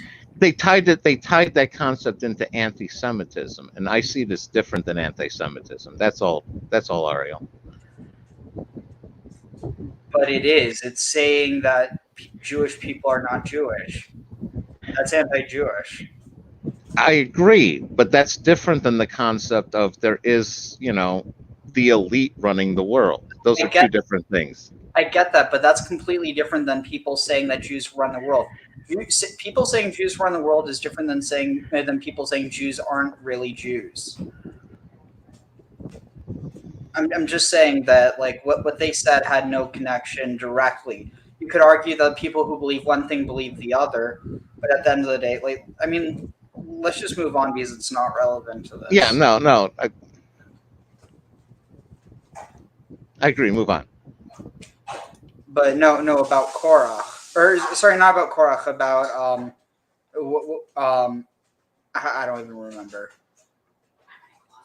But let's see. So here we have in Genesis, it says 34, but that's actually referencing. So here you can say 8 plus 7. So that would be, 15? Yeah. Yeah. So 15 plus, let's see, does that, okay, let's see. Is this just this? Yeah, I have no clue why it has it listed twice. I don't know what it means by these different versions. I guess we could see. I guess they're just different, they're different translations. So here you can see there's a Qōraḥ in, let's see, Aluf Qōraḥ. So these are the clans of the sons of Esau. So these are the Edomites. The descendants of Esau's firstborn, Eliphaz, which means, I think, my God is gold. Let's see, Eliphaz or Eliphaz. God is fine gold. The descendants of Esau's firstborn, Eliphaz, the clans Taman, or potentially Yemen, or the south. Let's see. Omar. Wait, hold on. Where is this? Oh, wait, Taman. So yeah, southward, whatever's on the right. South wind towards the south. Taman, south. Son of Eliphaz, grandson of Esau, and one of the dukes of Edom. Let's see. Aluf Omar. Interesting because some of these names definitely are a bit more like Arabian. Well, actually, never mind. Just Teman, Omar, and Zafal, or Zafal. But let's see. I thought it was Taman, Korash, and No. Omar. Okay, No. that's the next generation. Yeah. Qōraḥ, Gatam, and Amalek. These are the clans of Eliphaz in the land of Edom. They're the descendants of Adah. So it's saying, so the descendants of the firstborn Eliphaz, but these are the descendants of Adah, and these are the descendants of Esau's son. So Qōraḥ, Gatam. Wait, I think. What were the names of? I'm trying to think. Because I'm kind of seeing those being the nations there, because you have Omar as a nation, and Tema. That's basically I equate that one that's seeming to equate to the Tema, to the Tema Oasis, which is we've talked about that one several times. That's like Midian, and then you have Eliphaz in more of the Negev desert area in Edom. So. Wait, what do you correlate Omar to? Isn't there a land of Omar? You're thinking of Oman. Okay. Is that it? Okay. I don't know. You might be thinking of something else, but I don't know what you're thinking. I thought you were talking about different Arabian lands. But anyway, so wait, what's this? Basmat? Anyway, so Qōraḥ, Tanakh, here, Genesis. Oh wait, here. So, right, that's what I was looking for. Give me 1 second. So Qōraḥ, he was helped by Dathan, and then the name of wait, where was it? Qōraḥ. So Dathan versus Gatham. You think there might be a connection? I don't know. Let's see. Where is it? Gatam. Ga'atham. A burnt valley with Dathan. Let's see what Dathan is.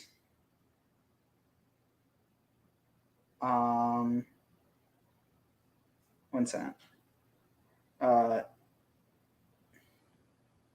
Wait, what? Dathan. Let's see. What does this name mean?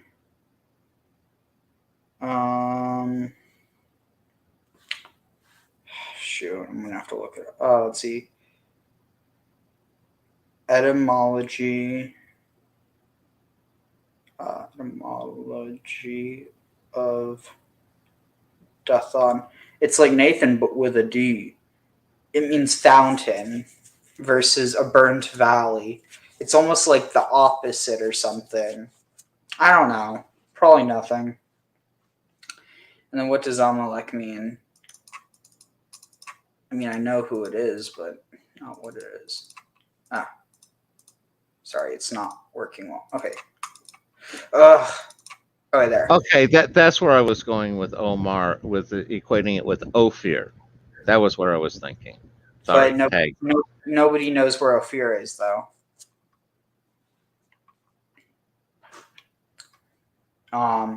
Okay, so Amalek means dweller in a valley, which it's interesting because you have this connotation of valley with Gatam, a burnt valley, versus a dweller in a valley, and then their brother Qōraḥ. And then wait, where's Qōraḥ again? Let's see. Sorry, I'm blanking. Where's Qōraḥ?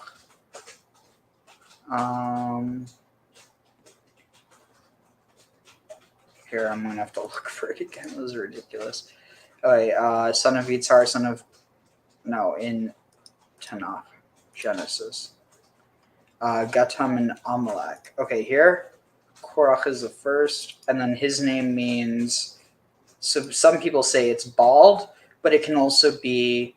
Where was it? it could can also mean like frost or hoarfrost. But anyway, so let's look at Exodus. Let's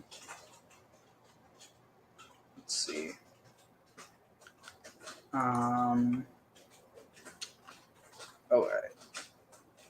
Here. Exodus. Interesting. Is it not? Okay, maybe it's in Numbers. Like, strange. Yeah, no, it's in Numbers. Story of Korah is in Numbers. Okay, so here. So now, but Vayikach Qōraḥ and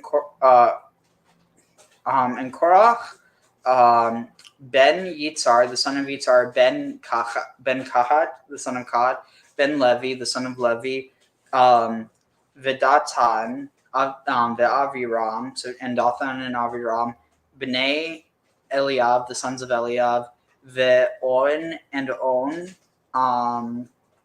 Ben Pelet, the son of Peleth, Ben Reuven, the son of Reuven, Vayikach, they took themselves, Vayikumu, and they got up, Lifnei Moshe, or they rose up before Moses, Ve'anashim, and the people, mi b'nei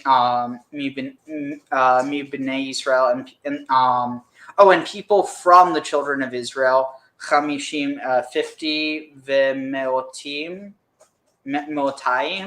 so 250, Nisiei Ada, princes of the council, Kriei Moed, like decreed like an appointment of Anshe Shem, of like, or people who were chosen in the assembly. It's saying like people with a name, so like people with gravitas. Or here I'll just Vayikahalu, and they combined themselves, or like they congregated al Moshe, against or upon Moses, ve'al Aharon, and upon Aaron, ve'yomru alehem, and they said to them, Rav lachem, like too much for you, or you have done too much. Ki kol haida, because the entire council, kulam, all of us, or all kulam kodashim u betocham Yahweh, that all are holy, and in your midst, would it be no in their midst is Yahweh, umadua, and umadua, I think it's a question, but or like why do you, I might be off with this. Madua. Why? On what account?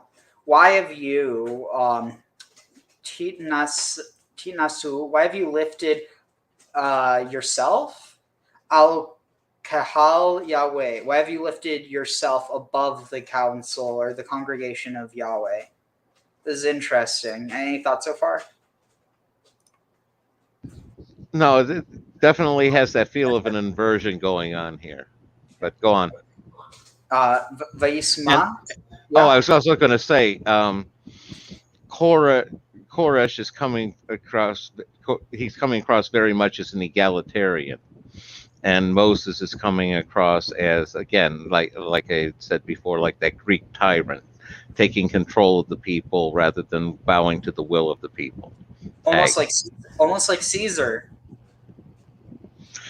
Only except Julius Caesar was backed by the people. That was one of the interesting innovations there. The people who opposed him were the elitists. Yeah, but in a way, the people backed Moses. But then, like what I'm saying is, you could have compared it if Moses would have been off in the revolt. Maybe. because the people, how much of the people backing Caesar is because he was martyred? Well, the main reason they were backing Caesar is he was promising the common people land and free stuff. So was Moses, the promised land. Ah, good point.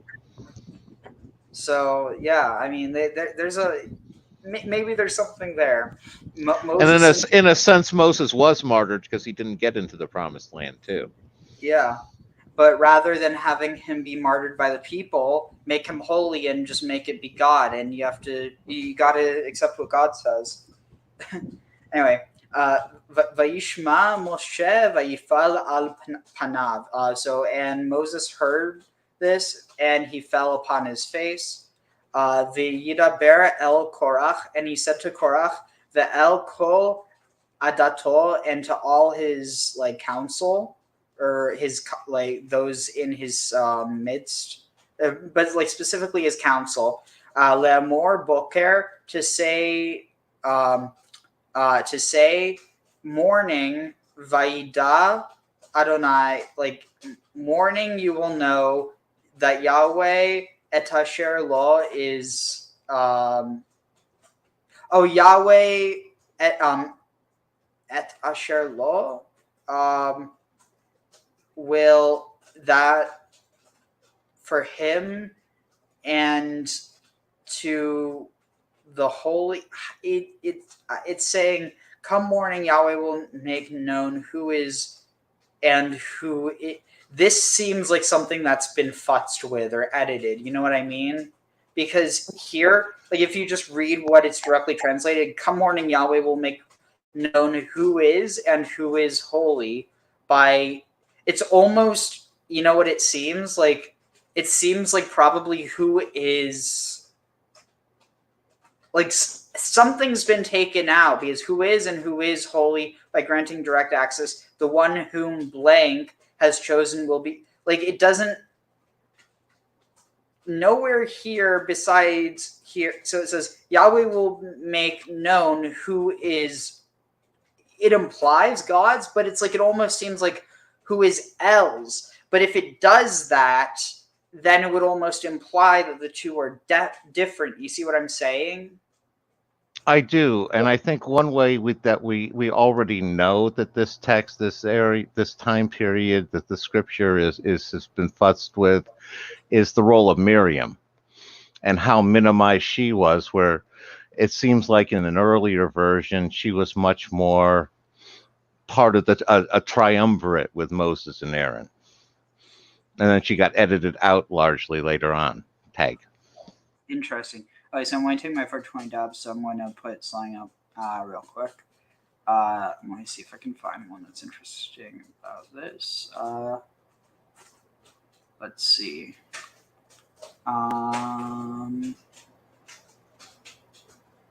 We could just continue with this.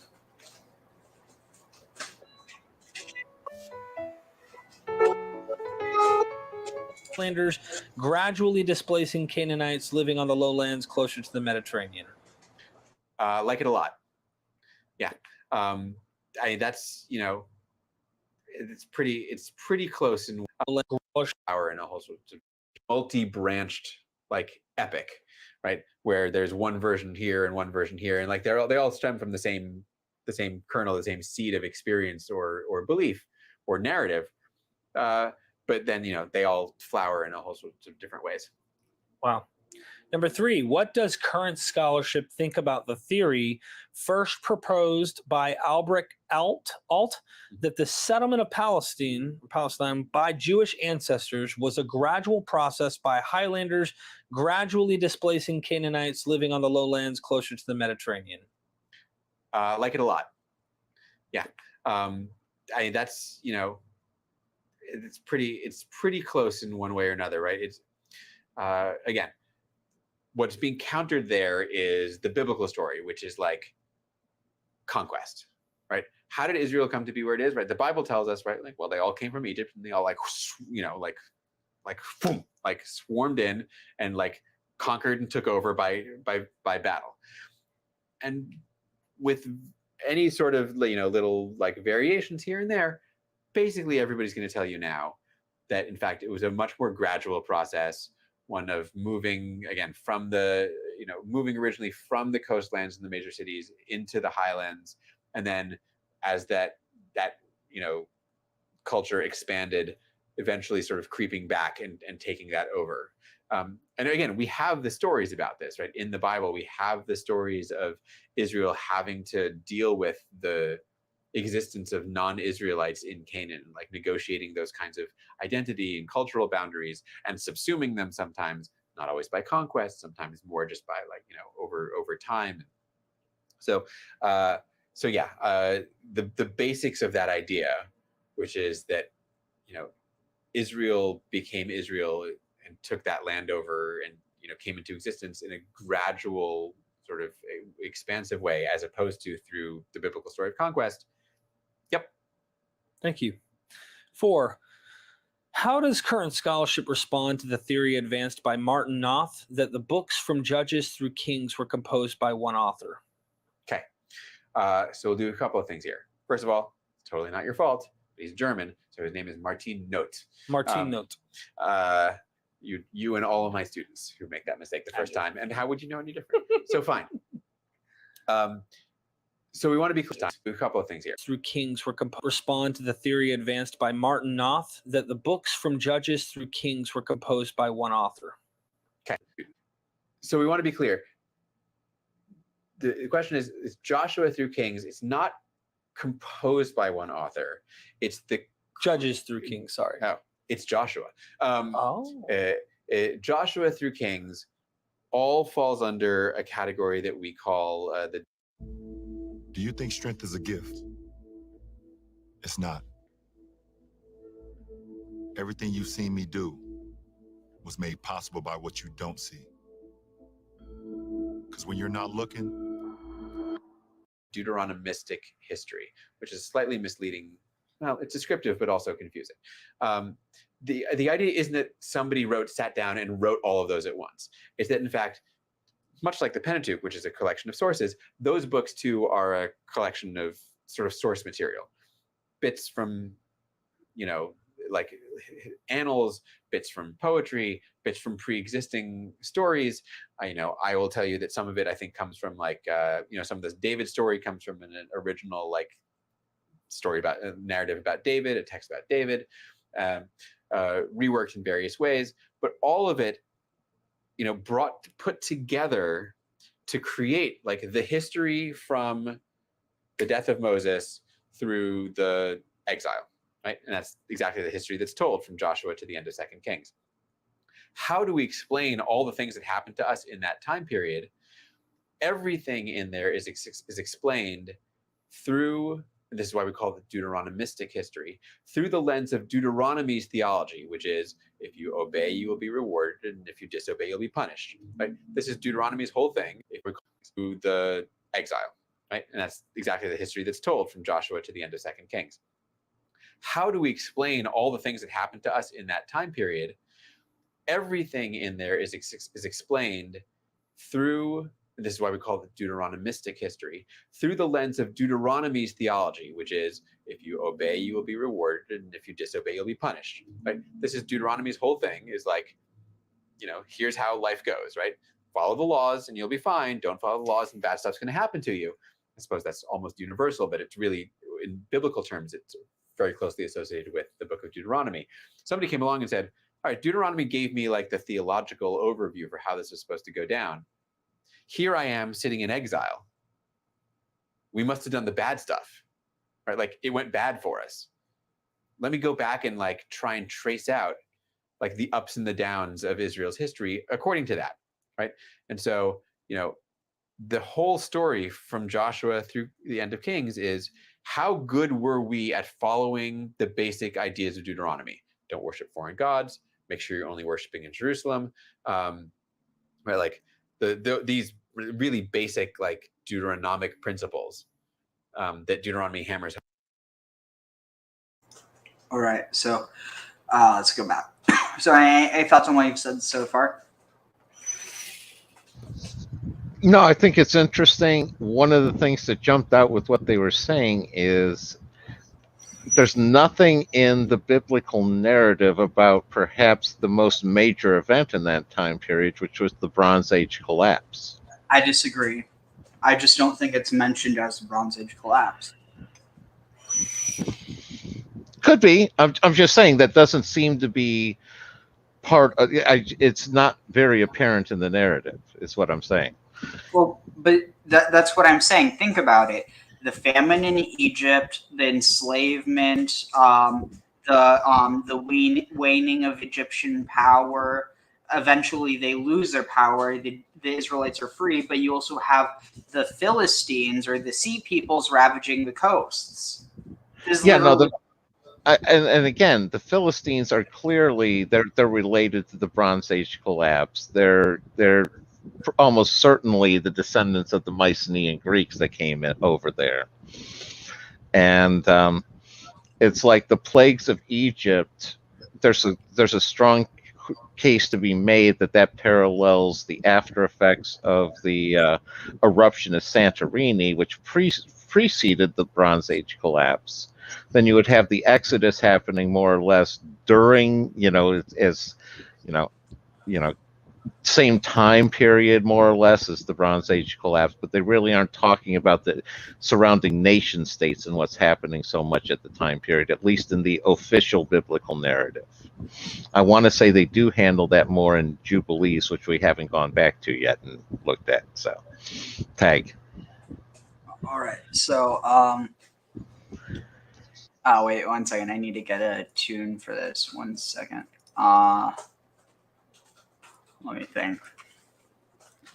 What was it? Let's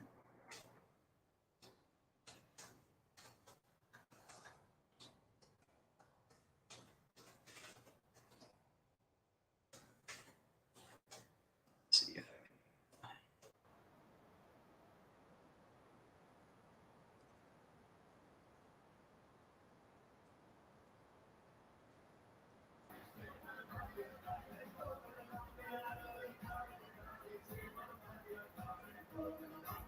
There's just something about this tune that you can keep doing it over and over and it doesn't get old. So I think I'm going to use this.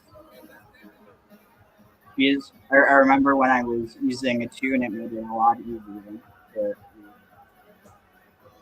and to translate it later.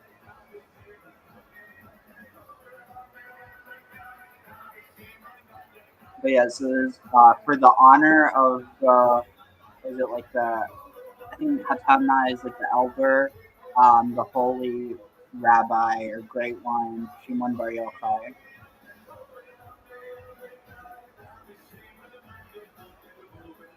Which I still think that even though there's really no serious scholarly argument to be made for it, I think that there's still this like spiritual connection to Eshmun in a way that like same that you have with Jesus, even though neither of them are Eshmun, there's these like, undercurrents, but it's not like, oh, they are it. I think anyone who suggests that is just kind of, it's like those, the mythicists who insist that Osiris and Jesus are connected just because they have similar things. Like, obviously there's connections, but it doesn't mean that they are the same.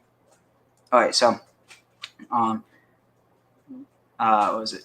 וידבר אל קורח ואל כל עדתו לאמור בוקר וידע אדוני את I can't do it. את אשר לו ואת הקדוש wait, where was, oh yeah, so וידבר אל קורח, and he spoke to Qōraḥ ואל כל עדתו, and his entire congregation, לאמור בוקר, to say come morning, וידע אדוני, you will know, or God will make you know, or Yahweh will make you know, that which is His, and which is holy, and He will draw close, upon you, or He will come near to you, and those Yivcharbo that He has chosen. I don't know.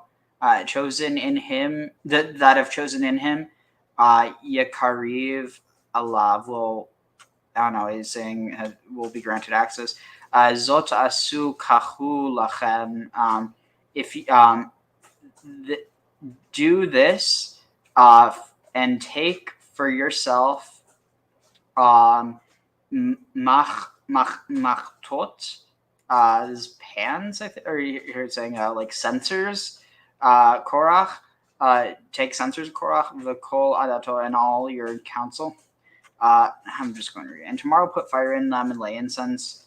Wait, does it say? Yeah. Vitanu bahan, and take in yourself, or take for yourself fire. Vishimu, and place it alehem, upon them. Yeah, upon them. Oh, place upon them ketoret, incense. Lifnei Yahweh. Place incense before Yahweh. Machar tomorrow. V'haya ha'ish, and what is this? The man, and the man that will be chosen. Yeah, Asher Yivchar. They'll be chosen by Yahweh. Hu Hakadosh, is holy. Rav lachem bənê Levi. Greater than all the sons of Levi.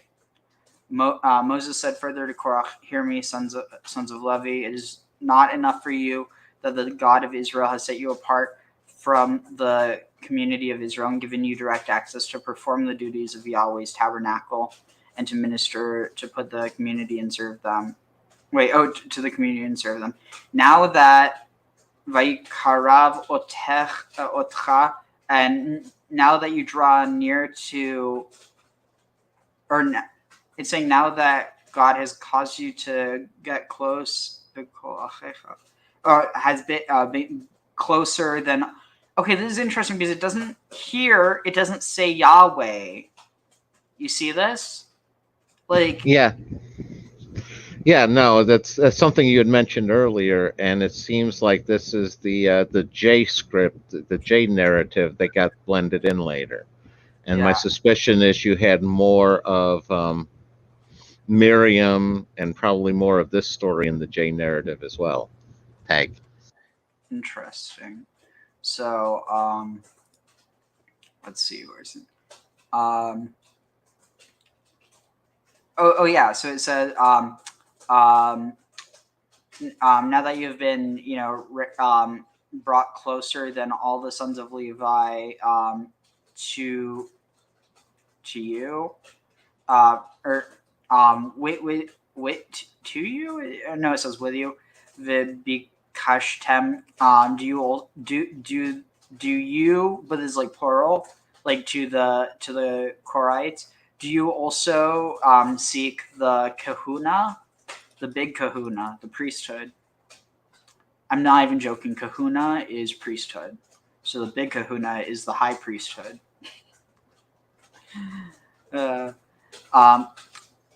Truly, it is against Yahweh.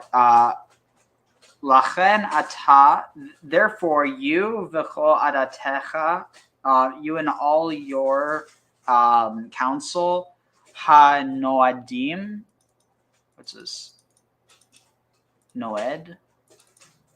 Have appointed, or are stood against Yahweh, ve'aharon, and Aaron. It's interesting how it's like it says against Yahweh and Aaron, like it connects the two. It almost makes you wonder if like there might be this connection back to Harun. And let's see, his name means light bringer, which could also connect with the magic of Harun. You know what I mean? You there? Graham? Yeah, I'm here. I'm following along. Okay, let's see. For his Aaron, you should rail against him. Moses said for Dathan and Aviram, sons of Eliab, but they said, we will not come. It is not enough that you brought us from a land flowing with milk and honey to have us die in the wilderness, that you would also lord it over us. Let's see.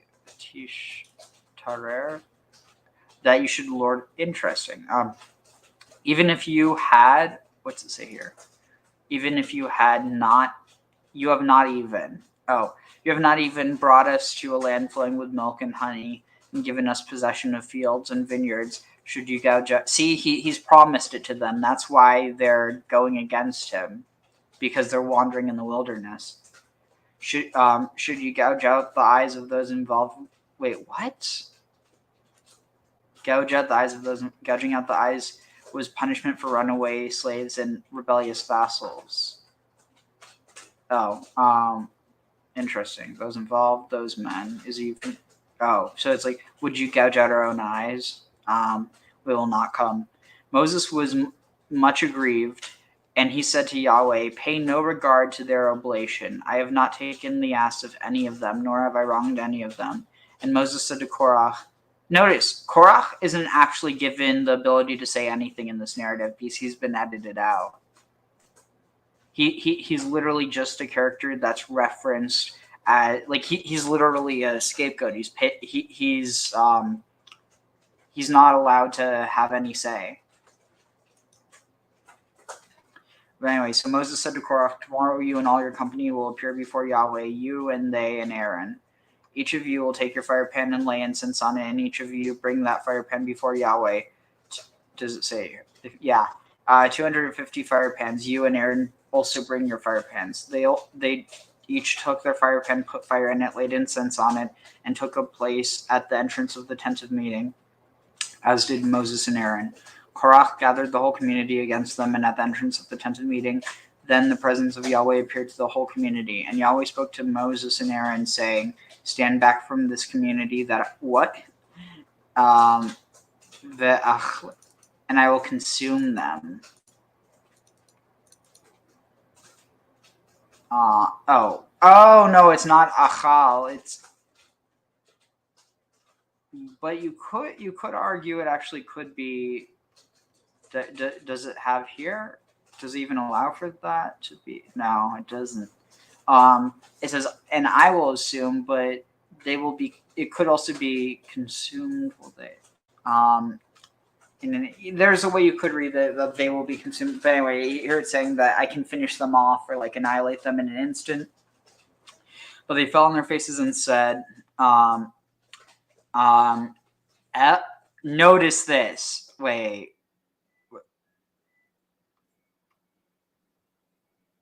Okay, this is strange.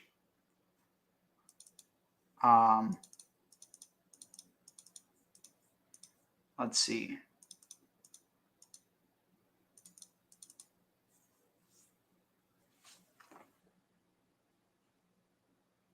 What the heck? So this is God of the breath of all flesh. So El Elohe. So God, the God of the Haruchot, the spirits, Lekol Basar of all flesh. So notice here, this isn't Yahweh. Given only later, if you only later when it's edited in, but this idea of Yahweh being the God of the breath of all flesh, that's like, that would be El, or one of the higher gods, not Yahweh, right? I would definitely say yeah. But they fell on their faces and said, "Oh God, God of the breath of all flesh, when one member participant sins, you will be wrathful with the whole community." Yahweh spoke to Moses, saying, "Speak to the community and say, withdraw from about the abodes of Korah, Dathan, and Aviram." So here it tries to imply that Moses. So on one hand, it's almost like the trolley problem. Moses knows that it's going to happen. He could warn them, but at the same time, the whole point is so that they don't get devoured with them. So like the implication is that it wouldn't happen it would have happened regardless, but I don't know. It's weird. Speak to the community. Oh yeah. Moses rose and went to Dathan and Aviram, the elders of Israel following him. He addressed the community saying, move away from the tents of these wicked men or guilty parties. and touch nothing that belongs to them, lest you be wiped out for all their sins. So they withdrew from the abodes of Korah, Dathan, and Abiram. Now Dathan and Abiram had come out, and they stood at the entrance of their tents, and their wives, their adult children, and their little ones. And Moses said, "By this you shall know that it was Yahweh who sent me to do all these things, that they are not of my own devising. If these humans' death is that of all mankind, if their lot is humankind's common fate, it was not Yahweh who said..." What? Im kamot, if like the death of all mankind, yamutun ele, if they die, if like the death, if they die like the death of all mankind, ufakudat,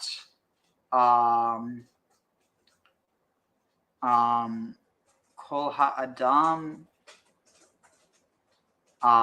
that is like commanded of all mankind, like yifaked alehem,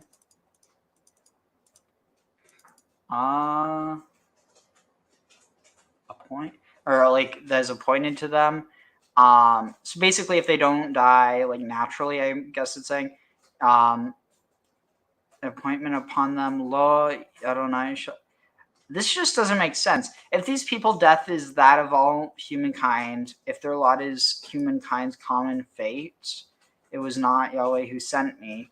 But if Yahweh brings about something unheard of, so that the ground opens its mouth and swallows them up with all that belongs to them, and they go down alive into Sheol. Let's see, ve'im beria, and if a creation is created, if Yahweh creates a creation, the patsata, and like ha'adama, the earth, patsata et peah, like splits open her mouth, the bil'ah, and swallows them, and all that is theirs, veyardu, and they go down, chayim she'olah, they go down alive to Sheol, v'yadetem, then you will know that niatsu, that I was, then you will know that hanashim, that these men spurned Yahweh.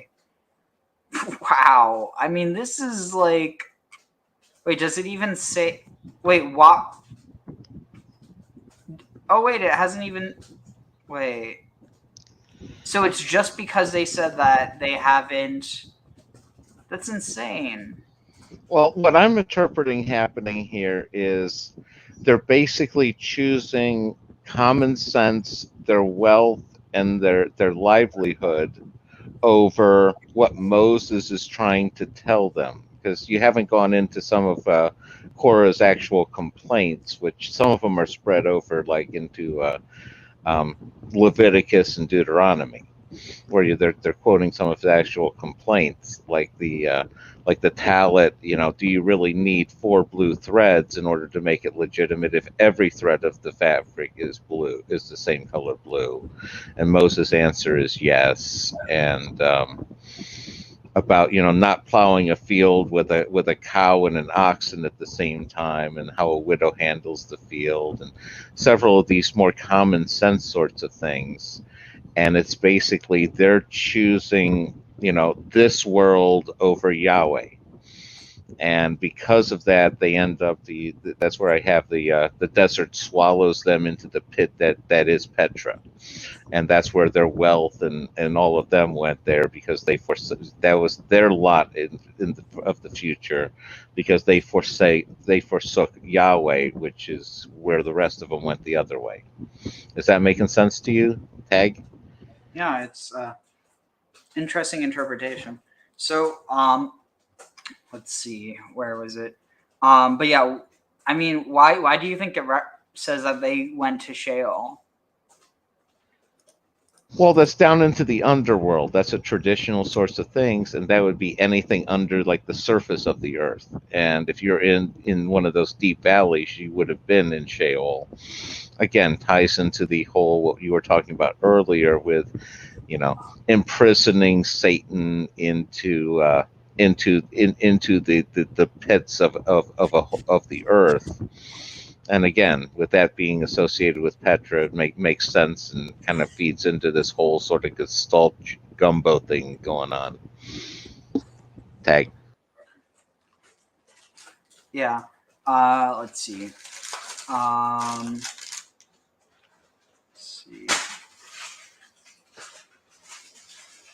Let's see. So apparently, it's saying Datan and Aviram were burnt alive, but it doesn't say that here. That's interpretation. Let's see. Anything else about this? Well, so alive. The earth did not kill them, but they remained alive, so that the bowels of the earth became their Gehenna. The reason that the Torah did not say Chaim L'Sheol, but Chaim Sheolah, is that although, generally speaking, when a word should have the letter Le at the beginning, the letter He at the end of that word can substitute for the missing letter Lamed at the beginning. The Torah does not make such changes arbitrarily without a reason. In this instance, the Torah hinted by means of this construction that after Korah and associates descended, they did not die, but were given the ability to remain alive. This is what is meant by Sanhedrin 100, that God gives the wicked the ability to experience their punishment. If they were to die too soon, they would not suffer the pain of God's retribution. If the Torah had written L'Sheol instead of Sheolah, the meaning would have been that they died as soon as they arrived in Gehenna. Huh?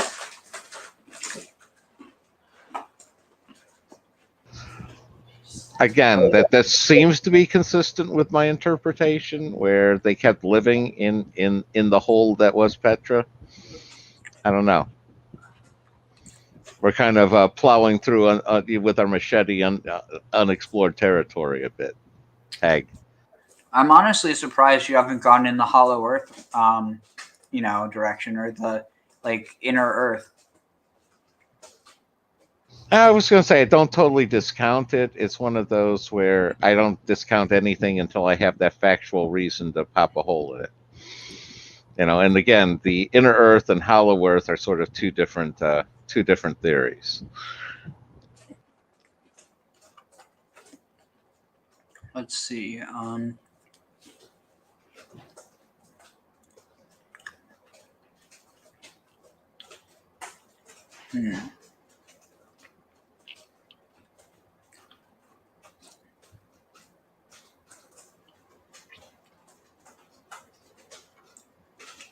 Right here. So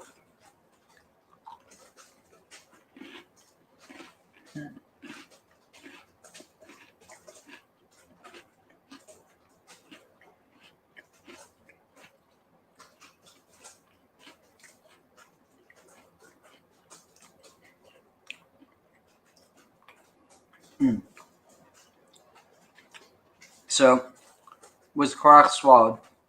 The sons of Eliab were Nemuel and Dathan and Aviram. They are the same Dathan and Aviram chosen in the assembly who agitated against Moses and Aaron as part of Korah's band when they agitated against Adonai. Whereupon the earth opened her mouth and swallowed them up with Qōraḥ. Then, when that band died, when the fire consumed the. Oh, wait, I already read that. And Rabbi Yochanan says Qōraḥ was neither among the swallowed nor among the burned. He died in a plague. He was neither among the swallowed, as it is written, the earth opened her mouth and swallowed them and their houses and all the men who were with Qōraḥ, from which it is inferred, but not with Qōraḥ himself. Nor was he among the burned, as it is written, when the fire consumed 250 men, but not Qōraḥ. It was written in a Baraita, Qōraḥ was both among the burned and among the swallowed. He was among the swallowed, and as it is written, the earth opened its mouth and swallowed Then with Qōraḥ, he was among the burned as it is written, and fire came forth from the Lord and devoured the 250 men that burned that incense, and Qōraḥ was with them. So it's like on one hand they use Qōraḥ was with them to mean he didn't get burned. On the other, it means that he did get burned. Exactly. They're having their cake and eating it too.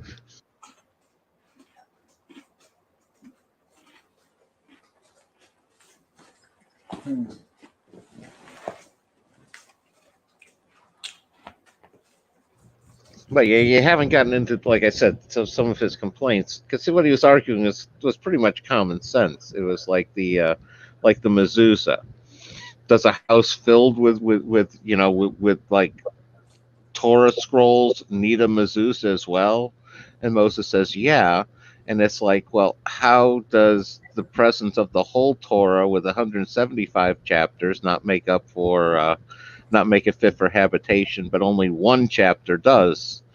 And this ties into, to a certain extent, what happened when Moses came down, where instead of and breaking the tablets and then having to go rewrite them, you can make a case where how do you know that Moses didn't change things from what God had altered before?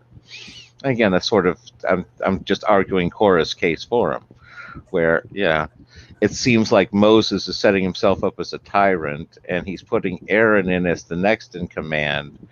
And what Korah's complaint is they were the firstborn, they were the sons of the firstborn. Korah was a son of the secondborn, and then they skipped over the secondborn, Korah's father, and started awarding priesthood titles to the sons of the third one. And that was sort of out of precedence, out of order. And again, he's pulling it back to all Moses being the tyrant, Moses acting unilaterally and claiming he's speaking for God, and Korah's trying to apply more of common sense. We're all in this together. We're all people. The common man sort of approach is what I'm getting out of it. Tag. Hey Usal, Chag Sameach, Achi. I mean, is it technically? It's not technically it's not technically Shavuot yet. It's tonight, right?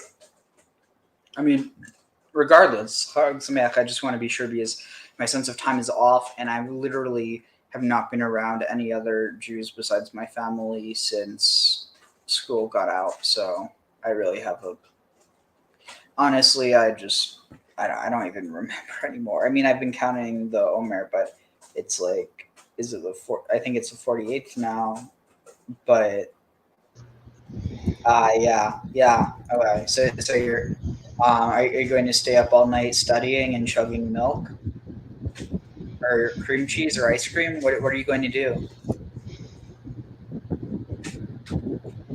Ooh, that would actually be interesting. I mean, hopefully I'll have something to do tomorrow, but if not, Graham, would you be down to do a Shavuot stream?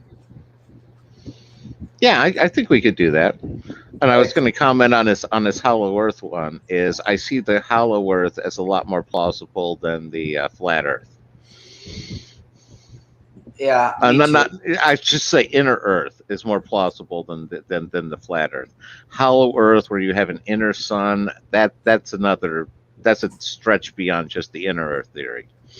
Tag.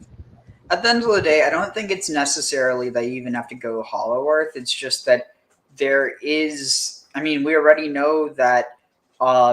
Just over the past few hundred years, or not even that, I think we've discovered like during Kuyu and all these underground cities. So who's to say that there aren't more that are like deeper? I mean, theoretically, if they would, you just have to have the right location. Well, I mean, we have lots of rumors of that. You also have the Longzhou caves in China that they found, which are very similar to the sort of Darren Kudu situation. And in the Andes in South America, there's that long tradition that there's a whole underground network that runs underneath the Andes that the Incans and other civilizations were tapping into. So where do the sock gnomes live? Which ones? Which? The sock gnomes, the one that steal my socks every morning. Oh, they live in the dryer. Sometimes they grab the socks before they get out. Okay then. But yeah, let's see. No, not milk, just study. Oh. There's a lot of different and inner or hollow earth. These theories are as crazy as flat earth. Yeah, but I mean, like, I think that that's only if you take it like, oh, there's an entire world just like the world outside, inside. I think that's different than saying, you know, there were some underground civilizations just because, like, you know, we build above ground, we build skyscrapers.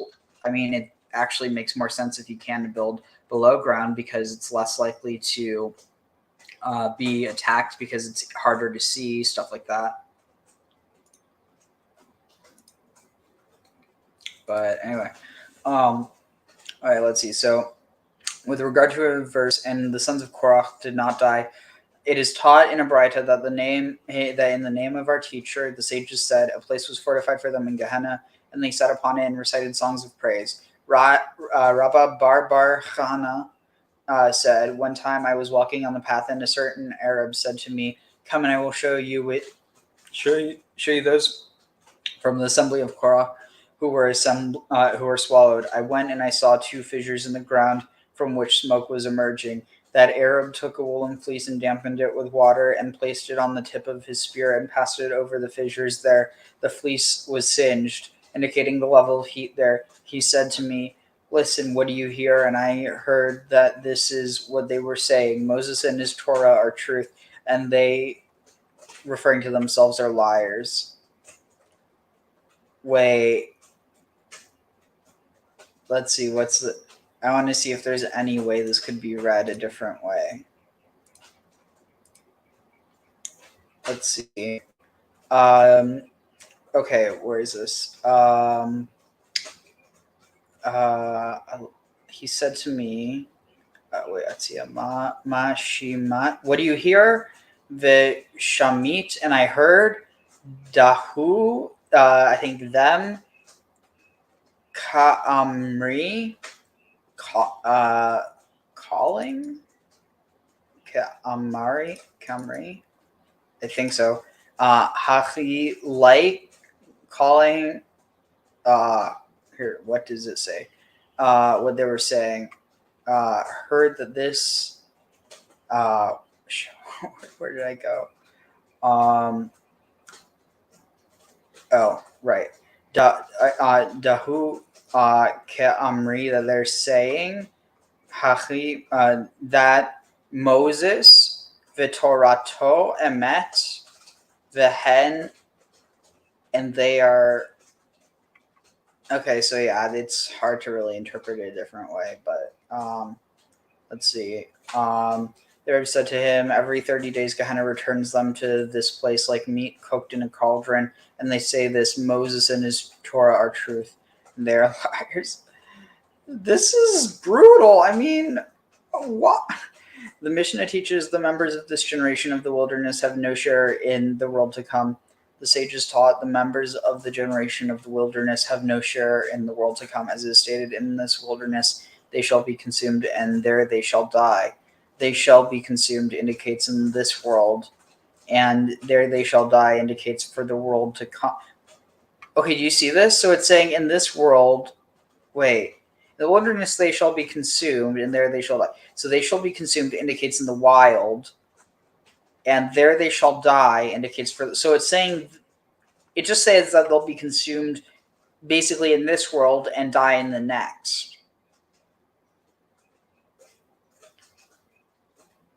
Like, what does that mean to you?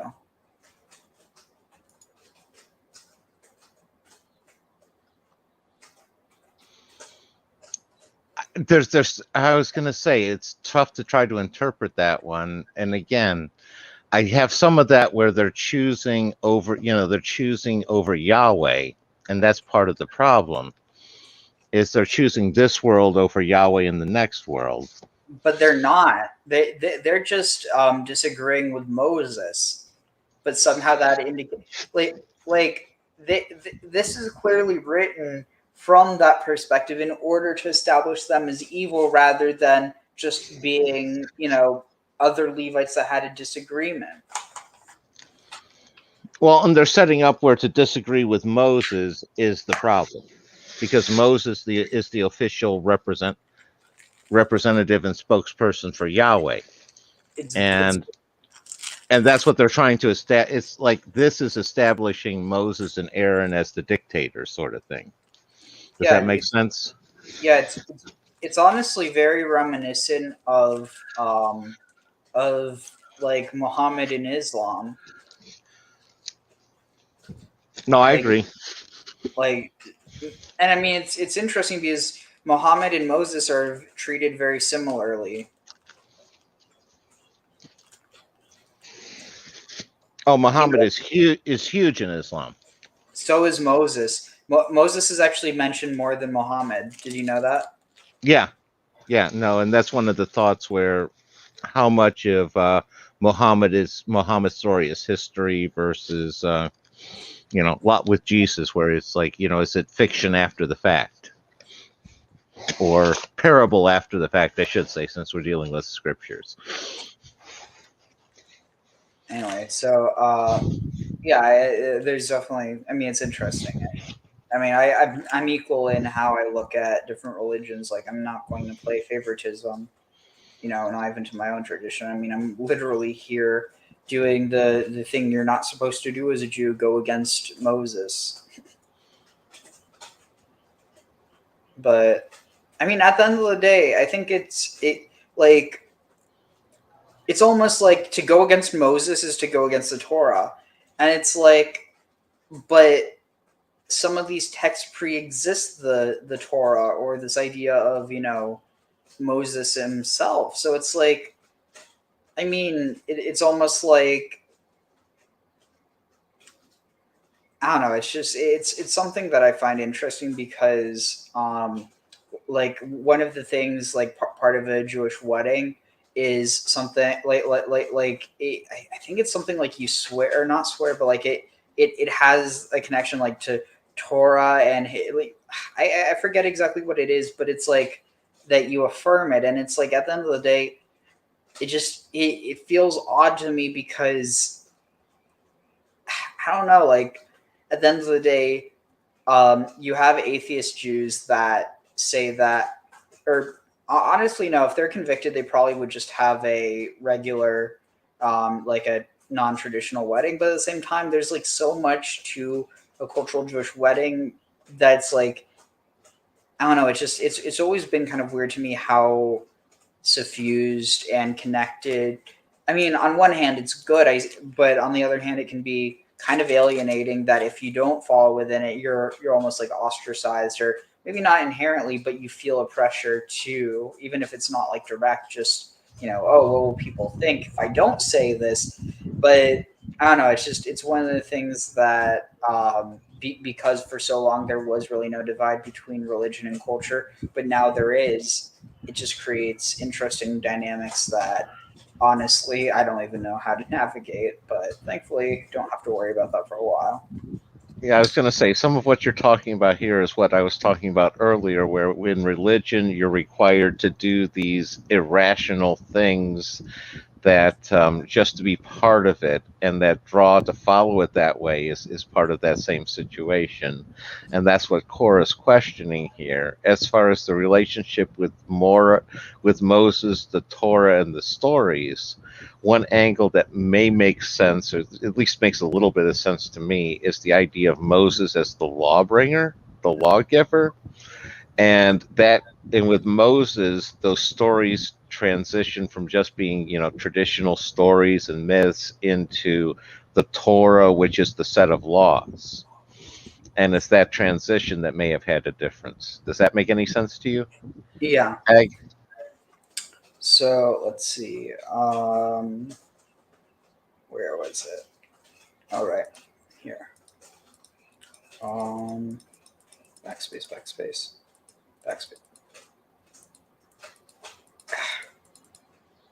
Let's see. Korah So what did he actually say that was so, egregious?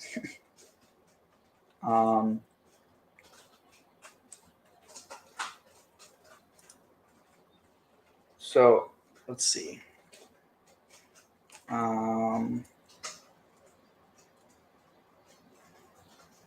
Okay. Let's see here. Is there any mention of it previously?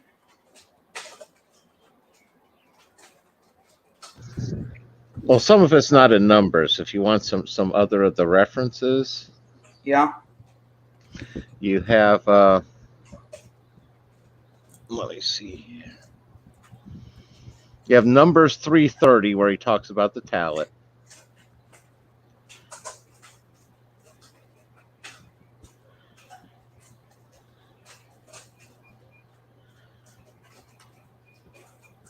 Let's see.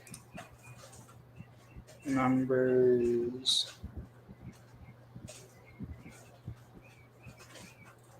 I don't see it.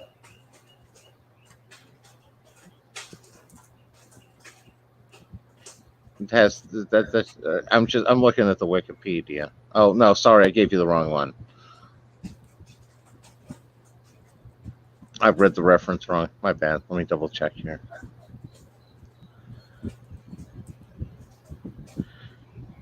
Numbers 15:38. My bad. That should be the one with the talent.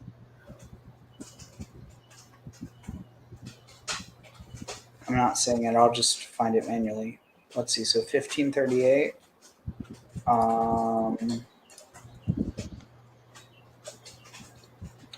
Okay.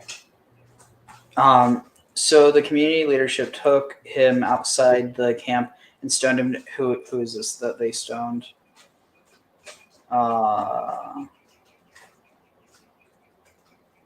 Someone who acts defiantly reviles Yahweh. That person should be cut off from the people. Okay, so that's who they stoned to death. Okay, so basically, if you dare speak against him. Let's see. Speak to the Israelite people, instruct them to make for themselves fringes on the corners of their garments throughout the ages. Let them attach a cord of blue to the fringe at each corner. That shall be your fringe. Look at it and recall all the commandments of Yahweh and observe them, so that you do not follow your heart and eyes in your lustful urge. That thus you shall be reminded to observe all my commandments and to be holy to your God. I, Yahweh, am your God, who brought you out of the land of Egypt to be your God. I your God, Yahweh. Now Qōraḥ, son of Yitzhar, son of Korah, son of Levi, betook himself, along with Dathan and Aviram, sons of Eliav, and On, son of Pelah, to rise against Moses, together with 250 Israelites, chieftains of the community, spoken in assembly, men of repute. I think we already read that. Yeah, we already read this. Okay, that didn't have the talent in there? It did. That was the blue. Okay. And yeah.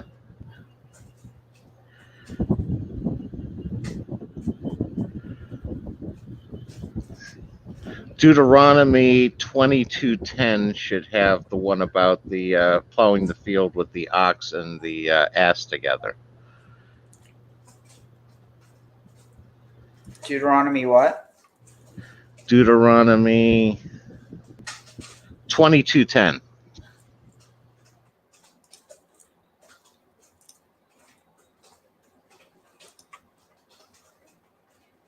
All right, here. So this is just, let's see. This is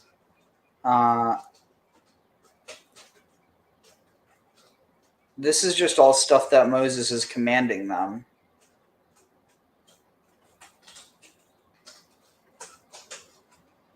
I'm not seeing Qōraḥ mentioned at all.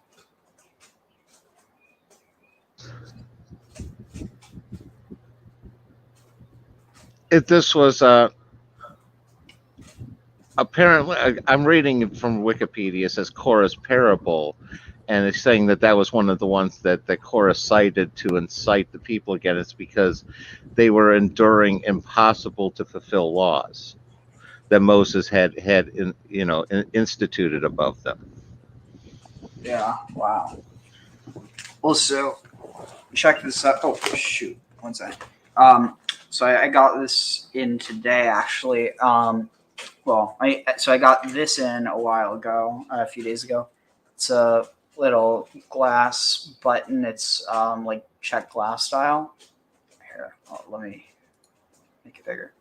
So yeah, like that, like this. And then if you flip it around, it's a phoenix.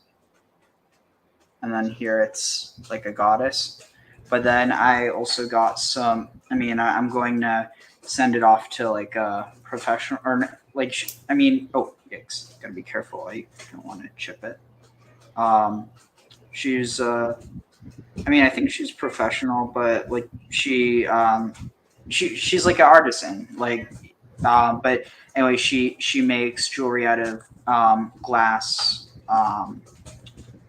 beads and buttons. But so what I'm thinking of is, I gotta flip it around if anyone's going to be able to see. I would have to do it like more sparsely so it doesn't look gaudy, but something like this, because it's like maybe. I'd have to figure out, and also if it would be mounted on something else. But what are your thoughts? So the sunstone. Oh shit! Looks cool. I was going to say it reminds me a lot of the old school seals, where you would put it into wax or clay or something. Tag. Well, I do have one that I had it in the shower with me just because I wanted to look at it to meditate, and then it ended up kind of melting off some of the paint. So this one's the other one. So I could always use this one for wax seal. That would be cool. But what was I going to say? Oh yeah, and I also got here. Let me just put this back. Where is it? I also got some. I'm not going to take it out, but actually I have to, otherwise the glare.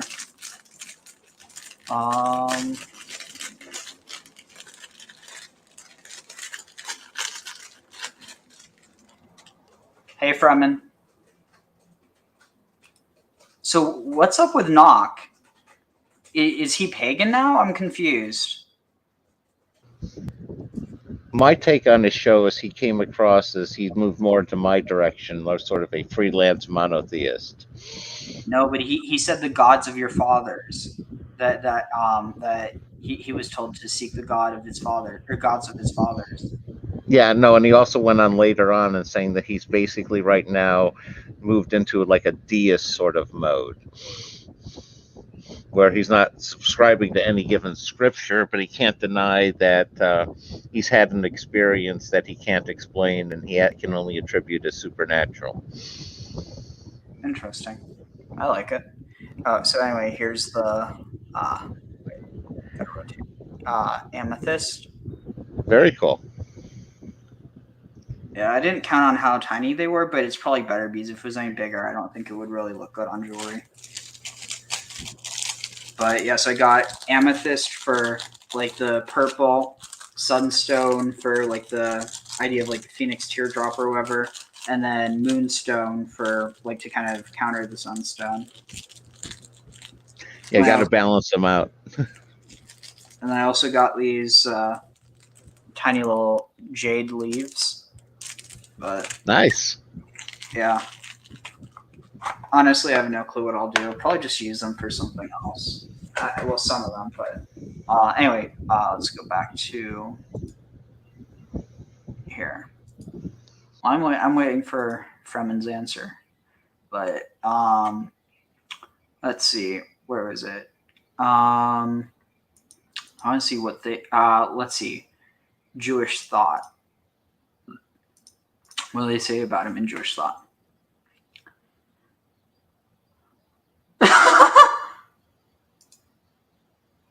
Okay, listen to this. Third, shared suffering is expressed in a feeling of shared obligation and responsibility. When the children of Israel left Egypt, Moses and Aaron fell on their faces, pleaded before God, and said, Lord God of hosts, of all flesh, shall one man sin and you direct divine wrath at the entire congregation? This prayer accomplished that which the shepherds of Israel sought. The Holy One agreed with their action and only punished Korah and his consorts. However, God only demonstrated this loving kindness momentarily. Forever after, the eye is ensnared in the sin of his fellow. If he had it within his power to reprimand, admonish, and bring his neighbor to repentance, the people of Israel have a collective responsibility, both halachic and moral, for one another. The discrete units coalesce into a single halachic moral unity with one all-encompassing and normative conscience and conscious. This sounds like Borg, right? Yep, collectivism. That's a, you're all one, but we're going to give you all a pass this time with the Korah incident. We're not going to punish all of you because of that one. The halacha has already decreed that all Jews are responsible for one another. It's kol Aravim, kol Yisrael Aravim ze lezeh. All of Israel Aravim is responsible for zeh bazeh, one for another, such that one who has already fulfilled his personal mitzvah is not obligated fully, is not considered fully absolved thereby, and may therefore fulfill the obligation on behalf of others who have not as yet done so. Anyway, I want to get to Psalms because that's where you get some really interesting things. So, Psalms. Let's read. Okay, so, hold on. How did it go? 1 second. I just need to get the tune again because Psalms are more appropriate for this. Here.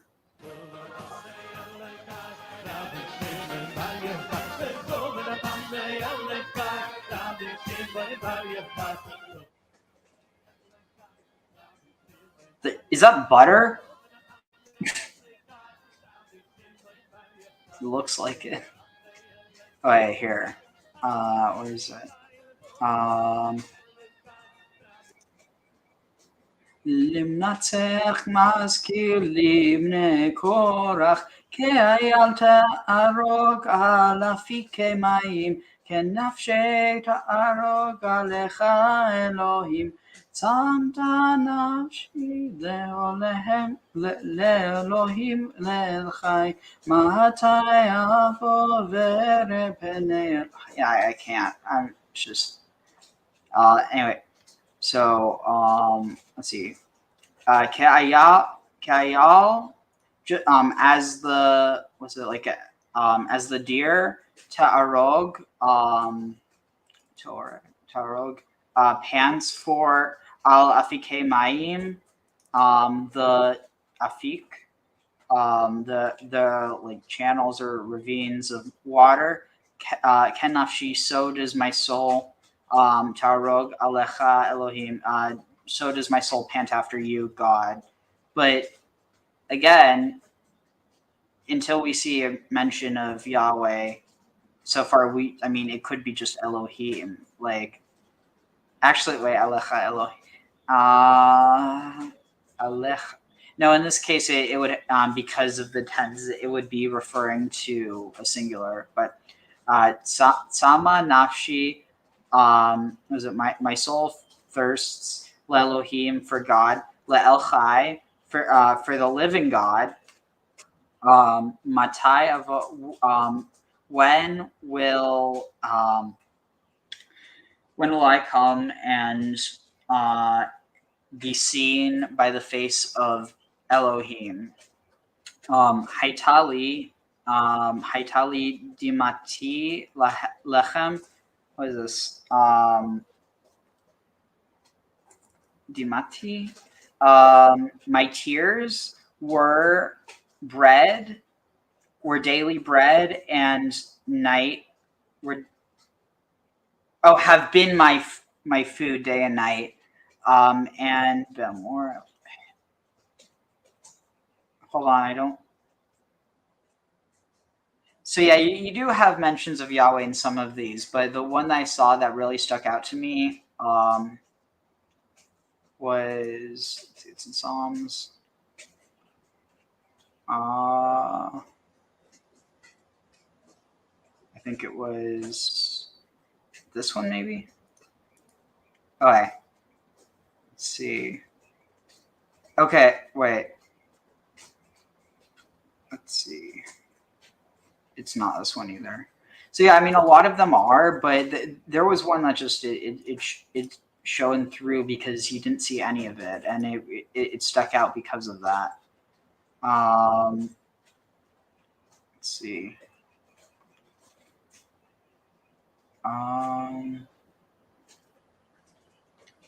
It might actually be this one. I see.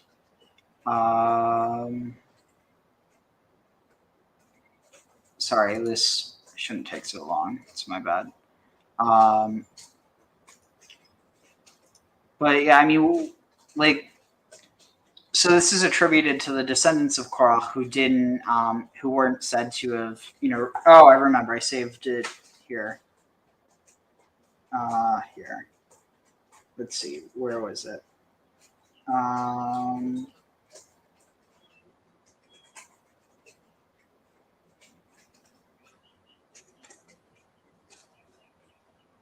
Let's see.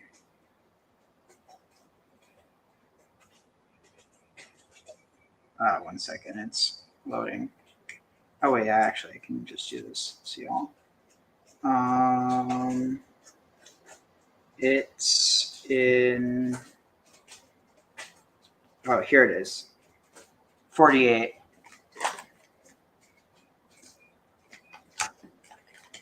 Oh, I thought I put these away. Sorry. And where did I put the? One second, I gotta find something before I forget where I put it. This is like how bad my memory is. Where have I put it? Can you fill the air in the meantime, Grim? Yeah, no, I was going to say we're kind of mining this whole idea of Korah and just what exactly his real complaint was. And I'm coming down on the side of he was practical, he was down to earth, and therefore he basically didn't understand Moses' take on God requiring these ridiculous, redundant things or non-efficient things. And with the idea of if the whole garment's blue, clearly the four corner threads are blue, but Moses says no. And if you have, the whole Torah in the house, you shouldn't need one verse on the doorway with the mezuzah, because the house should, if that one, you already have that one verse inside the house in the Torah, so you shouldn't need it there. And it's this, again, I see it reflecting back to the idea of, you shouldn't have to, God wouldn't, any God worth, I think Korah is coming across from the point of view, any God that's truly worshiping isn't going to have such arbitrary, harsh, contradictory, restraining, demands of his people. Oh, and I remember.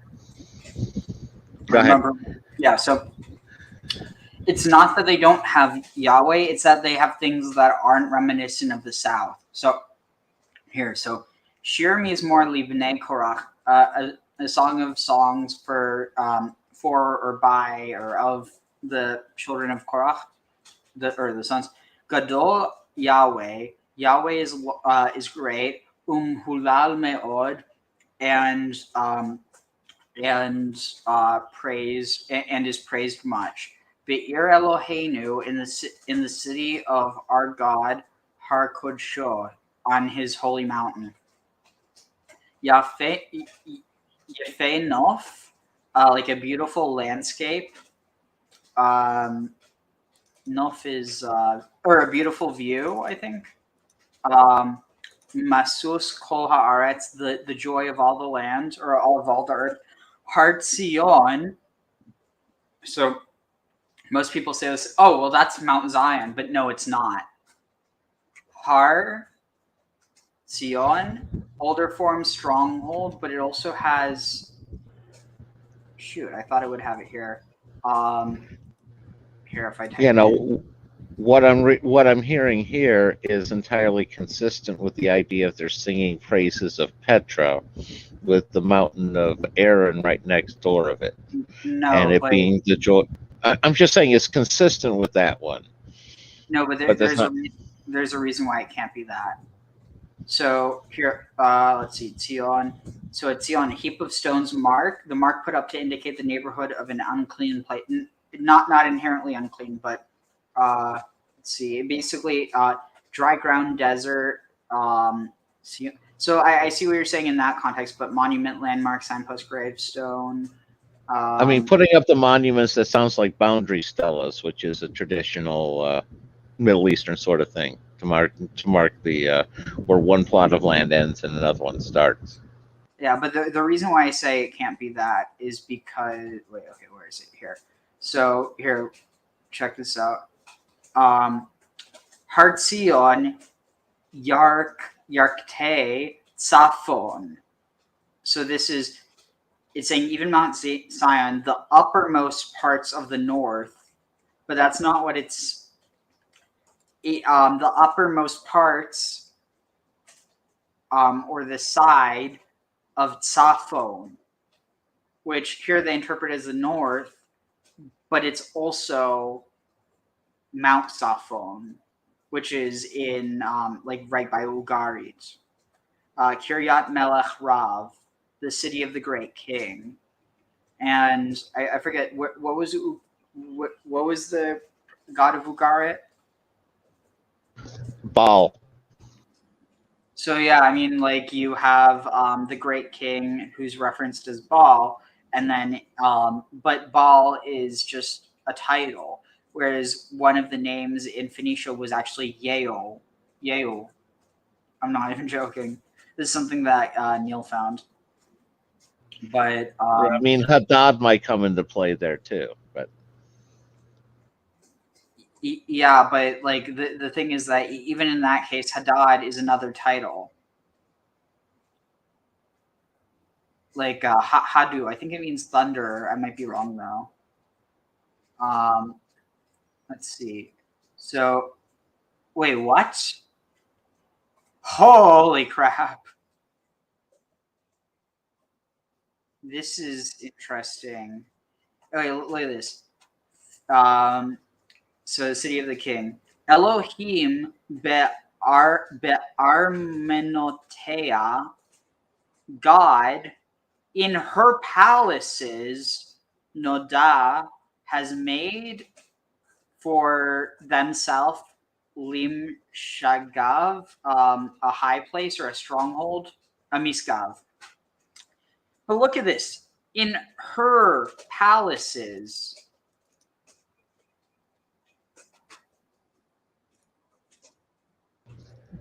And again, one of those, I can see that, adding consistency to the Petra interpretation, because you're dealing with palaces within the earth.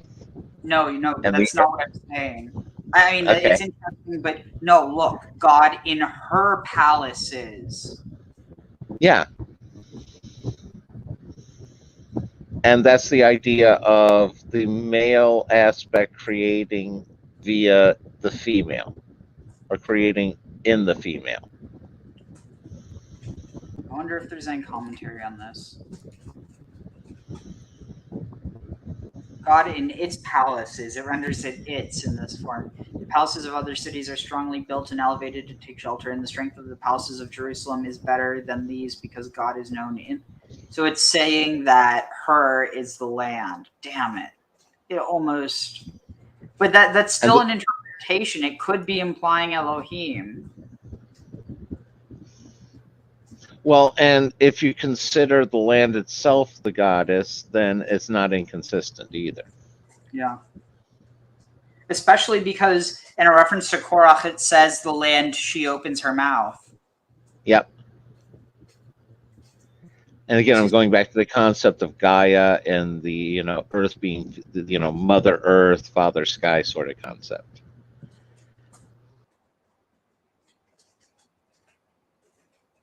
One second.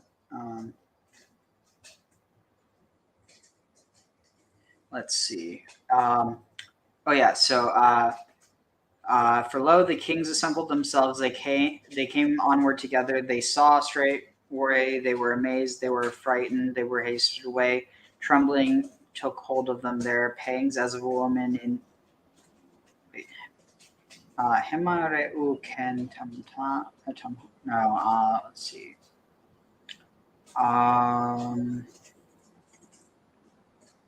Yeah, here you have a reference to the towers of Zion. Let me see if I can find anything about this because I'm like, my mind's trying to kind of wind down, and so we'll probably finish up soon. Let's see, anything on the Korahites? I was going to say, I did have a thought on the Korahites, is given that you have the traditions, the name from two different angles, how do they determine that they're actually referring to the sons of the Korah who had the issues with Moses, as opposed to the sons of the Korah who was the, son of Esau, son, grandson, whichever they followed it there. But I'm not sure. I mean, I'm really not sure. I do find it interesting how the names in the different, you have the descent from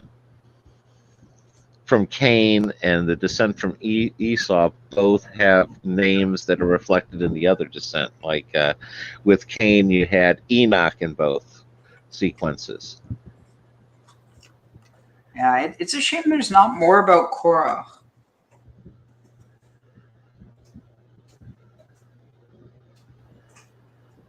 Let's see.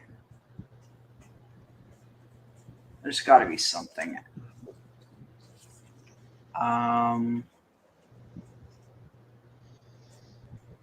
What am I thinking of? Oh, right. Maybe I can turn something on.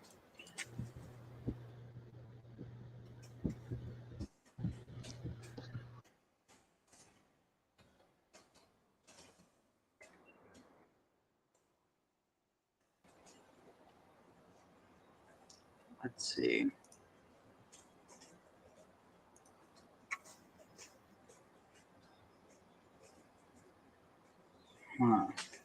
Oh, you've got to be kidding me.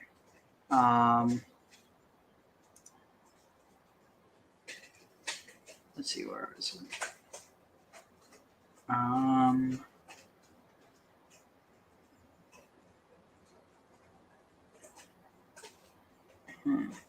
One moment.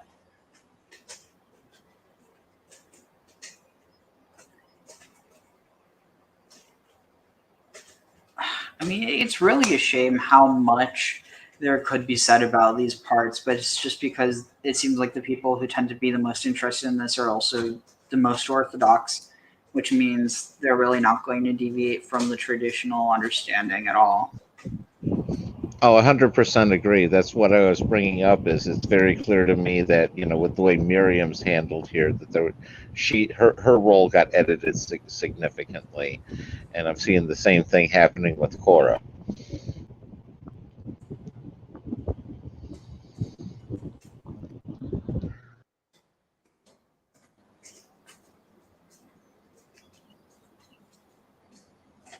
Let's see.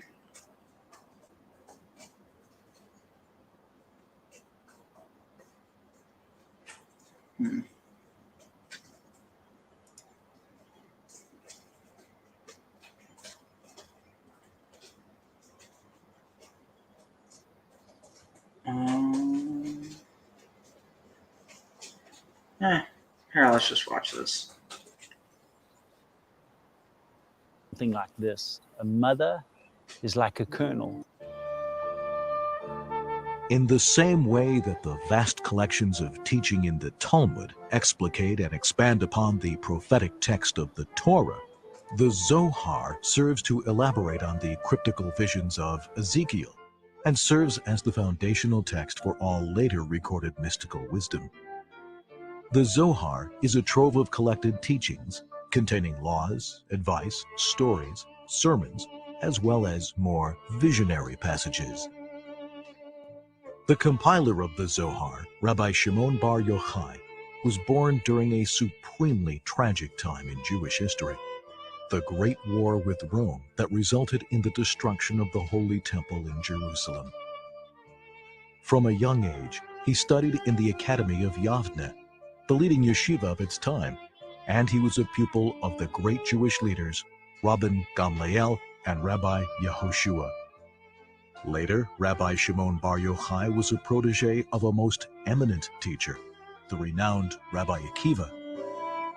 When tragedy befell Rabbi Akiva's yeshiva, and 24,000 of Rabbi Akiva's students perished in a plague, Rabbi Shimon Bar Yochai was one of the 5 surviving students who preserved Rabbi Akiva's teachings in writing. The first great treatise among the works of rabbinic literature, the Mechilta on Exodus and Sifrei on Numbers and Deuteronomy, were produced under his editorship. Semicha, rabbinical ordination, served as the mantle of legal authority since Moses. Rabbi Shimon Bar Yochai was not able to receive his rabbinic ordination from Rabbi Akiva because the Romans had made granting semicha punishable by execution of both teacher and student, as well as all the inhabitants of the city. At great risk, another scholar, Rabbi Yehuda ben Bava, placed himself between 2 mountains far away from any city to grant semicha to Rabbi Shimon and 4 others. Shortly after, the Romans captured and executed Rabbi Yehuda. Rabbi Shimon faithfully remained by Rabbi Akiva's side and continued to study together secretly even after the Romans imprisoned Rabbi Akiva for the crime of teaching Torah. Rabbi Shimon was among the students to remain with Rabbi Akiva up until the time of his teacher's execution. Once, when sitting together, Rabbi Yehuda praised the Romans for building a magnificent public infrastructure. Rabbi Yossi remained silent, and Rabbi Shimon criticized the government as being self-serving. The authorities declared that Rabbi Yehuda be elevated for his praise, Rabbi Yossi be exiled for his silence, and Rabbi Shimon be killed for his criticism. Rabbi Shimon Bar Yochai and his son Rabbi Elazar hid in a house of learning and later fled to a cave. During the 12 years he spent in the cave, Rabbi Shimon and his son studied the mystical teachings that were to be the basis of the Zohar, the great book of splendor that guides Jewish seekers to this day. It is clear that the Zohar was recorded at a time of great suffering and adversity for the Jewish people. It is not surprising, then, that the Zohar's teachings emphasize that God will never forsake his nation, and that he is with them even in times of suffering. One way to experience this is through prayer, which is a means of directly communicating with God. Rabbi Shimon Bar Yochai taught that whenever 10 Jews gather, especially for prayer, the divine presence rests upon them. Understanding prayer's mystical strength uplifted the people.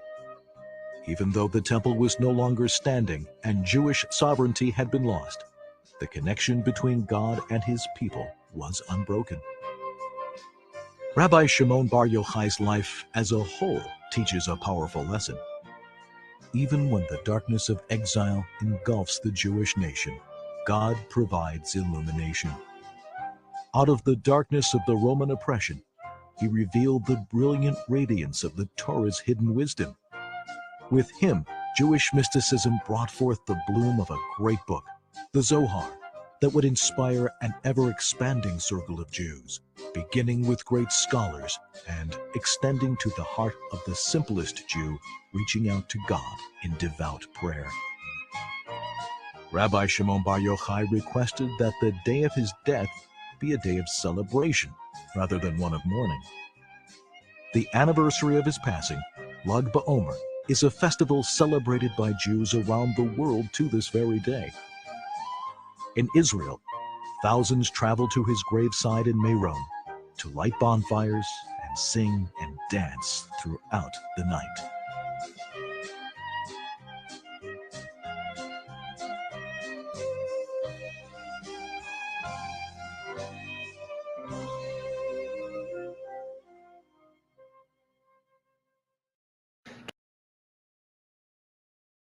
Something that occurred to me.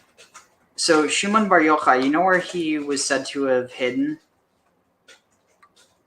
Well, in a cave, but which cave? Somewhere in the Galilee.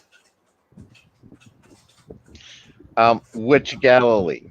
Because you also have the Galilee with the Galatians, which are, That's not where- Galilee.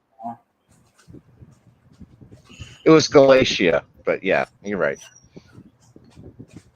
But no, so the Galilee.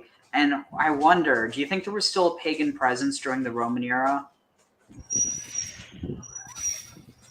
Well, obviously, because the Romans were pagan, you were coming out of the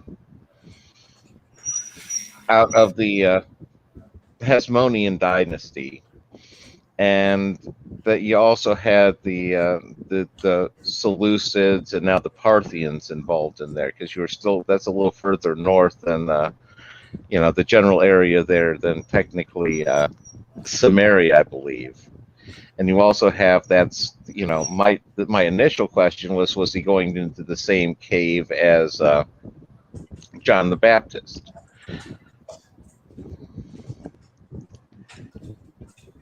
Because Dr. Tabor thinks he found John the Baptist's cave that he had hid out in up there. All right, so what's this? If you look at the Shlosh Regalim, the 3 pilgrimage festivals, you find something very remarkable. Specifically, if you look at the Megillah that we read on each. On Pesach, we read Shir. Hey, Kara, if you want to join us, we're probably going to finish up soon, but here's the link. Reposting it. Hi, Kara. 10 righteous men could kill an angel if it dared to pass over such an assembly. Where's that written? I mean, that'd be cool, but I don't think. Well, I was going to say that 10 gathered together praying. It sounds like Jesus reduced that requirement down to 2. Interesting. I never thought about that. Ashirim, the Song of Songs. On Shavuot, we read Megillat Ruth, the Book of Ruth. Hey, Kara. And on Sukkot, Hey, Kara. we read Kohelet, Nice the to Book of Ecclesiastes. And the fascinating thing about those 3 Megillot is that they're all about love, but they're about different seasons of love. So Shir Hashirim, the Song of Songs, is about love in the springtime, love when you're young. The whole book of Shir Hashirim is a duet between 2 lovers who are obsessed with one another. There's no mention in the whole book about marriage, children, setting up home, responsibilities to the future. All there is their passion for one another. Turn to Kohelet at the other extreme. Kohelet is about the autumn of the year, and it is about the autumn of life. The author of Kohelet is now an old man. Kohelet contains one of the most moving descriptions of old age in all of literature. And he's looking back and he's asking what really was worthwhile. And in the end, it wasn't all the houses he built or the possessions he accumulated. He says, Ra'ei chaim im isha asher ahavta, see life with the woman you love. This is love grown old, grown serene, but it's still love in the autumn. Between the 2, though, at the threshold of summer, is the story of Ruth. Love as chesed, loving kindness, love as deed. And it is that chesed that, according to the sages, permeates the book from beginning to end. The chesed that Ruth had to her mother-in-law, whom she sees as bereaved and bereft, and returning alone to her people. And she says, no, you can't go alone. I will not leave you. And then Boaz, Oh my god, that like you have to hear this. Okay, was it your people? Let's see, Ruth here.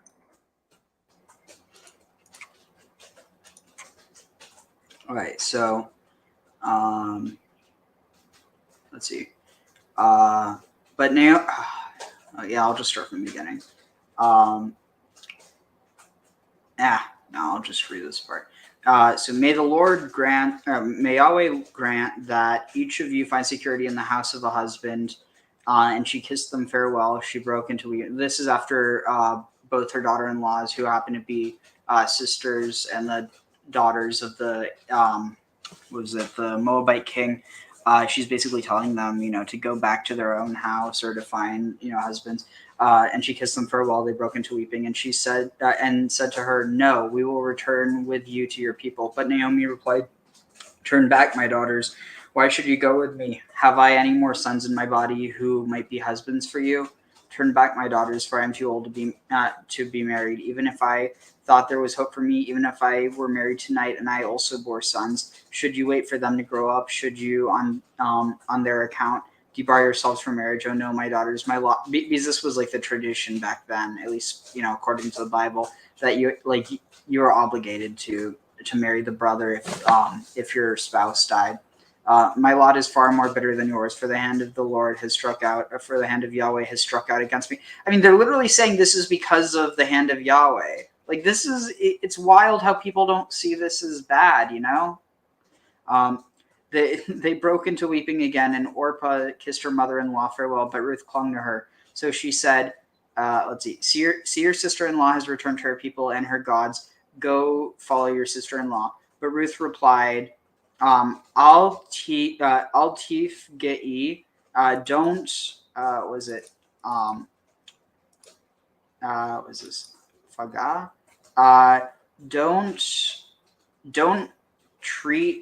Don't treat me, or don't entreat me, or like don't try to convince me to abandon you. Le azbecha, azev is to abandon or leave.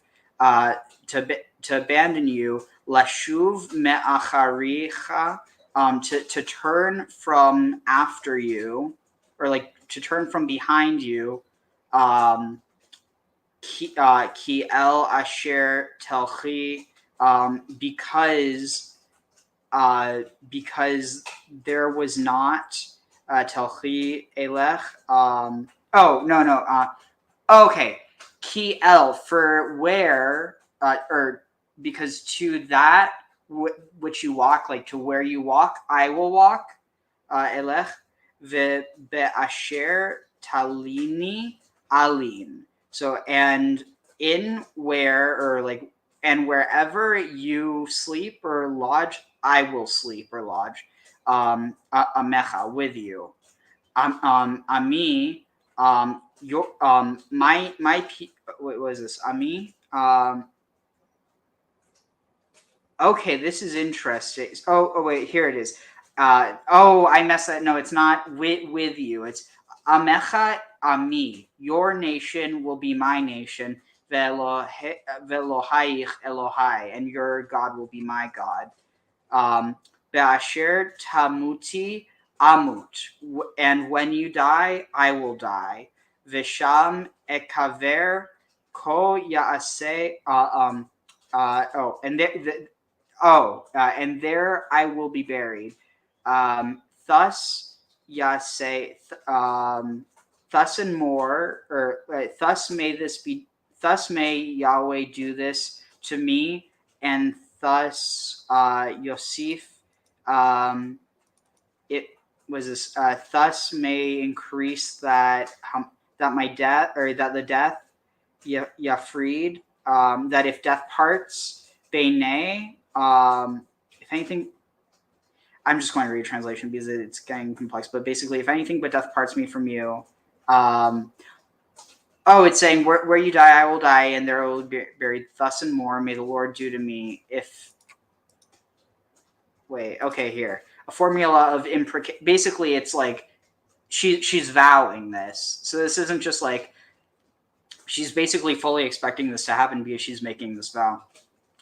When Naomi saw how determined she was to go with her, she ceased to argue with her, and the two went on until they reached Bethlehem. When they arrived in Bethlehem, the whole city buzzed with excitement. The women said, "Can this be Naomi?" But I mean, we could always read more of this later. But it's so that always stuck with me. Like this idea of it's not a loyalty because she has to, because she literally doesn't have to do any of these things.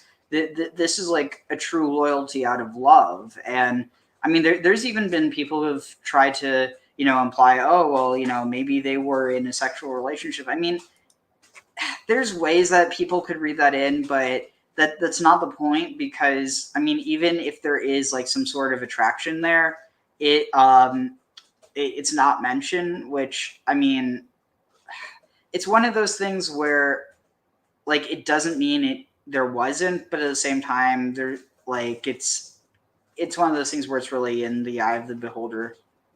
But this is also interesting because when they arrived to Bethlehem, she says, "Do not call me Naomi." She replied, "Call me Mara." And then notice this. Here she says, "For Shaddai has made my lot very bitter." But and here, usually interpreted as the Almighty, but it can also mean breasts, or like the god of the breasts. But the name Mara is connected to old ancient Near Eastern goddess named Mara, which I'm blanking on what she was associated with, but was oh wait, where was the video? Oh no, we didn't finish it yet. Sorry, I got sidetracked because I really love that verse. Oh shoot, what did I just do here? This is in the part of Ruth. And she says, "No, you can't go alone. I will not leave you." And from beginning to end, the chesed that Ruth had to her mother-in-law, whom she sees as bereaved and bereft, and returning alone to her people. And she says, "No, you can't go alone. I will not leave you."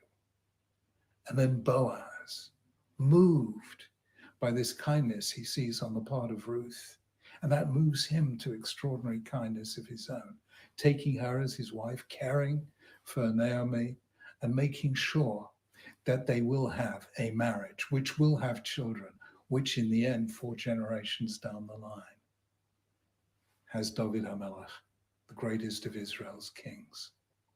This is love as loyalty. This is love as chesed. When Tyndale in 1535 sat down to write the first full English translation of the Hebrew Bible, he had to coin the new word loving kindness to translate that. Wasn't he also killed for it? Which is the very essence of the book of Ruth. Yeah, I believe Tinsdale got killed. Chesed. And then they just renamed his Bible the King James. The relationship of Israel and God. No, actually, there were a couple other rewrites in between. But yeah, no, it was one of the bases for the King James. Extraordinary moment when God made a covenant with Oh my God, King James now will forever be associated with the crazy guy last time. Oh my God. I betroth you to me. That was only last night? Betroth you to me in justice, I think 2 nights. righteousness, and kindness. And Yeah, I think 2 nights ago. Betroth you to me in Oh, you watched it, Graham? That part? I woke up. I had to tap out about after about 3 or 4 hours, and then Ariel just kept on going and going, and when I woke up, that guy was on, and I was impressed. He was going to nuke Chicago. That's impressive power. Yeah, well, to be honest, first of all, he told me my real name is Allah. And that was like, no, it's not. No, he was saying that because he thought you were the devil or something. I don't know. Is Allah the devil? Like, is no, that that's what he thinks. I mean, why am I the devil? Like, I did not understand. Like, he scared me into playing Monopoly with children. Wait, playing Monopoly with children? Yes. It was just like play for 8 hours straight, a Monopoly game. Yeah. Yeah, I mean, I hope he gets help, but I mean, I don't think he will. I mean, it's like to be honest, like I watched for Wiki series now, and literally Jesus' messages was love. It's like the entire thing of love, that love and kindness. That was his entire message, and he was like, if you're broken, I will accept you. If you're wounded, I will accept you. And the guy was like the opposite of it. If you don't bow to my ego, I will burn, like brand and stuff. So I felt, I felt like I had no way of communicating and out of place to help or contribute to a conversation. And Yeah, no, he was what I call trapped in a solipsistic loop, but the problem is he's interacting with other people at the same time and living in his own little world, which is a dangerous situation for everyone. Yeah. Anyway, As an Good Eros verustically, I betroth you to me forever. I betroth you to me in justice and Wait, did you betroth you as an Eros verustically. I betroth at first I you thought to it me was forever. like a I different language, betroth but then I you didn't realize it was actually in Hebrew that justice there was. and righteousness and kindness and compassion. I betroth you to me in faith, and you will know the Lord. Wait. That is, And that word. I betroth. Oh, I totally missed that. An erusin verus. Erusin, that's anagram of Asherah, which means blessed or happy. I betroth you to me forever. I betroth you to me in justice and righteousness and kindness and compassion. I betroth you to me in faith, and you will know the Lord.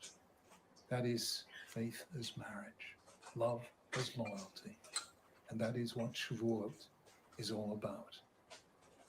In a world where religion is too often associated with extremism, with harshness, with prejudice, and with violence, we would do well to remember that essential message of Shavuot, epitomized in the book of Ruth, that at the heart of faith is that faithfulness that binds us to one another in the love that is loyalty and the loyalty that is love. We need more of it today.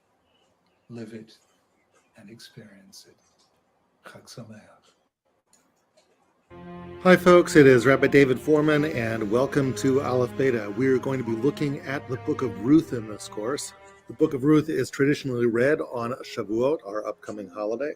And I think one of the things we might want to start with is, why is this book read? Yeah. Could be something as trivial as the week. Jonathan Sachs, I don't think I ever got to talk with him, but I got the honor of seeing him in person when I was in high school during a youth group convention.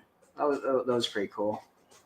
I don't think I really realized how big he was back then, but he also wasn't like, I mean, he knew how big he was, but he wasn't the type of person where he acted like that, if you know what I mean. His ego hadn't taken control of him.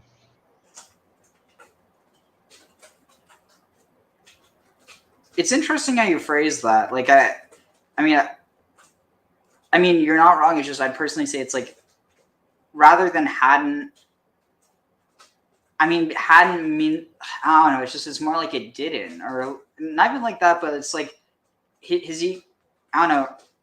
You're right. I don't know. It sounded kind of weird, and it might just be because I'm tired. But yeah, Kara said, I resonate with a message of love, and we also said, love that dude. Me too. It's like, it's one of those things where even though I completely religiously disagree with him, there's things that I can agree on. He's coming from the right place, even if he comes to some wrong conclusions sometimes. That's my way of looking at it. And as long as you're coming from the right place, you're not going to come to too awful of conclusions. Yeah. Wheat harvest. At the most, you might be ignorant, but never like outright hateful. Yeah, no hate and no maliciousness. I mean, that's a book about the wheat harvest. Shavuot comes around the time of the wheat harvest, so that could be it. That seems like a pretty tangential reason to read the book, but it could be. If we want to get maybe a little bit more spiritual about it, we might say something like, we have a book about a really nice lady named Ruth, who is actually from Moab. She converts, and maybe it's about embracing God. Maybe that's what we all do on Shavuot. We embraced God, we accepted the Torah, and that's certainly one possibility. But there are some problems with that approach, as nice as it may sound. Problem number one, the great speech of Ruth, where she clings to Naomi. She says, where you sleep, I sleep, and your people is my people, and your God is my God. You cannot keep me from you. That speech happens towards the end of chapter 1.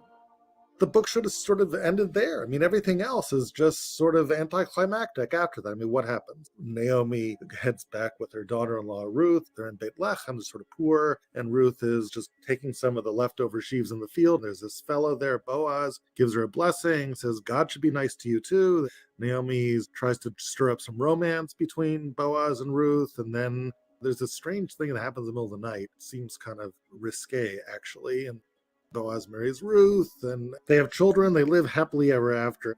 It actually takes a while to get there because in the middle, Boaz convenes these people, and there's this other guy, Ploni Almoni. He sort of kind of wants to marry her, and he sort of says he'd rather not, and then Boaz comes to the fore. I mean, all of that seems completely irrelevant, really. If the point of the book is about what there, because in the middle, Boaz convenes these people, and there's this other guy, Ploni Almoni. He sort of kind of wants to marry her, and he sort of says he'd rather not, and then Boaz comes to the fore. I mean, all of that seems completely irrelevant, really. If the point of the book is about what Ruth does in chapter 1, then by golly, it should be a much shorter book. It just should have ended in chapter 1. I mean, why do we keep on hearing about the extended story of Ruth? Why does this book not end in chapter 1? It must be that the book is not really just about Ruth the convert. It's about what Ruth the convert does, what she's committed to. And that brings us actually to last year's course. I recommend you take a look at what we did on Shavuot last year, but if you have seen it, you know that an important part of the Ruth the convert is about what Ruth the convert does, what she's committed to. And that brings us actually to last year's course. I recommend you take a look at what we did on Shavuot last year, but if you have seen it, you know that an important part of the Ruth story is the Yibum elements of this book. The law of Yibum, as given in Deuteronomy and Sefer Devarim, is the following. If a man and a woman are married and the man dies and the couple are childless, there's a mitzvah on the brother of the deceased to marry the widow in an act we call Yibum. The idea here is that children that they have will perpetuate the name and the legacy Horrible of haircut. the deceased brother. Lo yimachesh shmo b'Yisrael. Oh no, That the his brother name had the not be haircut blotted too. out from among Israel. It's a great gift that the brother is giving because the child, in some sort of fundamental way, isn't really his. Biologically, it's his. Spiritually, And the it's kid belonging inherited to the bad brother. haircut too. And so Yibum is a great act of chesed, a great No, act the of kid doesn't kindness. have It's the bad almost haircut like yet. surrogate parenthood in a way. The kid can be saved. And once we see that Yibum I is here actually in Ruth, thought so it that would was sort of Brian make sense Cox's as to why the haircut. book is as long as it is. It's not just that Ruth is virtuous It was because what? she was a convert to the people of Brian Israel, Cox, but of course it's he what she wears does that haircut afterwards. Here she is on his committed videos to everywhere, and perpetuate it the was like, legacy of her ew. dead husband Machlon. Wait, Look how And by Brian Graham Cox. extension, Cox or Machlon's Graham father, Paul? Elimelech. Because remember, No, Elimelech Brian comes to the Cox. land and he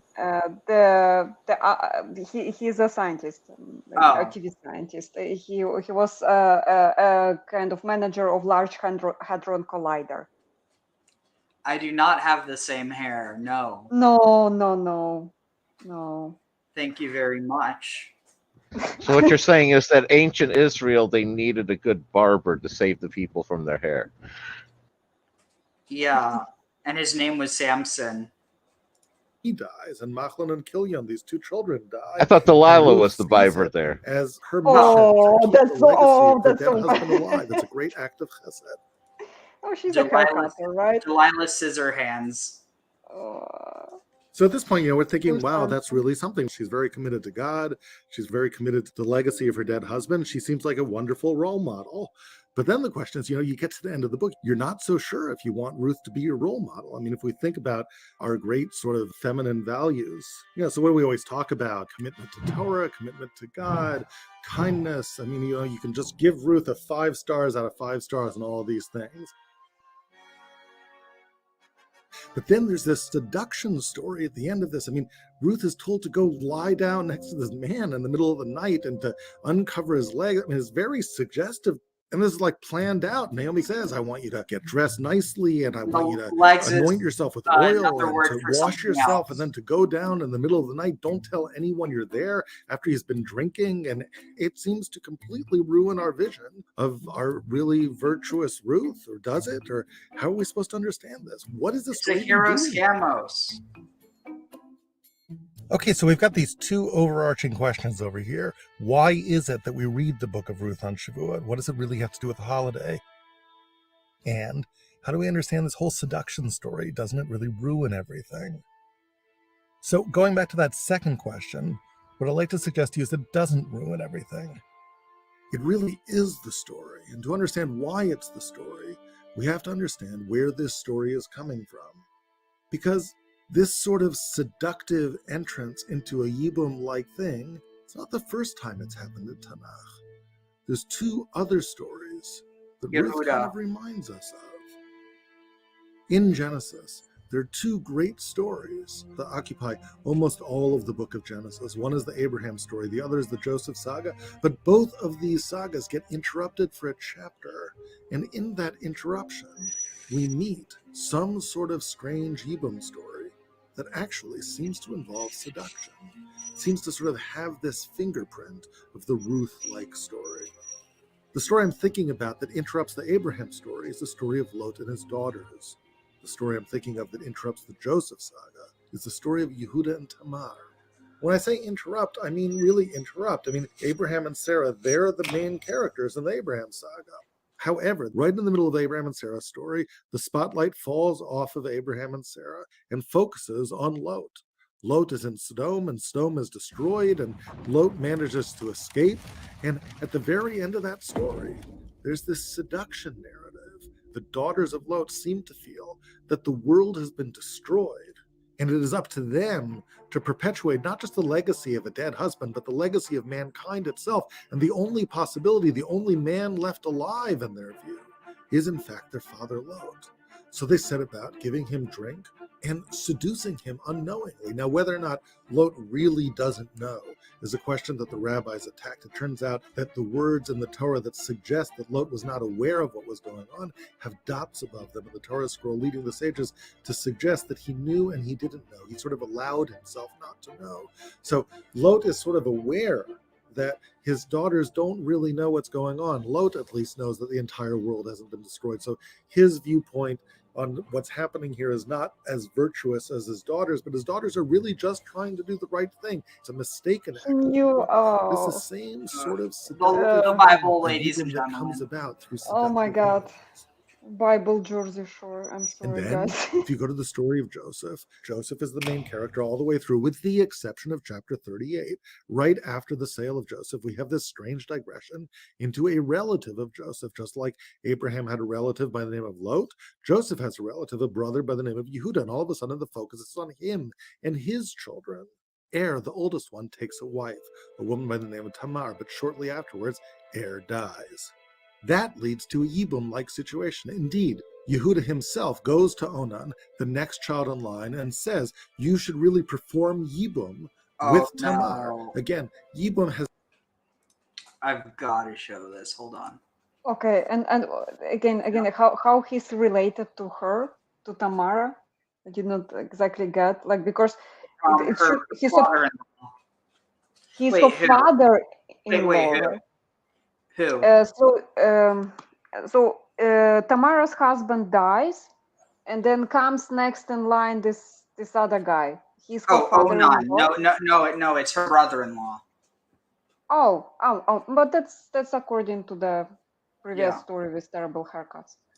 All right, let's see. Onan, here comes Jews. Oh, it's like... Oh my God! Let's see. Can I find it? Well, does that mean that the Bidens are Jewish, since the one brother married the widow of the other? No, I think that just means that. I mean, most Jews don't even do that. I think he must have. Sorry, I saw the joke line there, and I had to go for it. My apology. No, I just like I see the analogy of the TV entertainment. It's like such a shocking kind of copulation stories in there that would grab people's attention. It's like, oh, forbidden. Oh, Like, they here. used Well, they didn't even do the worst ones, Kara. I mean, you could do an entire, five season miniseries just on Solomon and his wives and concubines alone. Yeah, a Hey. season for each one. Anyway, here, check this out. ויאמר יהודה Oh, לעונה, my favorite guys. בוא אל אשת אחיך, ויבם אותה. לא הבנתי. נו, עכשיו, כשאח שלי מת, אז אבא שלי רוצה שאני אייבם את גיסתי. מה? אל תתלהב. בונה, פצצה, אם אתה לא רוצה לייבם אותה, תביא, אני אייבם אותה. אתה לא יכול לייבם אותה, אתה יכול לייבם רק את גיסתך. גיסתי לא הייתי מייבם עם מקל. בכל מקרה, אני לא מסוגל לעשות את זה. למה? זה הכי זיכרונו לברכה, איך אני יכול לעשות לו דבר כזה? מה זה? איפה המצפון שלי? זה לא מוסרי. גבירותיי ורבותיי, החבר שלי פה עונן, צדיק. די, אתה מגזים, מה יש לך? תקשיב לי טוב, אנשים ישמעו את הסיפור שלך וירצו להיות כמוך. השם שלך יהיה מילה נרדפת למעשים טובים, לצדיקות, לאצילות נפש. אתה חושב? בדוק. בן אדם יעשה משהו טוב, יגידו לו, כל הכבוד חביבי, עוננת. וואלה? בטח, וכולם ירצו לעונן. הסיפור שלך ייתן השראה, יעוננו בכל מקום. ברחובות, בגנים, בשווקים. מה אשכרה? יהיה יום התרמה מיוחד למעשה עוננות מדלת לדלת. ואנשים יתרמו בנדיבות. אשכרה. תן השראה, עוננת. וואלה?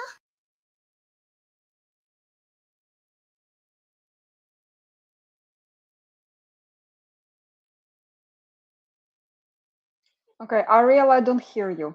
Either you're muted. Yeah, sorry.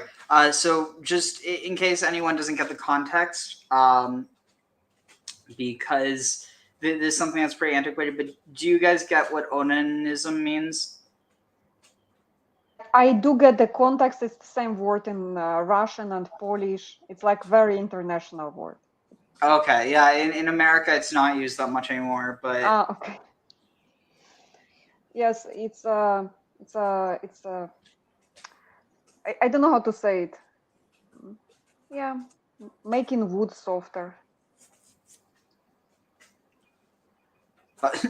But yeah, I mean, basically, what was it? It's just really funny because the joke is, they'll do it everywhere. וכולם ירצו לעונן.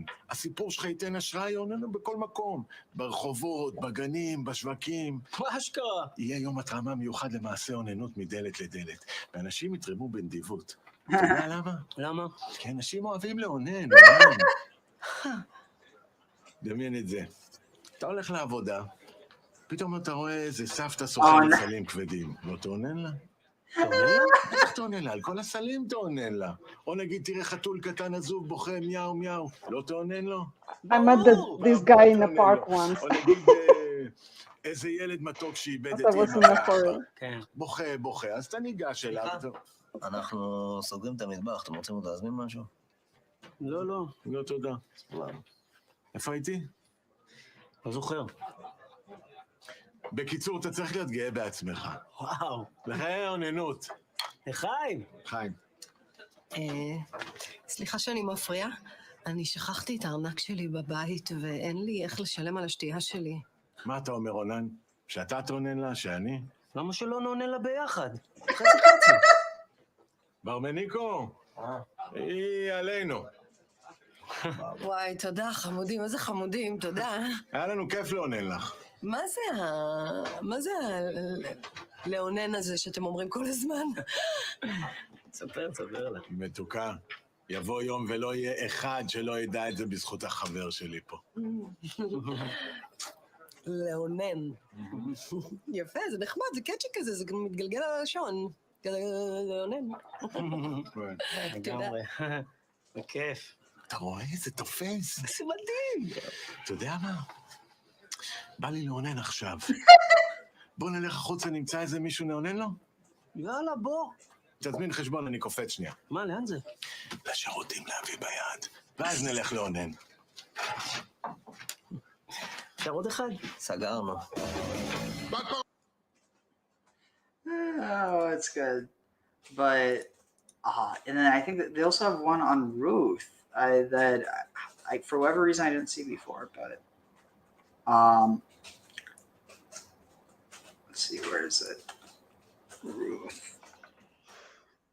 Yeah, I once was going in Warsaw through the park, like running pretty quickly because I was late for my appointment, and the guy stops me and asks me, "What time is it?" I go to my purse to look for my phone to check out what time is it, and I was like, as I'm looking down at my purse, I was like, "Oh my God!" And it was just then I was like, I'm looking straight at him and saying like, "Listen, Jude, I'm so much in a hurry. I don't have time for this." And then I keep going away. And I was like, "Is he okay though?" Like, did not I wound his pride or something? Like, I was not even shocked. I was just so busy in my head. You need to work some nonviolent communication in there, Kara. Okay. I was like, "Well, how do you feel?" I don't know that you want any communication in that situation. Yeah. What need do you have? What need do you have? He was fat. He was very young. It was like, Jesus, like, I don't know, like, he was like 25 or something. I was like, what could get a 25-year-old man to that? Drugs. Maybe. Really, do you think so? Let's see, where was it? Okay, so sorry, that's what it evoked in me. Memories. Let's see. Here. Has not been Okay, given so Tamara. until Okay, back. given at Sinai, and this is pre-Sinai, but as the Ramban explains, the idea of Yibum seems to have pre-existed Sinai. Sinai kind of took the idea and then molded it into law, but the idea was there. And Yehuda says, perform Yibum, try to perpetuate the legacy of your dead brother. And Onan then consorts with Tamar, but does so in a way so as not to impregnate her. He seems to be aware that the child is not going to be his. As the text says, Vayeda Onan ki lo yazera. Onan knew that the child wouldn't be his in some sort of deep spiritual way, and therefore he made sure she didn't become pregnant, and God did not like that. So Onan dies too. So now we have two children down, leading Tamar to wait around for the very last child, hoping to do Yibum, to keep the legacy of her dead husband alive with Shelah. However, Yehuda is not so excited about letting Tamar marry Shelah, but instead of telling her that, he just sort of has her wait. He says, Ad Asher Yigdal, until Shelah grows up, and then you can have him. But then finally Shelah does grow up, and Tamar sees that she's not going to marry him either. Meanwhile, Tamar has been in limbo. She's still wearing clothes of mourning because she can't really close the book on her dead husband. There's always the possibility of marrying someone who's going to keep that marriage alive and having a child to perpetuate his name. So then she takes matters into her own hands and brings seduction into it. She dresses up like a harlot, taking off her clothes of mourning, dressing up as someone that she can't be recognized, and stands in the crossroads and waits around for Yehuda to come along, and then gets involved in this seduction scheme. It's a scheme that the Torah details almost the same way it details what's going on with Ruth. We hear about the bargain between her and him, and it's very strange. She wants payment for her services and asks what he can give her. He says, well, I would give you a goat, but I don't have a goat. She says, well, I guess I'll take your staff and your signet ring and your cloak. I'll just have that, keep them as safekeeping until you give me the goat. I mean, just this really strange story, but whatever the larger meaning of that story is, these two digressions in Genesis somehow seem to almost foreshadow some of what it is we're seeing here in Ruth. It's like this isn't the first time we've had a Yibum brought about through seductive means. I want to suggest to you that there is no understanding Ruth without understanding those two stories. They are the foundational building blocks for the book of Ruth in marvelous and wondrous ways. What I'd like to do in our next videos is to take you back into those stories, to try to understand what those stories were about. And once we really understand what those stories were about, we will come back to the book of Ruth, and it will be an entirely different book. We will understand the seeming seduction narrative that takes place in chapter 3. We'll understand the overall message of the book of Ruth in an entirely new way. And we may even understand what this book really has to do with Shavuot after all. Let's take a look at our next video. There's a Harry Potter music at the back, kind of, which it's like he tells that story, which is like really shocking in a way, like completely out of our day-to-day life, let's say, like not common, like it's and then they Well, have the play. Yeah. I would say certainly out of my everyday life, that's for sure. Yeah, Tag. like I also don't have it happen around, like, but that music, that actually, that Harry Potter music is interesting. Yeah. I feel sorry for Tamar. Jesus. Oh my God.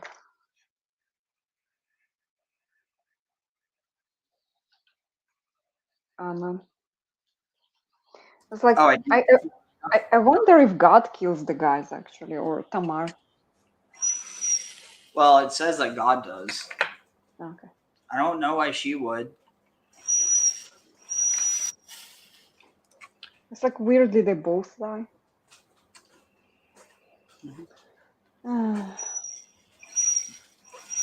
Let's see.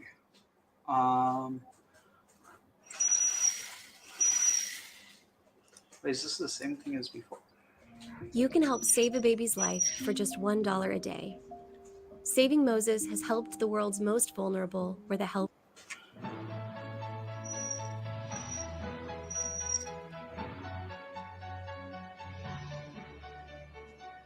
There's a certain South Park feel about Hi, the this is Rabbi videos David too. Foreman, and today I I'd like got to talk to you that. about the holiday of Shavuot and the Book of Ruth. The holiday of Shavuot, as holidays go, is a very grand holiday. We associate it with an event no less magnificent than the giving of the Torah at Mount Sinai.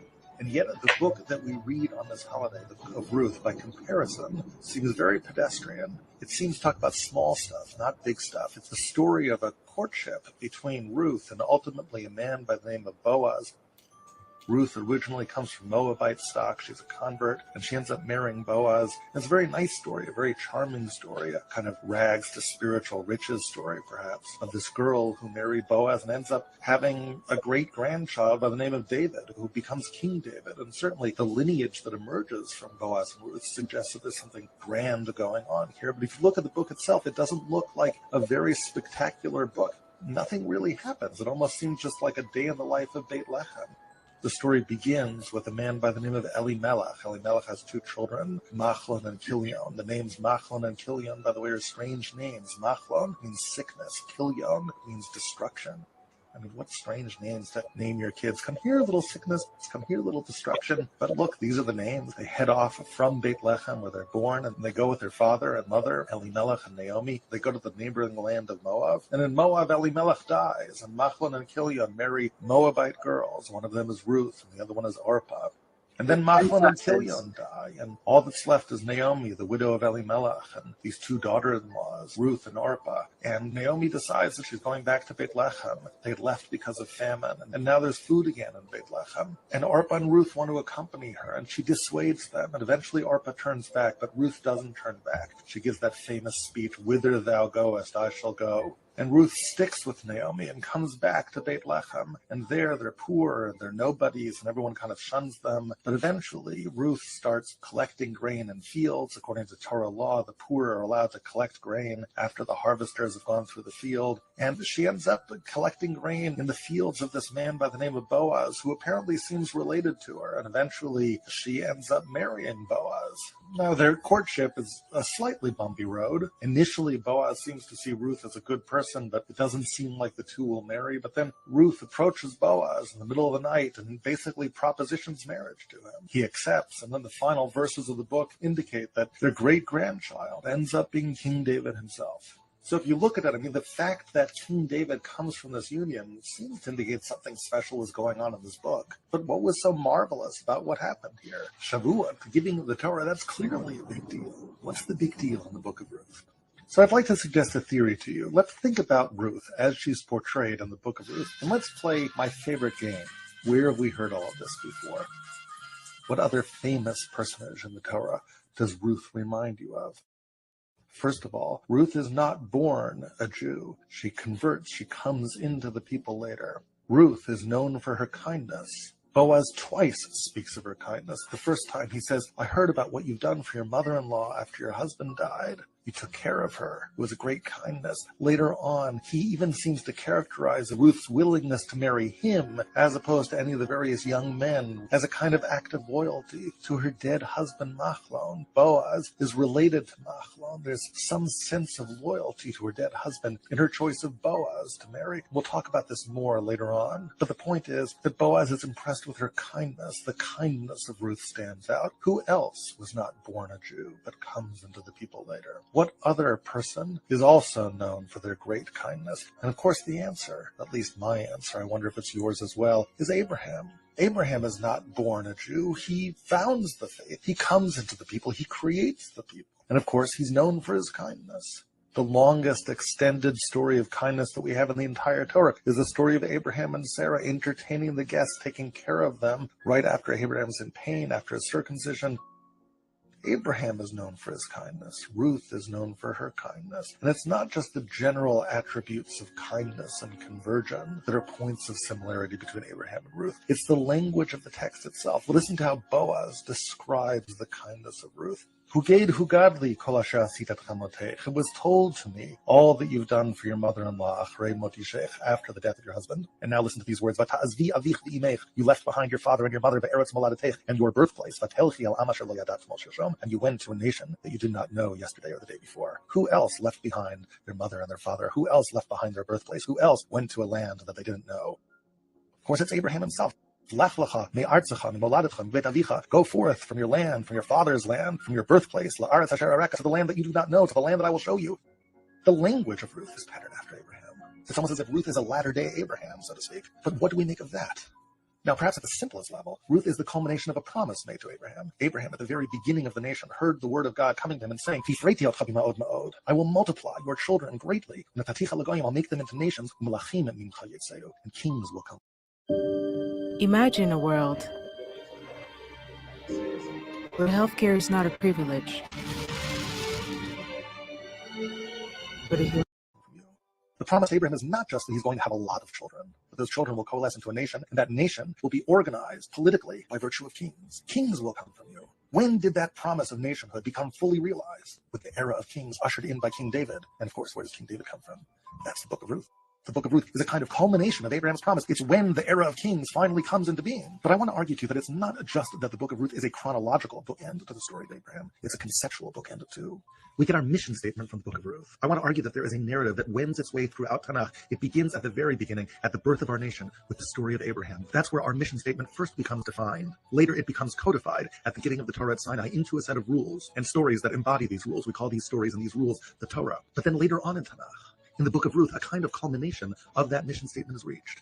There are echoes of Abraham and Ruth. Ruth is a kind of culmination of Abraham's story. But if that's true, there is a problem we must grapple with in the book of Ruth. And strangely, it's not really even a problem in the book of Ruth. It's a problem in the very beginning story, the story of Abraham, a basic conundrum that faces anyone who reads the story of Abraham, and it is this. Yeah, well, might do a stream later tonight because I really don't think I'm going to have anything else to do. But it was good seeing y'all, and hope to do this again soon. Oh, fun as always, Ariel. Take care. Take care. Bye.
Korahites.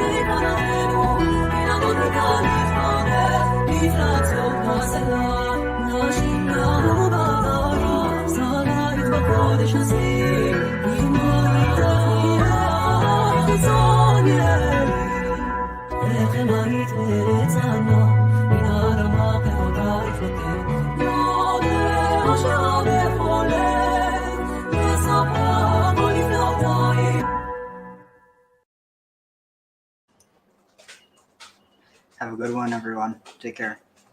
Cool. Talk to you later. Bye.